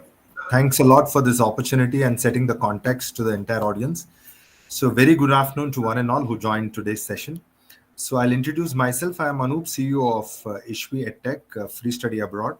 So, our organization believes in sending students abroad for higher education, the most preferred destinations for all the students from India at zero cost. So, I repeat again, at zero cost. We don't believe in charging any students any amount. So anyone has any inclination to go abroad or not, so they need not invest anything with us. So at zero cost they will go, and all what they have to do is they have to take only one test, that is one English proficiency test. So there are 4 English proficiency tests, which every student who is aspiring to go abroad has to take one of them. There are lakhs and lakhs of students who are going abroad for higher education, predominantly highest to US, followed by Canada, then UK and Ireland. I'm going to give the statistics also. But all these students who made it so big in different countries, they have only taken one test, that is English proficiency test. There is nothing beyond they have done. And then once they have taken this test, they have prepared this test for someone who has not studied this thing English in their initial years of schooling. Maybe they might have studied Tamil initially in the schooling for Tamil medium or Malayalam medium or Telugu or Hindi or Kannada or Odia and all. Initially, even if those students who do not have a foundation of this thing actually English in their initial school days, still they have made it big in their career. So it does not matter whether you have studied throughout in English medium, because English has always been one of the subjects actually, even if you have studied in non-English medium schools or colleges and all. So what I would like to bring in the perspective is, if you learn this skill, because there is no age for learning, it is a lifelong learning. Because today, as a CEO of the organization, I have to also have a mindset of lifelong learning. I need to learn new technologies. I need to learn new things which are happening in the industry, and how I should keep myself this thing updated with the latest which is happening in the industry, with the latest technological know-how. In the same way, English also has to be learned in the best possible way, and there is no age for learning, because many students, they think that, oh, I cannot talk to people in open forum. I have my own reservations. I cannot talk. I fumble, and because of maybe I fumble, this thing actually do not speak in front of this thing friends or in any forum and all. I think first thing is we should come out of this fear, because English language is something actually which we can learn day by day, step by step process is there for learning. It is not that overnight everyone has learned. And today I'm speaking to you in this forum. It is not that I have learned English overnight. I started speaking to large audience overnight and all. So it has been a process which we developed over a period of time.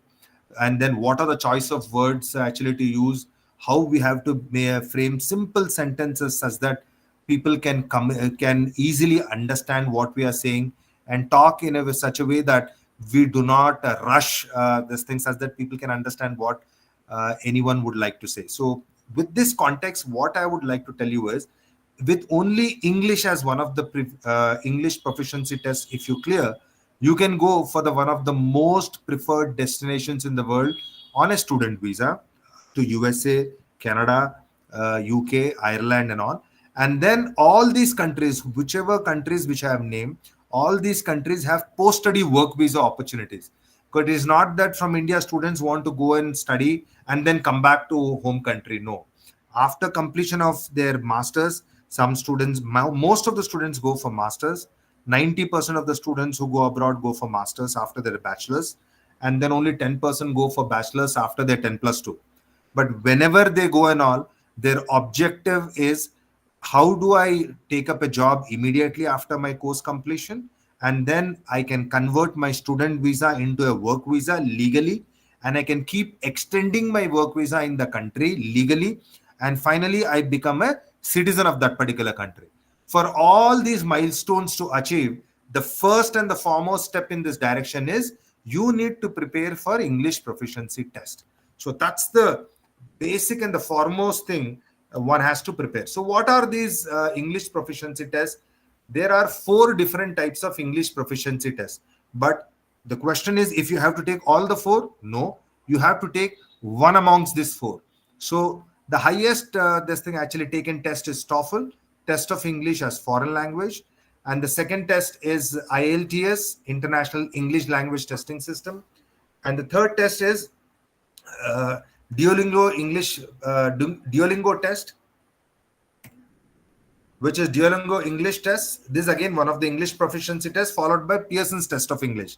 So any one of these tests one can take. Let us say what exactly is tested here is something which you have to know. So in English, if someone has to test our English, there are 4 different skills they will test. One is the listening skill, second is the reading skill, third is the speaking skill, and then fourth is the writing skill. So beyond this, they will not test anything, because they want to be sure that you're ready for the international market. So that is the reason they want these tests, and then we apply to the universities, get admission and secure visa and all. So that is the reason one of these tests is mandatory. So quickly we'll get into the details of one after another, which tests consists of what. So as I told you, the basic foundation of any English proficiency test is to test you in 4 skills. That is reading skill, listening skill, speaking skill, and writing skill. So reading skill is nothing new to our Indian students. They have been doing reading comprehension right from their school days and all, right from your middle school, high school, senior secondary school. In English, this thing paper, in English subject, we are given reading comprehension, and you need to read that comprehension, answer the question. This is exactly the same. There is nothing beyond that. Okay. And listening skill. What is a listening skill? There is a conversation between 2 speakers on a specific topic. A will be talking to B and B will be talking to A. They are conversing with each other on a specific topic. You need to understand what exactly they are conversing between both of them. And there will be questions related to what conversation is happening between A and B. Okay. So again, multiple choice questions, and then you will be answering. And speaking section, you have to, you will be given a topic on which you need to speak. There are certain tactics, how you have to build your sentences, how you have to make your open statement, how you have to build on a case which they are going to give, on which you're going to talk, and how you are going to give your recommendations and conclusion. So there is a template, there is a formal structure on which you need to introduce, do a opening of that particular speaking section on which the topic is given, set the context, give some examples and all, and then give your closing remarks. So that is the format which is followed in the speaking skills and all. Writing skills, this is again actually which we have been doing right from our school days. A topic is given on which you need to write 100 words, 150 words, 200 words, 250 words, 300 words, and we have been doing it right from our school days and all. So this is exactly what it is. We are not doing anything which we have never done in our right from our school days, except for our speaking skills. Otherwise, listening skills is again something which we have also done at the school. Why? Because in the classroom, the teacher does a lecture on a specific topic, and after the end of the topic, they'll ask questions in the class. They'll to understand whether the students are following the class, and then based on how they are answering, they will also know the level of this thing actually following the student has and all. So you need to understand in a simple way. That is the reason I'm giving these examples and all: reading, listening, speaking, and writing. Okay, so these are the 4 sections which are tested in all these 4 English proficiency tests, and you have to take only one among them. So TOEFL is again a computer-based test. Scoring each section, that is reading section, is on a scale of 0 to 30. Listening again on a 0 to 30. Speaking again on 0 to 30. And writing again on 0 to 30. So totally it's for 0 to 120. And 90 is something considered as a good score. 92 to 100 if you score, it's considered to be a good score. And it is valid for 2 years. All English proficiency tests are only valid for 2 years. This is how the format is and all. And that is the reason we recommend students, where if they want to leave the country immediately after 10+2, they can take this test during their 10th vacation, after the 10th schooling holidays and all.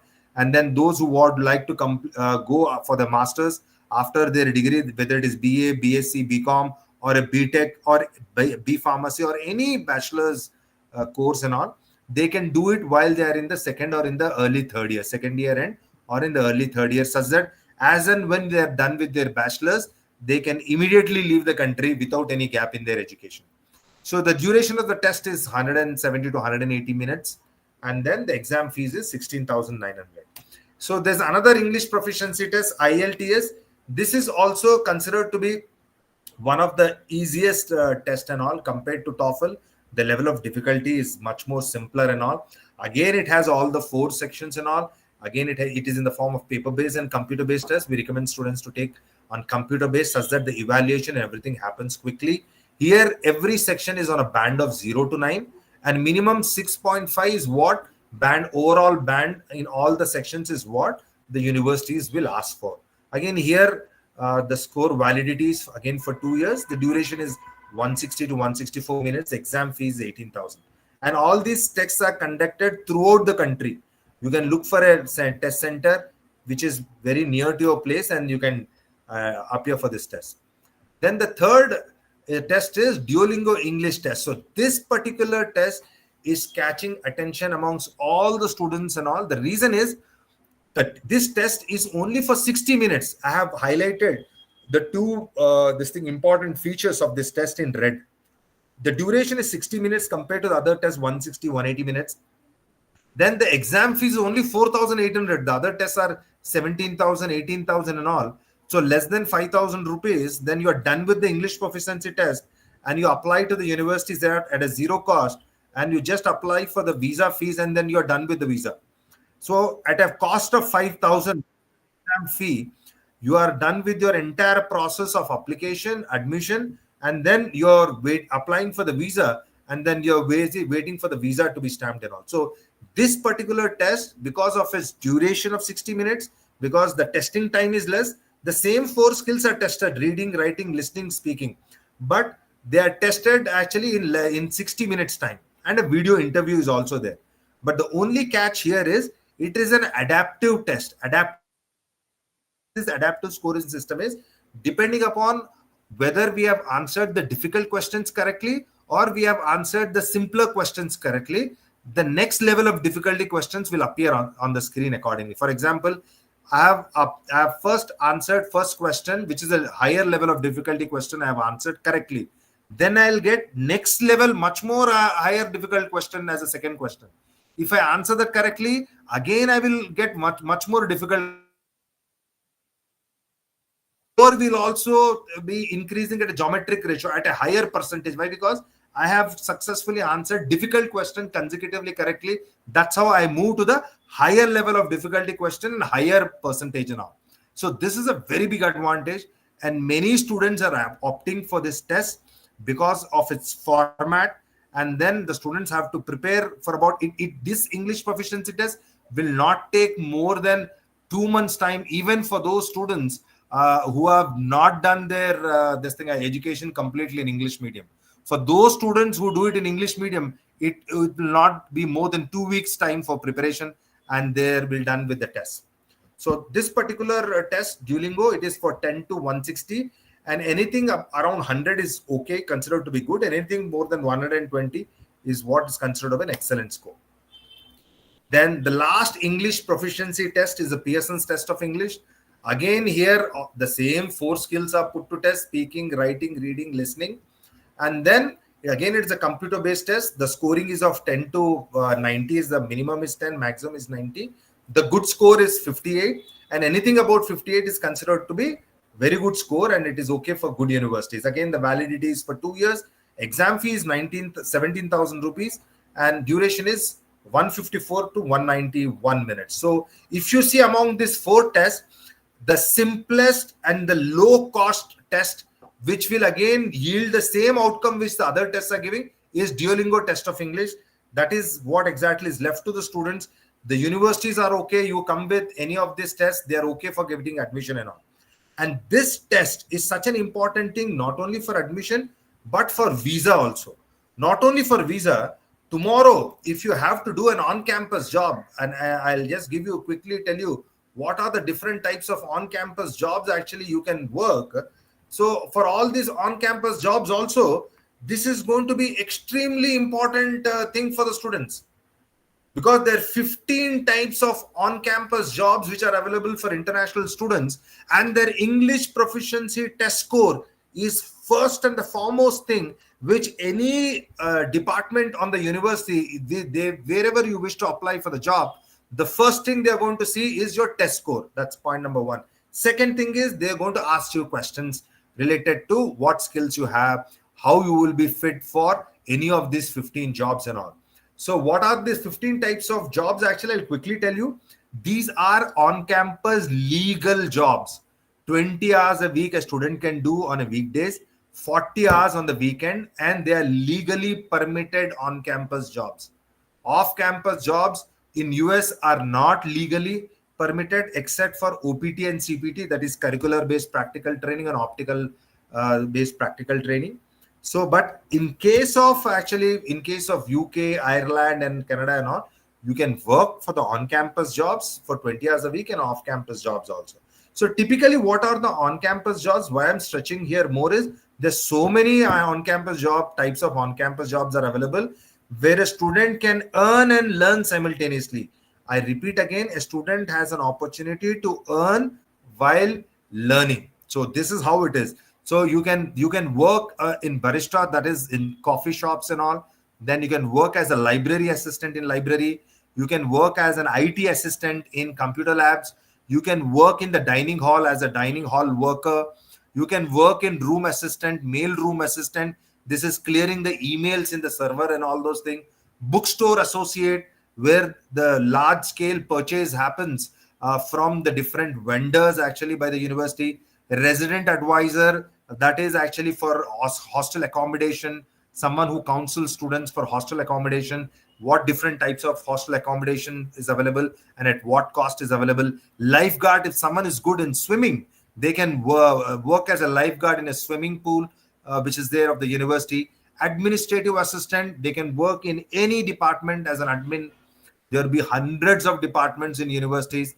Then the campus tour guide, for all the new students who would like to go around the campus, who are planning to take admission, who already got admitted recently, they can work as a campus tour guide. And the fitness and recreation center, that is for the gym area and all. And then the peer tutor, someone who is good in certain subject, can help that particular student in tutoring that subject. Research assistant is someone who has research bent of mind, is keen to be associated with the professor in the ongoing research, then they can work as research assistant. Someone can work in the museum or gallery assistant or in the university. Film and theater assistant in arts, in the School of Arts, any students can work and all those things in film and theater assistant. Like this, there's so many. They are about like this 15 jobs I could immediately tell you, but like that, there are 30 to 40 odd jobs actually which are there in the campus. And the first and the foremost requirement is English. They will not see your academic percentage of 10. They will not see your academic percentage of 12th and all for all these jobs. Whether you are in a position to converse in English, understand what the other person is asking and telling, and you are reciprocating in a right way where other person can also understand what you are trying to convey without any grammatical mistakes. This is what exactly is the minimum ask as far as on-campus jobs are concerned in an international scenario. So this is what exactly I just thought of initially, setting the context before I get into the other aspects of how you will go about in applying to the universities and all. So the next is, if you see the other most important this thing actually criteria of checking what exactly are the most preferred destinations. Okay, so where are the Indian students going? Where are they going? What is their preferred destination? So you should be fully aware of what exactly are the preferred destinations. So these are the 4 countries where most of the this thing actually Indian students are heading to. US is the first, and this is the first preferred destination for Indian students, followed by Canada, then UK, Australia, and Ireland. So so on what basis I am giving these figures? So these statistics of students going abroad, these are 2024 statistics. These are released by Ministry of External Affairs, because all the high commissions and embassies of different countries, they have to report their numbers to the Ministry of External Affairs India, where they have to tell how many number of visas they have issued, or if for their respective country, for which courses, which universities, for which programs, very detailed information they give and all. So these are the extract from those. So these statistics are completely authentic. So by September 24, with respect to what statistics are released, there are more than 7.8 lakh students have left for higher education, this thing to different countries in the world, whichever I told you. 7.8 lakhs till September, and October, November, December, putting these 3 months together, also at least minimum 2 to 3 lakhs would have gone. Those numbers will still reflect once all these numbers are reported to Ministry of External Affairs, and they in turn publish this thing in their website.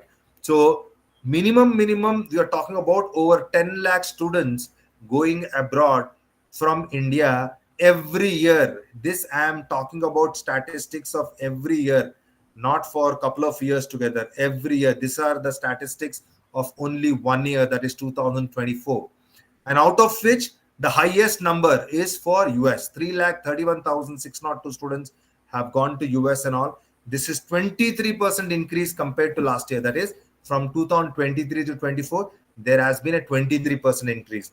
And in 2025, we expect the numbers to increase by at least 30 to 35% and all.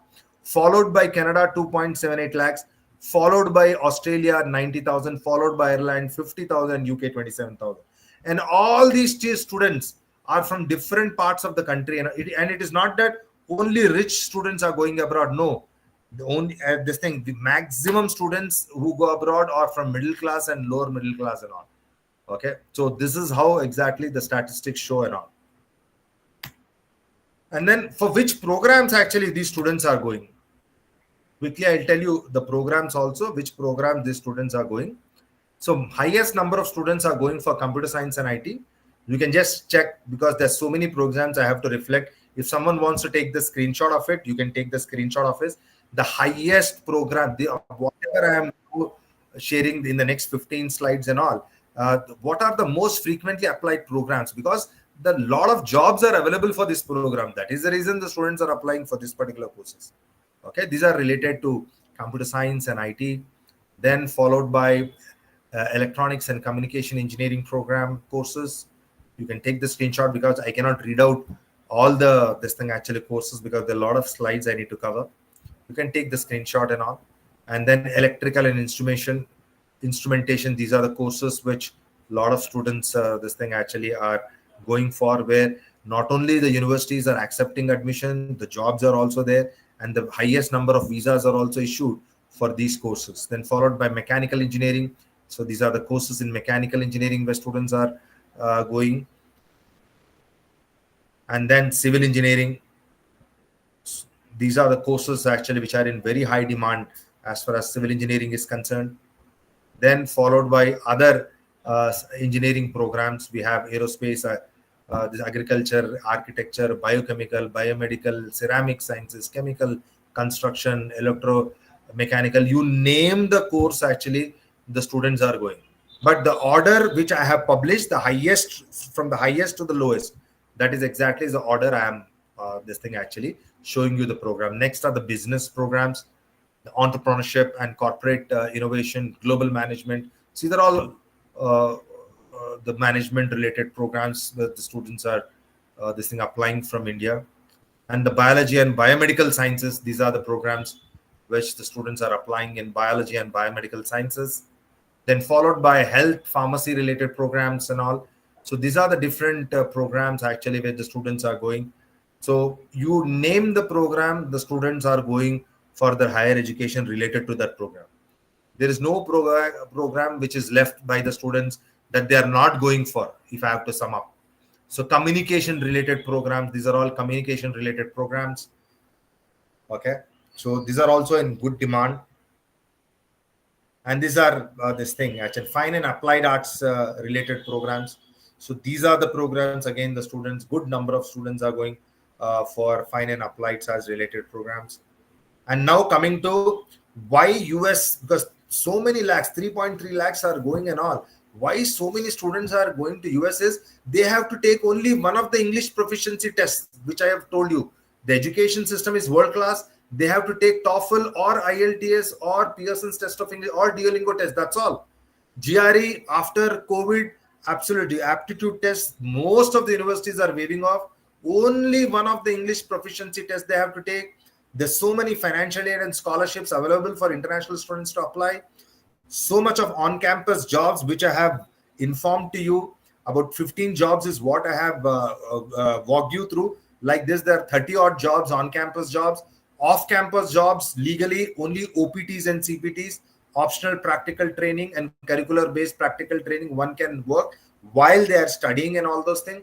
And after studies, they can legally, they are permitted to work for 36 months. That is 12 months of OPT for STEM and 12 months for others. So 12 months, 29 months plus 12 months.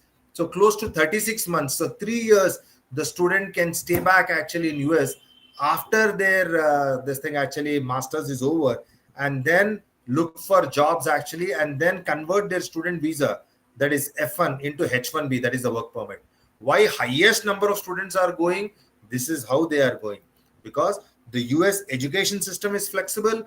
Only one English proficiency test is required. Minimum percentage required is only 50% and above. That is what exactly is required. And today banks are coming forward to give collateral loans with security, land, plot, flat and all. When non-collateral loans also are giving, there is no security required, no guarantee required.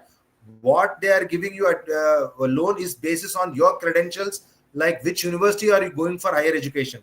Based on which university you are going, they are issuing non-collateral loans, because the banks have seen the highest rate of recovery is on education loans. That too, those students are going abroad because their earning capabilities while studying itself is very high, and after course completion also is phenomenally very high, because every country, in case of US, they can stay back for 36 months on work visa legally. In case of other countries, minimum they can work for 2 years. So US and Canada is for 36 months, 3 years, which can be further extended depending upon the valid visa.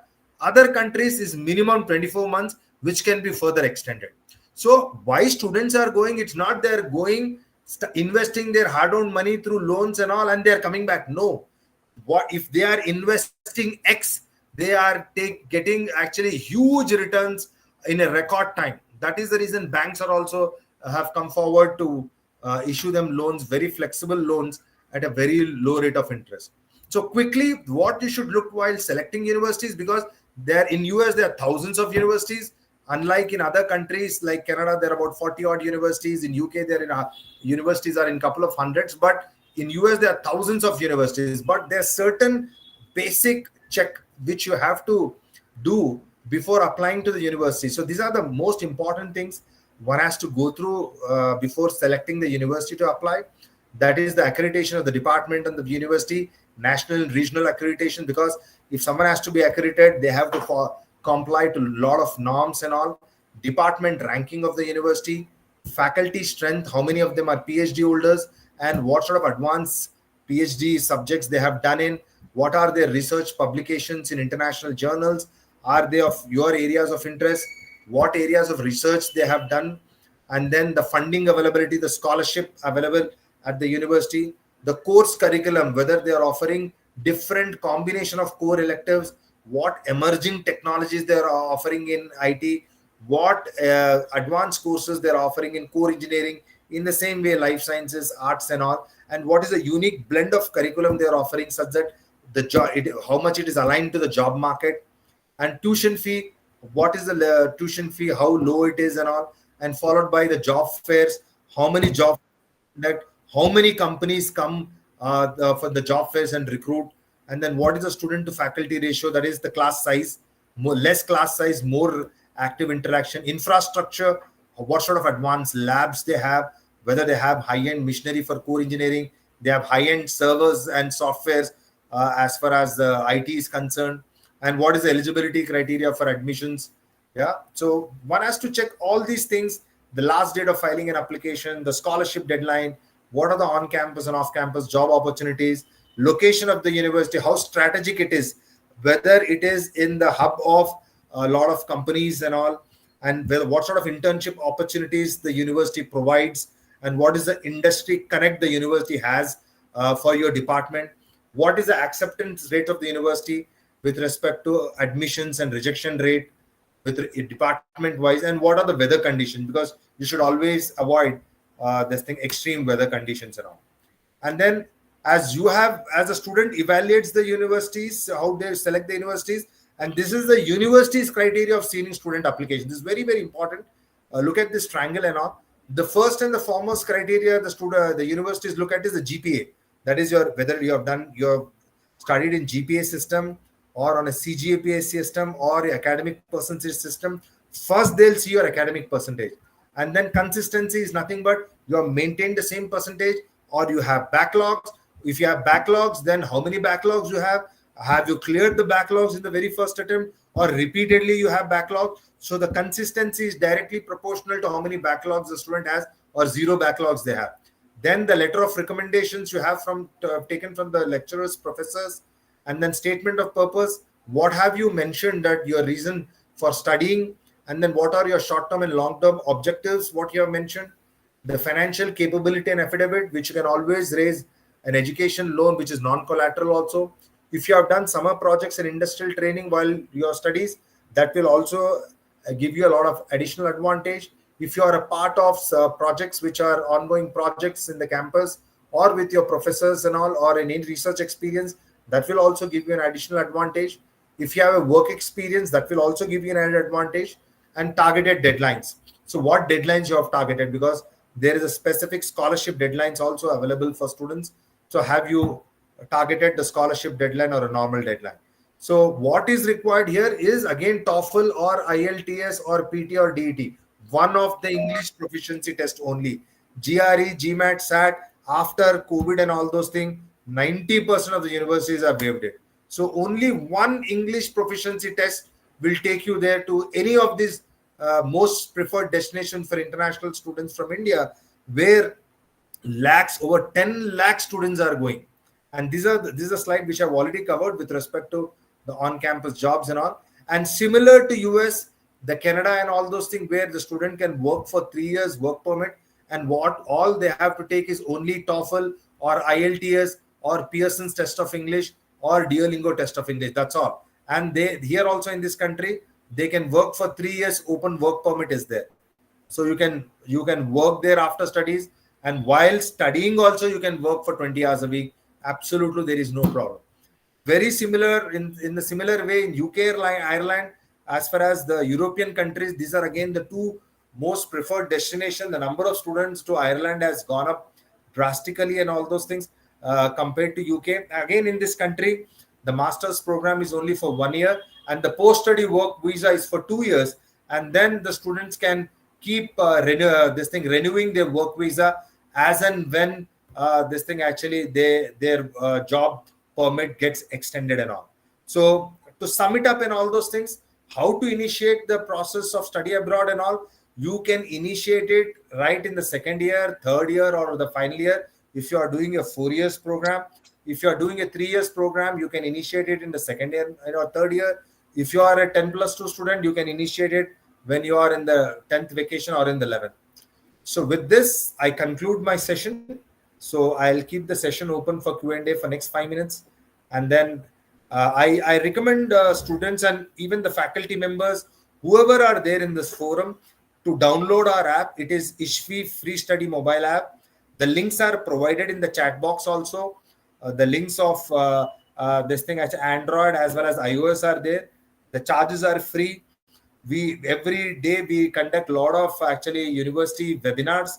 The students sitting at their home or wherever, whichever location they are, they will have access to a lot of universities, interact with the university representatives, understand their requirement, and then start applying it on. But for everything to happen, the first step in this direction is you need to start working on in developing your English skills with respect to all the four: listening, reading, writing, speaking. So all the four you have to start actually. And then from examination point of view, if you prepare for English medium background students, it will not take more than 2 weeks. For a non-English medium students, it maximum 2 months time. And this I'm telling you with a lot of data. What with so many students we have trained over the past 25 years, I'm talking to you with this conviction and all. So with this, I keep the this thing forum open for any questions. Yeah.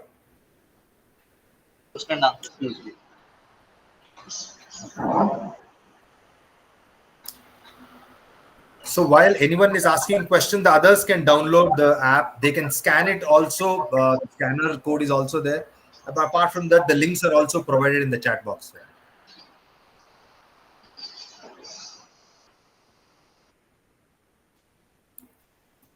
So I see a lot of lecturers and some professors are also there in this forum.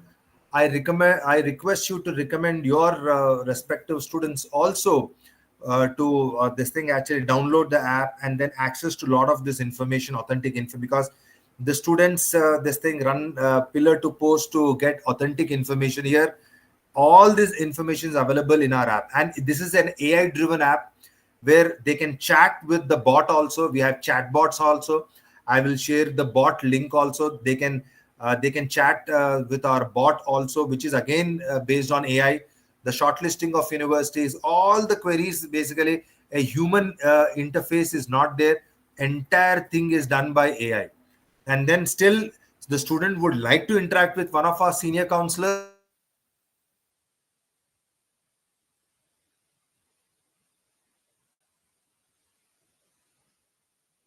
can reach out to us through the bot also. There's so many ways and means they can reach out to and all. But what I would like to tell you, with so much of technology, this thing, we have aligned ourselves to completely AI driven technology, wherein earlier in the past, because I'm in this industry for 25 years, counselors used to play a very critical role in explaining to the students about the university requirements, the names of the universities, the admission criteria, the application fees, tuition fees, and everything and all. One had to remember it by heart. But now with our app, at a click of this thing actually of different modules in our app, you can get the information within fraction of seconds and all. So everything is available and all. And then if someone would like to have a coaching for TOEFL IELTS, we do not do it, but we can always put you across to any of our this thing faculty members. They can do the training online. So if you have a will, we will show you the right way of reaching out to your dream destination at a zero cost. So that is what exactly our assurance. With this, I conclude. And then if you have any questions, I'll be more than happy to this thing ask them, answer them. And I would like to thank this thing actually Mihasim sir, as well as all the organizers of this event, for giving us this opportunity to interact with all of you, share our experiences with all of you. So thanks a lot. Yeah, Mr. Anup, Yes, it was good listening to you. See, actually, the very purpose of my involving your organization is to help the students who are at the bottom of the pyramid. Correct. Okay. Okay. From tier 1, tier 2, of course, there is enough information. But what I came to know after with your from your presentation is that there is an app available and which is very handy.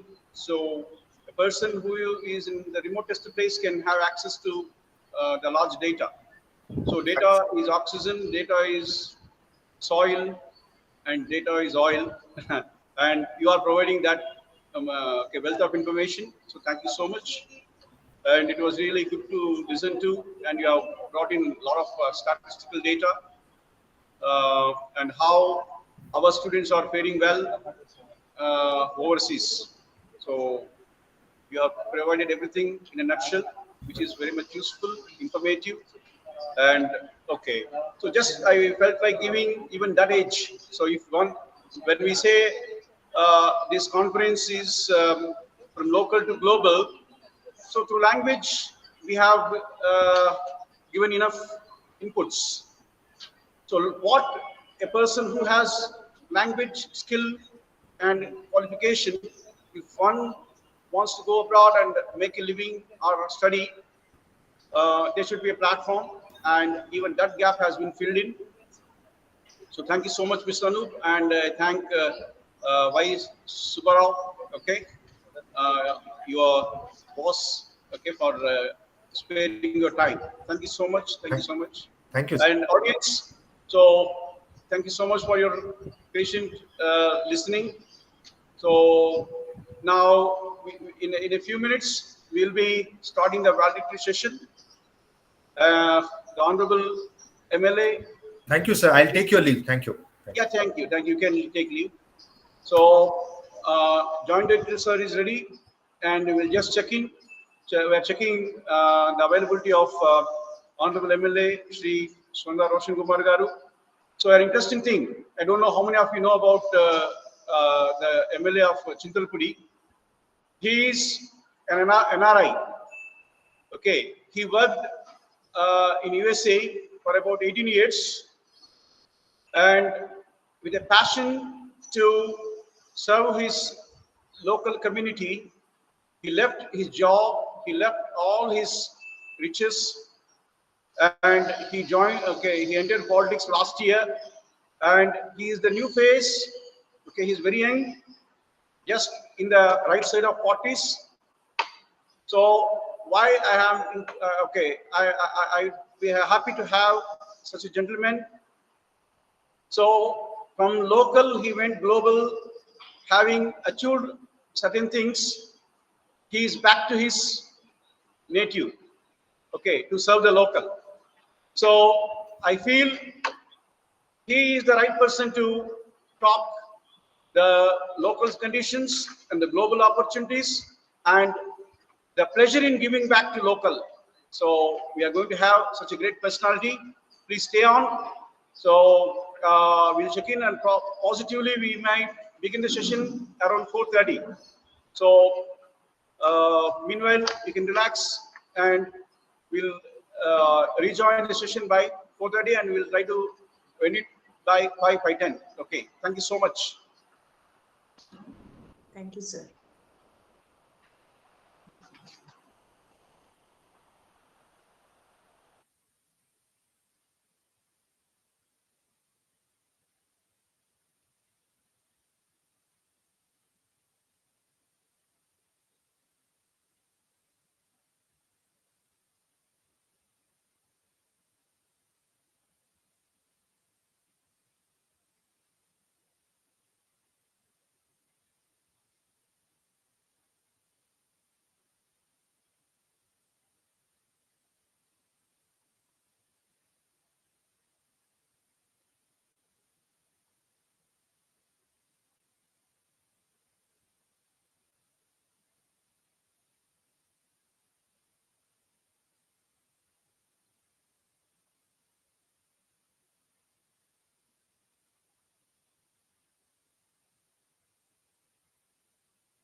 Madam, voice is not audible.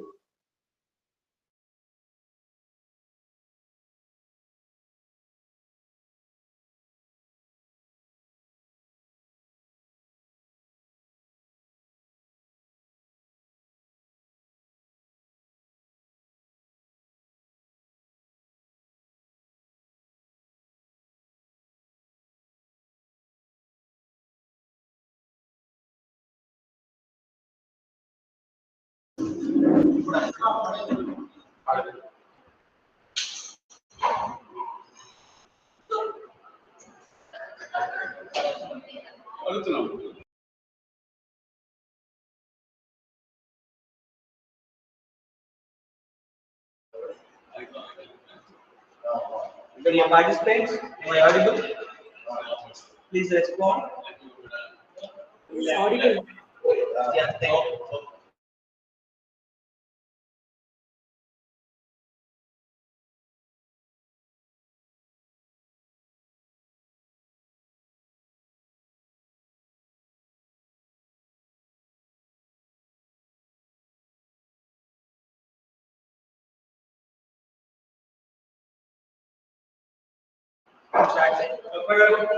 Yes, sir. Yeah.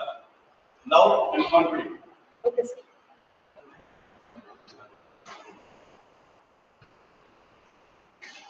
Good evening to one and all present here, physically and virtually. It is with great pleasure that I welcome you to the valid studies session of the 3-day international workshop on English for the Glocal Generation. This workshop, which started on 23rd April, has provided a platform for learning, sharing, and empowering students to the English language. Today, we conclude this enriching journey with valuable reflections. I now take the honor of inviting the dignitaries to the dais. We are privileged to have with us Sri Songa Roshan Kumar Garu, Honorable MLA, Chintalapudi constituency, joining us virtually as our chief guest. Dr. C. Krishna Garu, respected Joint Director, APCCE, joining us virtually as guest of honor. May I now invite the following dignitaries who are present with us to kindly take their seats on the dais. I invite Dr. P. Srinivasarao Garu, Principal. Please take on the seat. Thank you, sir. Mr. N.J.K. Narendra Kumar Garu, Vice Principal. Now I request, sir, please take your seat.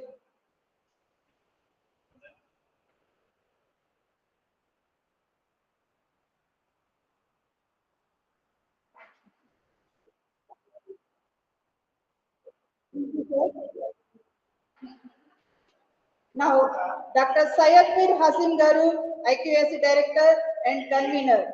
Sir, please take your seat.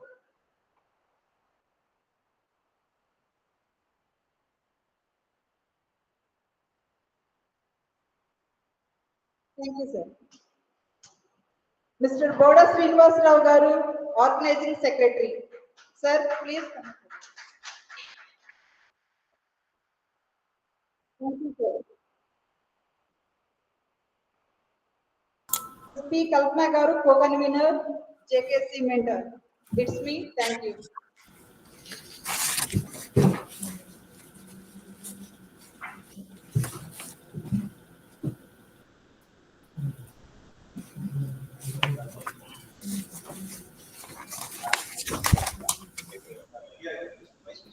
Now I invite our Vice Principal, sir, Mr. N.J.K. Narendra Kumar Garu, to share his reflections on the workshop. Sir.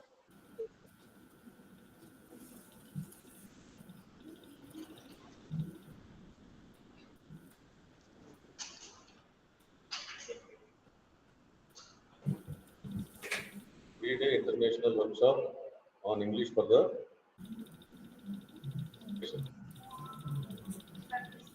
respected chief guest, Honorable MLA Garu, respected guest of honor, Dr. C. Krishna Garu, Principal Dr. P. Srinivasarao Garu, distinguished resource persons, faculty colleagues, and dear students.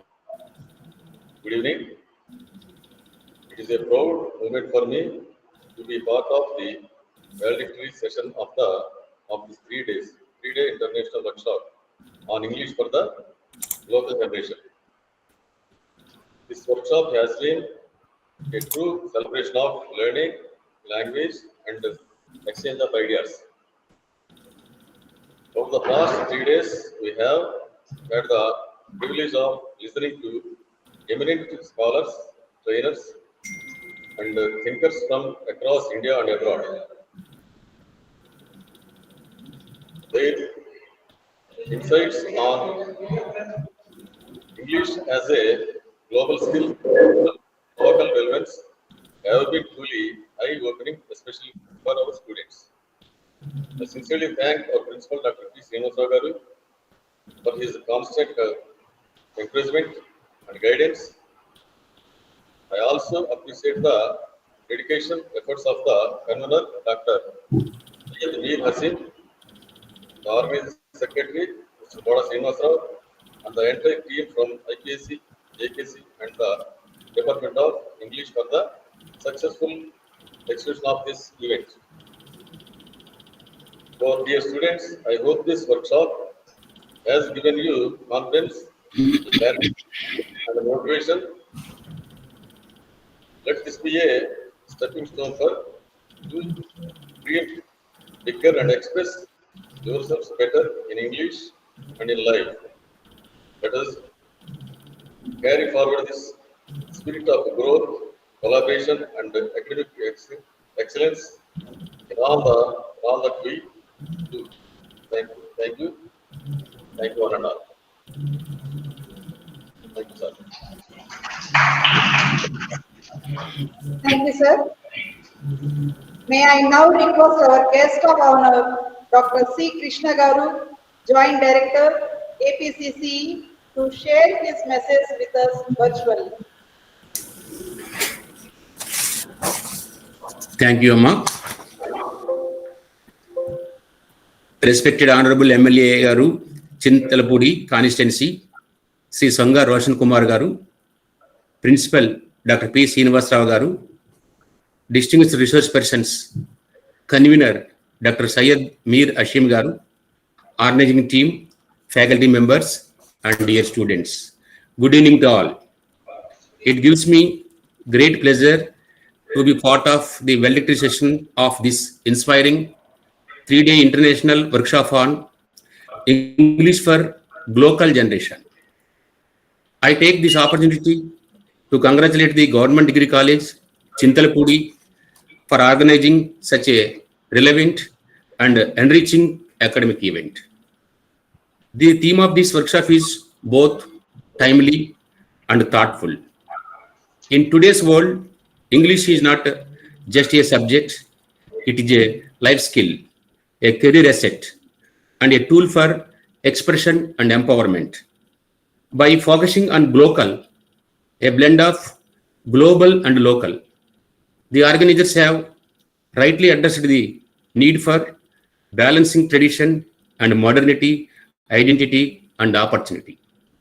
I am pleased to learn that speakers from across the country and abroad have contributed this event, covering areas such as communication skills, employability, creative writing, digital fluency, and more. I am sure the participants, especially the students, have benefited immensely from these sessions. I would like to appreciate the efforts of Principal Dr. P. Srinivasa Garu and college management, the Department of English, and the teams from JKC and IQAC. My compliments to Dr. Syed Mir Ashim, the convener, and Mr. Bada Srinivasrao Garu, the organizing secretary, for their committed and coordination.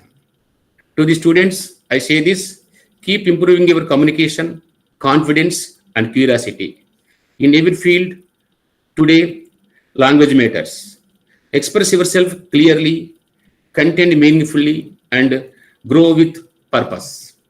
I once again congratulate everyone who made this workshop a success, and I extend my best wishes to the college for many more such academic endeavors.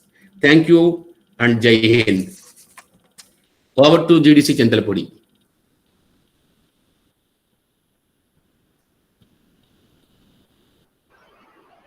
May I now upon Mr. Boda Srinivasrao Garu, the organizing secretary, to speak about the experience of coordinating this event.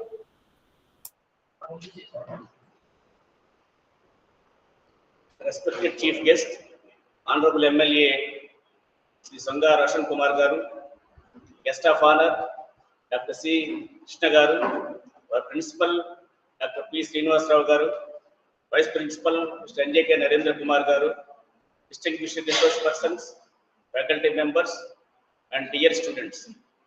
Good evening to all of you. As the organizing secretary of this 3-day international workshop on English for the Glocal Generation, it is both an honor and a deeply fulfilling moment for me to speak at this valedictory session. When we began planning this event, our aim was simple yet strong: to create a space where students could listen, learn, and grow through the power of the English language. Over the last 3 days, we have seen that vision come to life with thought-provoking sessions, inspiring resource persons, and the enthusiastic involvement of students and teachers alike. We had the privilege of hosting national and international speakers, all of whom brought in unique perspectives from employability skills and global communication to creativity, culture, and confidence.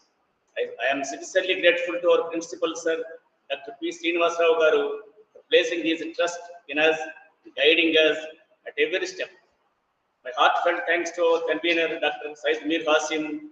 I also thank Vice Principal, Mr. N.J. Narendra Kumar Garu, and co-convener, Mrs. P. Kalpana, JKC Mentor, for their cooperation throughout. To our dear students, you are the heart of this program. Your active participation, your curiosity, and your confidence have made this journey truly worthwhile. I encourage you to continue exploring, speaking, and expressing, because English is not just a subject, it is your voice in the world. To everyone who contributed in small and big ways, thank you for making this event a grand success. Let this not be the end, but a beginning of many more learning journeys ahead.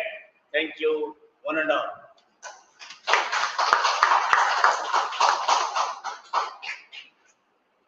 Thank you, sir.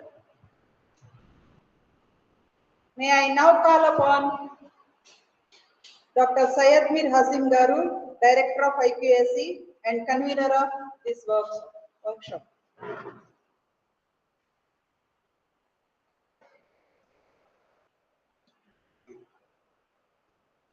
Yeah. Thank you, ma'am.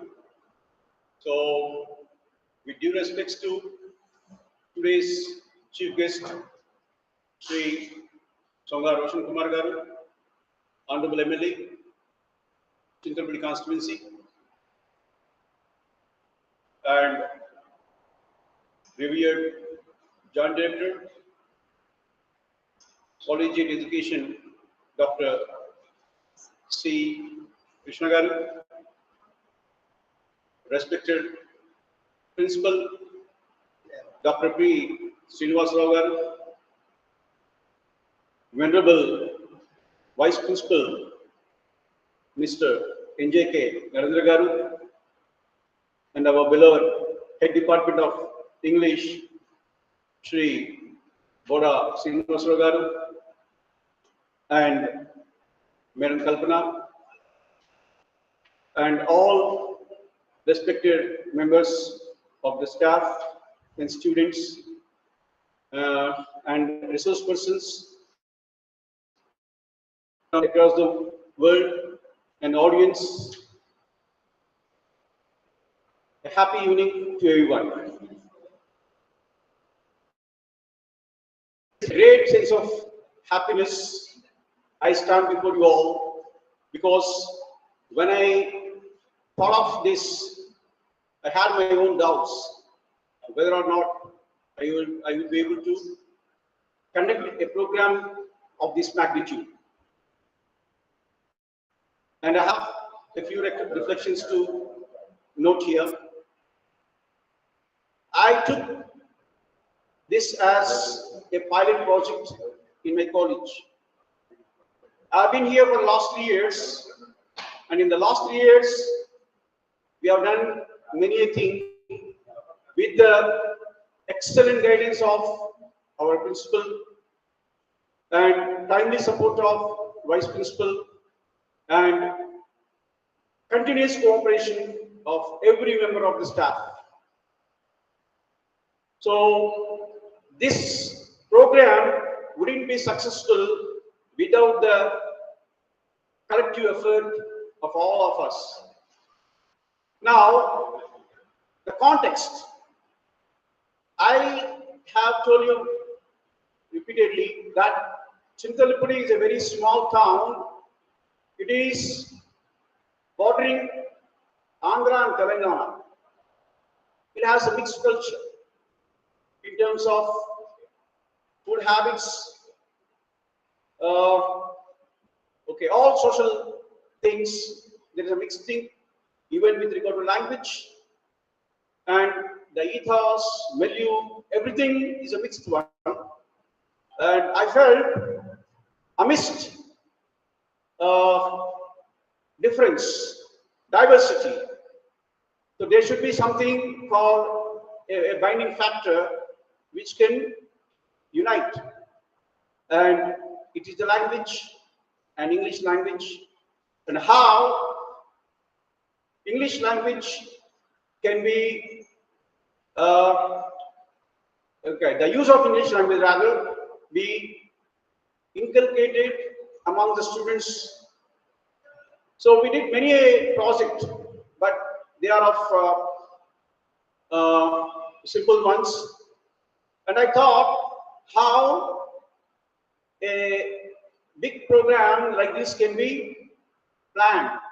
And I had this with I discussed this thing with my colleagues, and they really encouraged me to organize an event of this sort. So normally international workshop, these type of workshops are organized in big universities, autonomous colleges, and colleges that have enough funding. And I tell you friends, this program has been conceptualized and executed with least budgeting. So that is the idea. So the very purpose, there are two counts on which this program was planned. Number one, to tell our students that being at the local level, you can rise to global by using language, number one. And at the college, normally we think even to organize a very simple event, it requires a lot of funding and finance is required.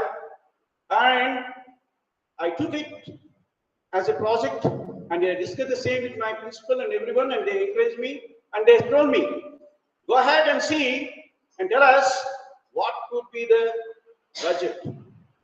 You might be surprised. You might be surprised. Can anyone tell me what could have been the expenditure? It is just few hundreds, not thousands. Normally, to do a program of this sort, we need to have at least 3 or 4 lakhs. But remove all the zeros, just put 3 zeros after 2. It is 2,000. I spent just 2,000 rupees to conduct this program. I wanted to tell the world that a program can be planned and executed provided you have the desire to do so. Right. And even that is for the minimum expenses, stationery, this and that. Okay. Being at the local level, if we plan properly, we can do things, okay, in a greater manner. And finally, I should thank all the resource persons. Normally, resource persons have been very kind enough. Normally, we have to pay minimum. Okay, I don't want to quote the figure, but everyone knows. Okay, but I can tell you, I had about 20 resource persons across 3 days. And you know, okay, minimum to minimum, okay, I should have 20,000 rupees to pay. If you consider 1,000 rupees per resource person, I should have paid 20,000. But all the resource persons were kind enough, and they obliged, they supported me.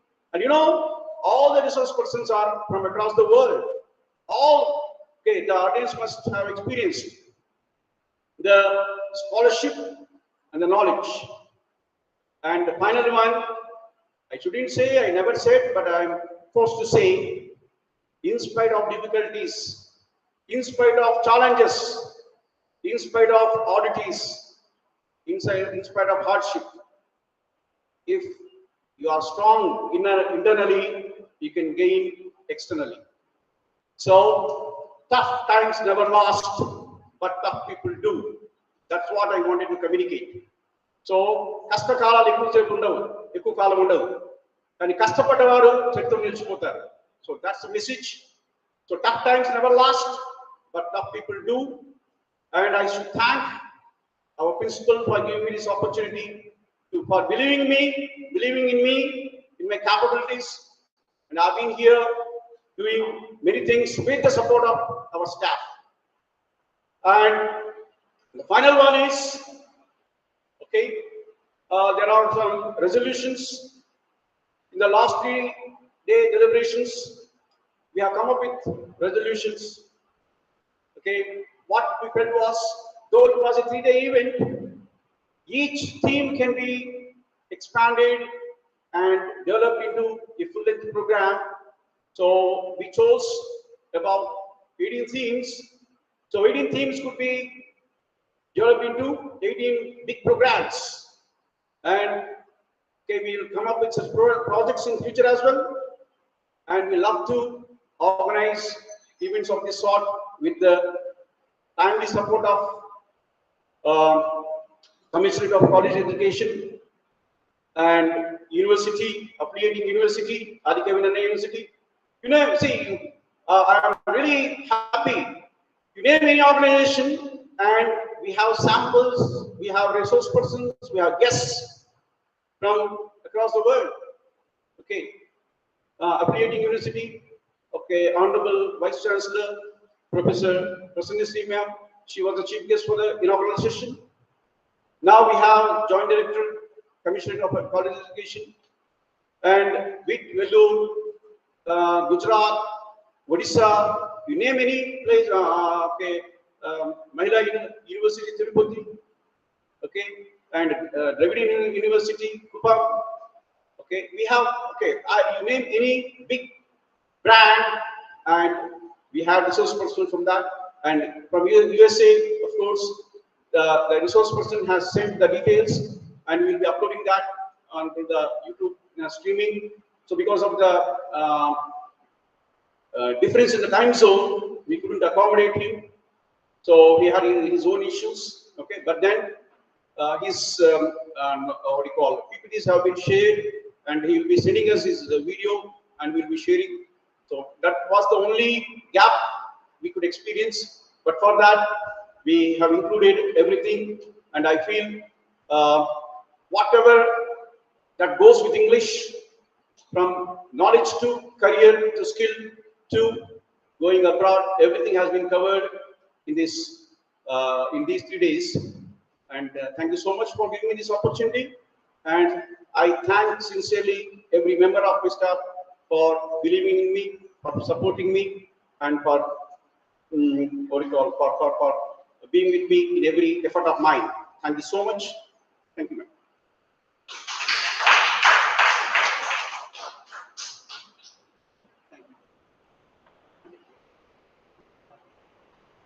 Dear participants, now it is the time for feedback from you. Please respond.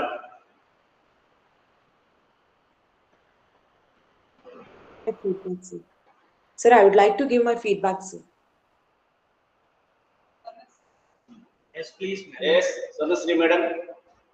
Sir, I'm truly delighted to have been a part of this 3-day international workshop. First and foremost, I would like to extend my heartfelt thanks to our principal, Dr. D.V. Ramanamurthy Garu, for granting me the opportunity to participate fully in the event. Having witnessed the program, both offline and online, I can confidently say that it was a result of sincere efforts made under able leadership of Dr. Haseen Syed, a visionary, practical, and humble individual. Dr. Syed has truly turned challenges into achievements.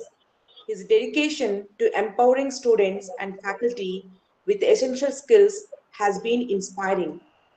The organizing team, comprising committed individuals such as the head of the department, Mr. Srinivas Garu, JKC mentor, Ms. Kalpana Madam, technical coordinator, Mr. Satish, and many others, deserve special appreciation.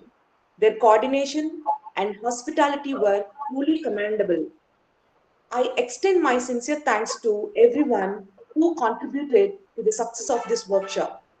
The resource persons for each session were engaging, knowledgeable, and make all the participants completely engrossed into the learning process.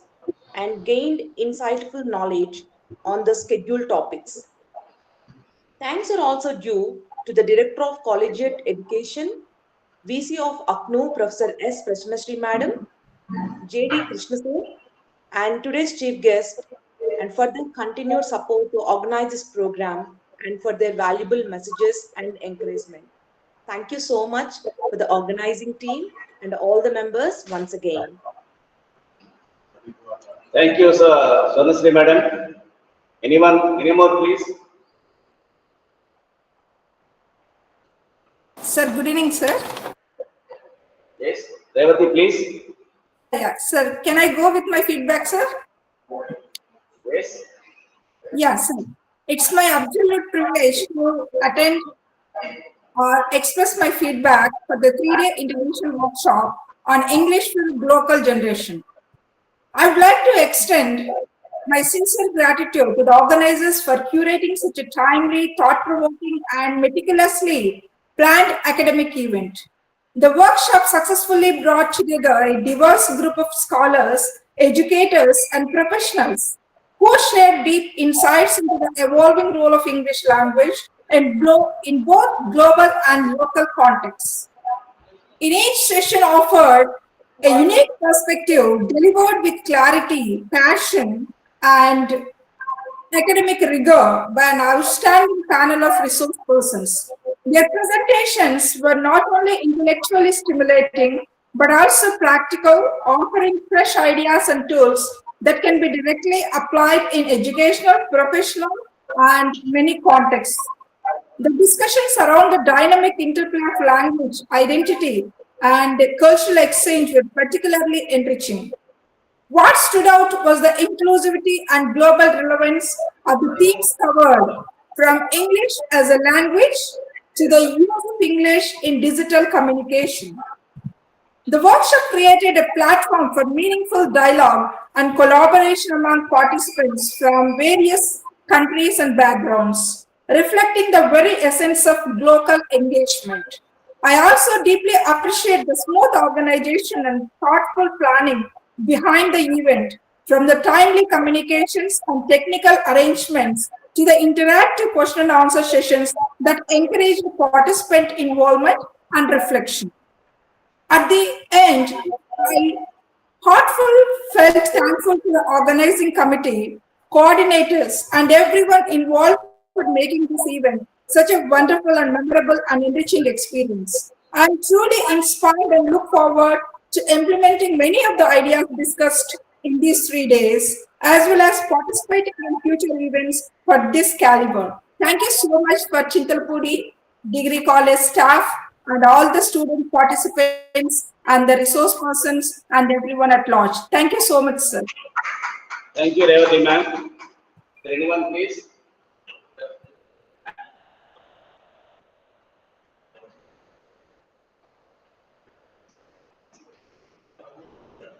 If there is none, you can go to the next item of the program.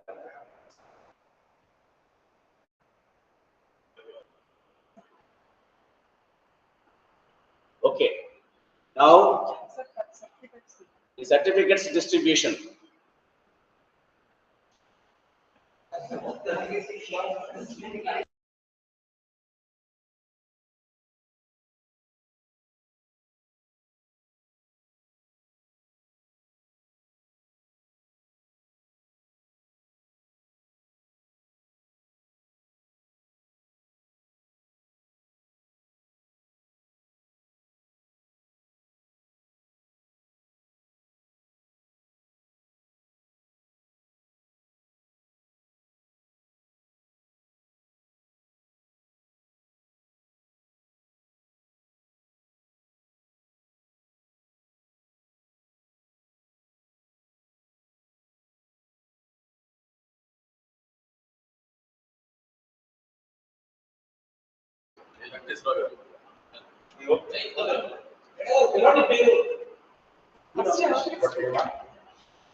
Dr. A. Venkateswara Rao,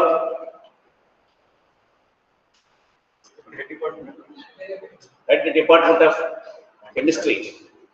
Next, Dr. D. Devanandam,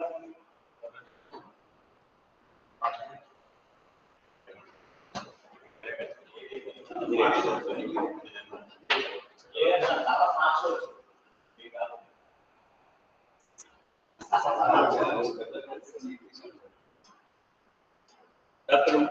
Muhammad Amjad Ali.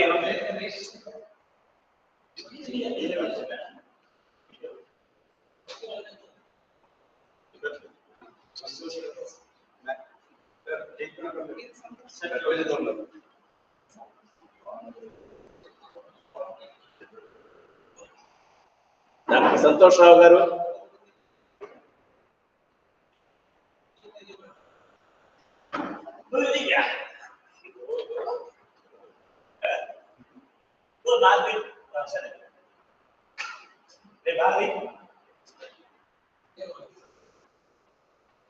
Dr. Ramesh garu.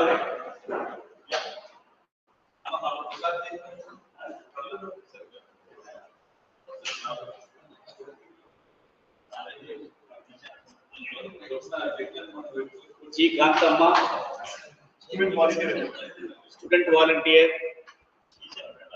G. Kantamma.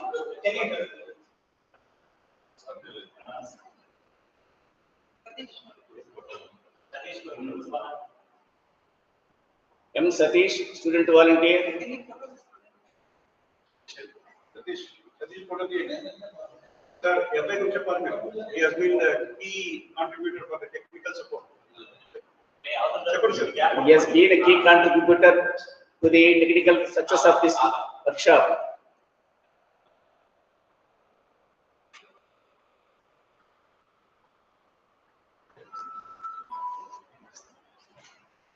Now, vote of thanks by. Just a minute. Only one word. Just a minute. See, my thanks are due to my wife, Mrs. M. Revati, who has given me the back-end support for in designing all the certificates that we will be receiving and live streaming of this program with the help of Mr. Abdul Rafi and my daughter Sabah and my son Adil. So these are the 4 people, and Fauzia too. Yes, Fauzia Sultana.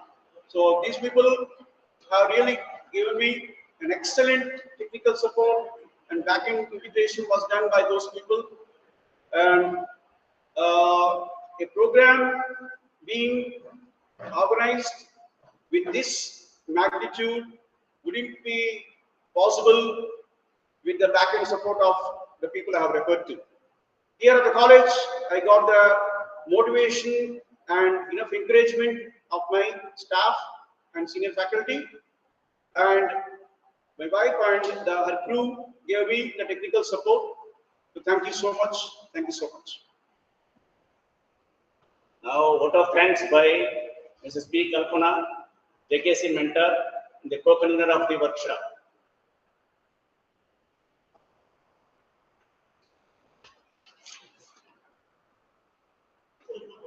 Thank you, sir.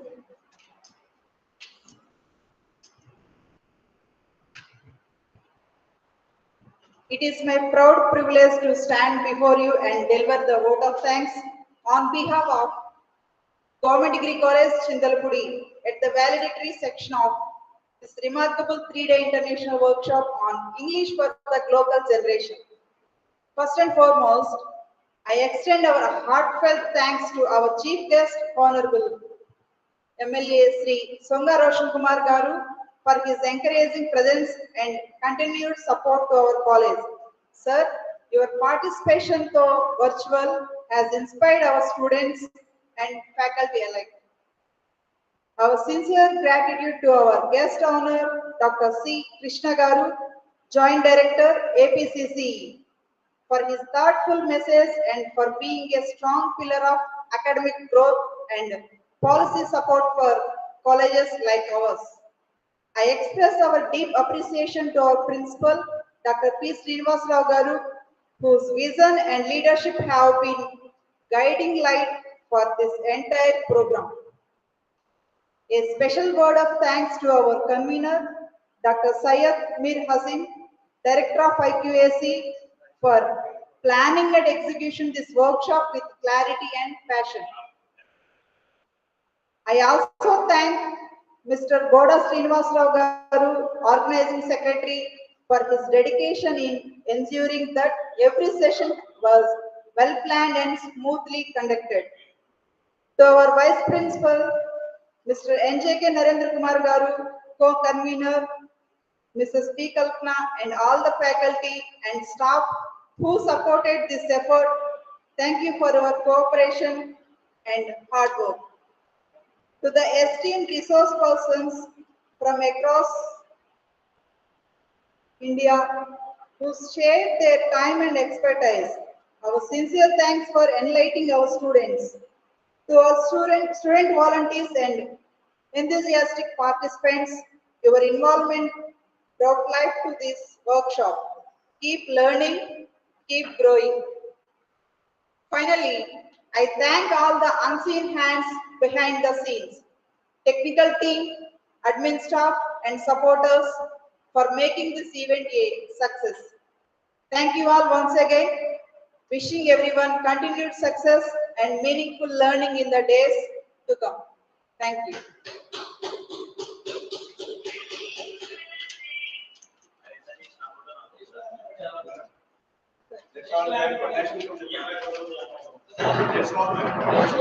Let's all join for the national anthem.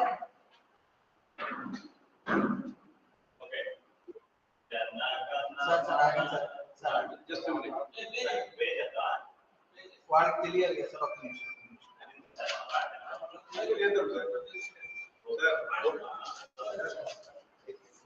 Local and global. Madam, prize winners of poetry. Yeah, that will be communicated later, not today. Just a minute.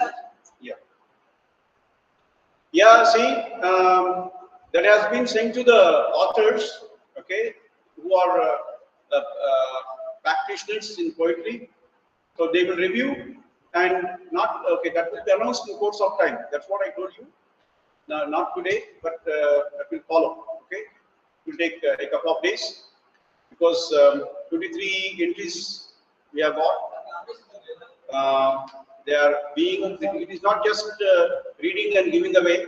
We are going to give a proper review of each poem and comments as well. So we'll have to work. It is not just a student based activity or something like that. So we want the thought process that has gone into the poem to be analyzed and what do you call it? It should be useful. So we are going to give you a constructive feedback on the poems submitted. So we need some time. Suddenly we'll get back to you and we'll make the announcement in the group and we'll publicize everything. Thank you so much.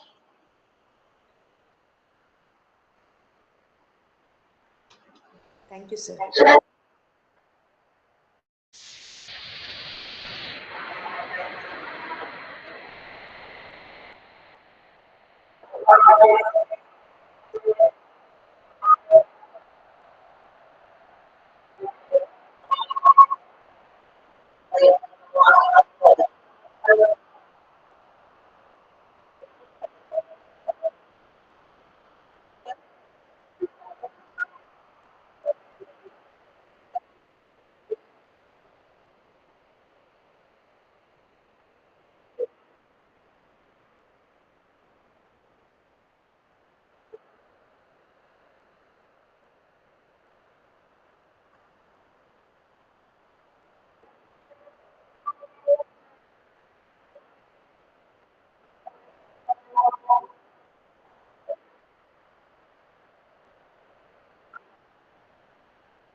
Very good. Congratulations, Ashita, English department. Thank you very much, everyone. Session close చేస్తున్నట్టు మార్చాలి sir end చేసేస్తాం. Closing ceremony కన్నా opening పెట్టుకుంటాం అదే opening కన్నా closing పెట్టుకుంటాం. Yeah, dear participants, thank you so much for your continued support and patience. So it has been a very busy 3-day affair and you all have been through and through. Of course, here and there as it is a maiden project of ours. Okay, we had some teething issues as well, which we agree, and we are always prepared to learn, evolve, and grow. So we'll send the feedback that will be posted in the group shortly. And, yeah. Kindly fill the particulars properly. Take some time to fill in the details, because as you fill in the details, so shall you receive your certificates. Let there not be any issue. So while filling in details, kindly do that. Mostly the issues will be with surname. So sometimes you keep the surname first, last. So go with something, and because those are and other details also. Each day, I think 60 certificates shall be generated, and the first 60 will get on the first day. The second 60 will get the second day. So I'm happy to announce that there are more than 300 participants who got registered. So all the 300 registered participants shall get the certificates in due course. So thank you so much. If there are any doubts or questions, you can post that in the group. We'll be happy to respond to.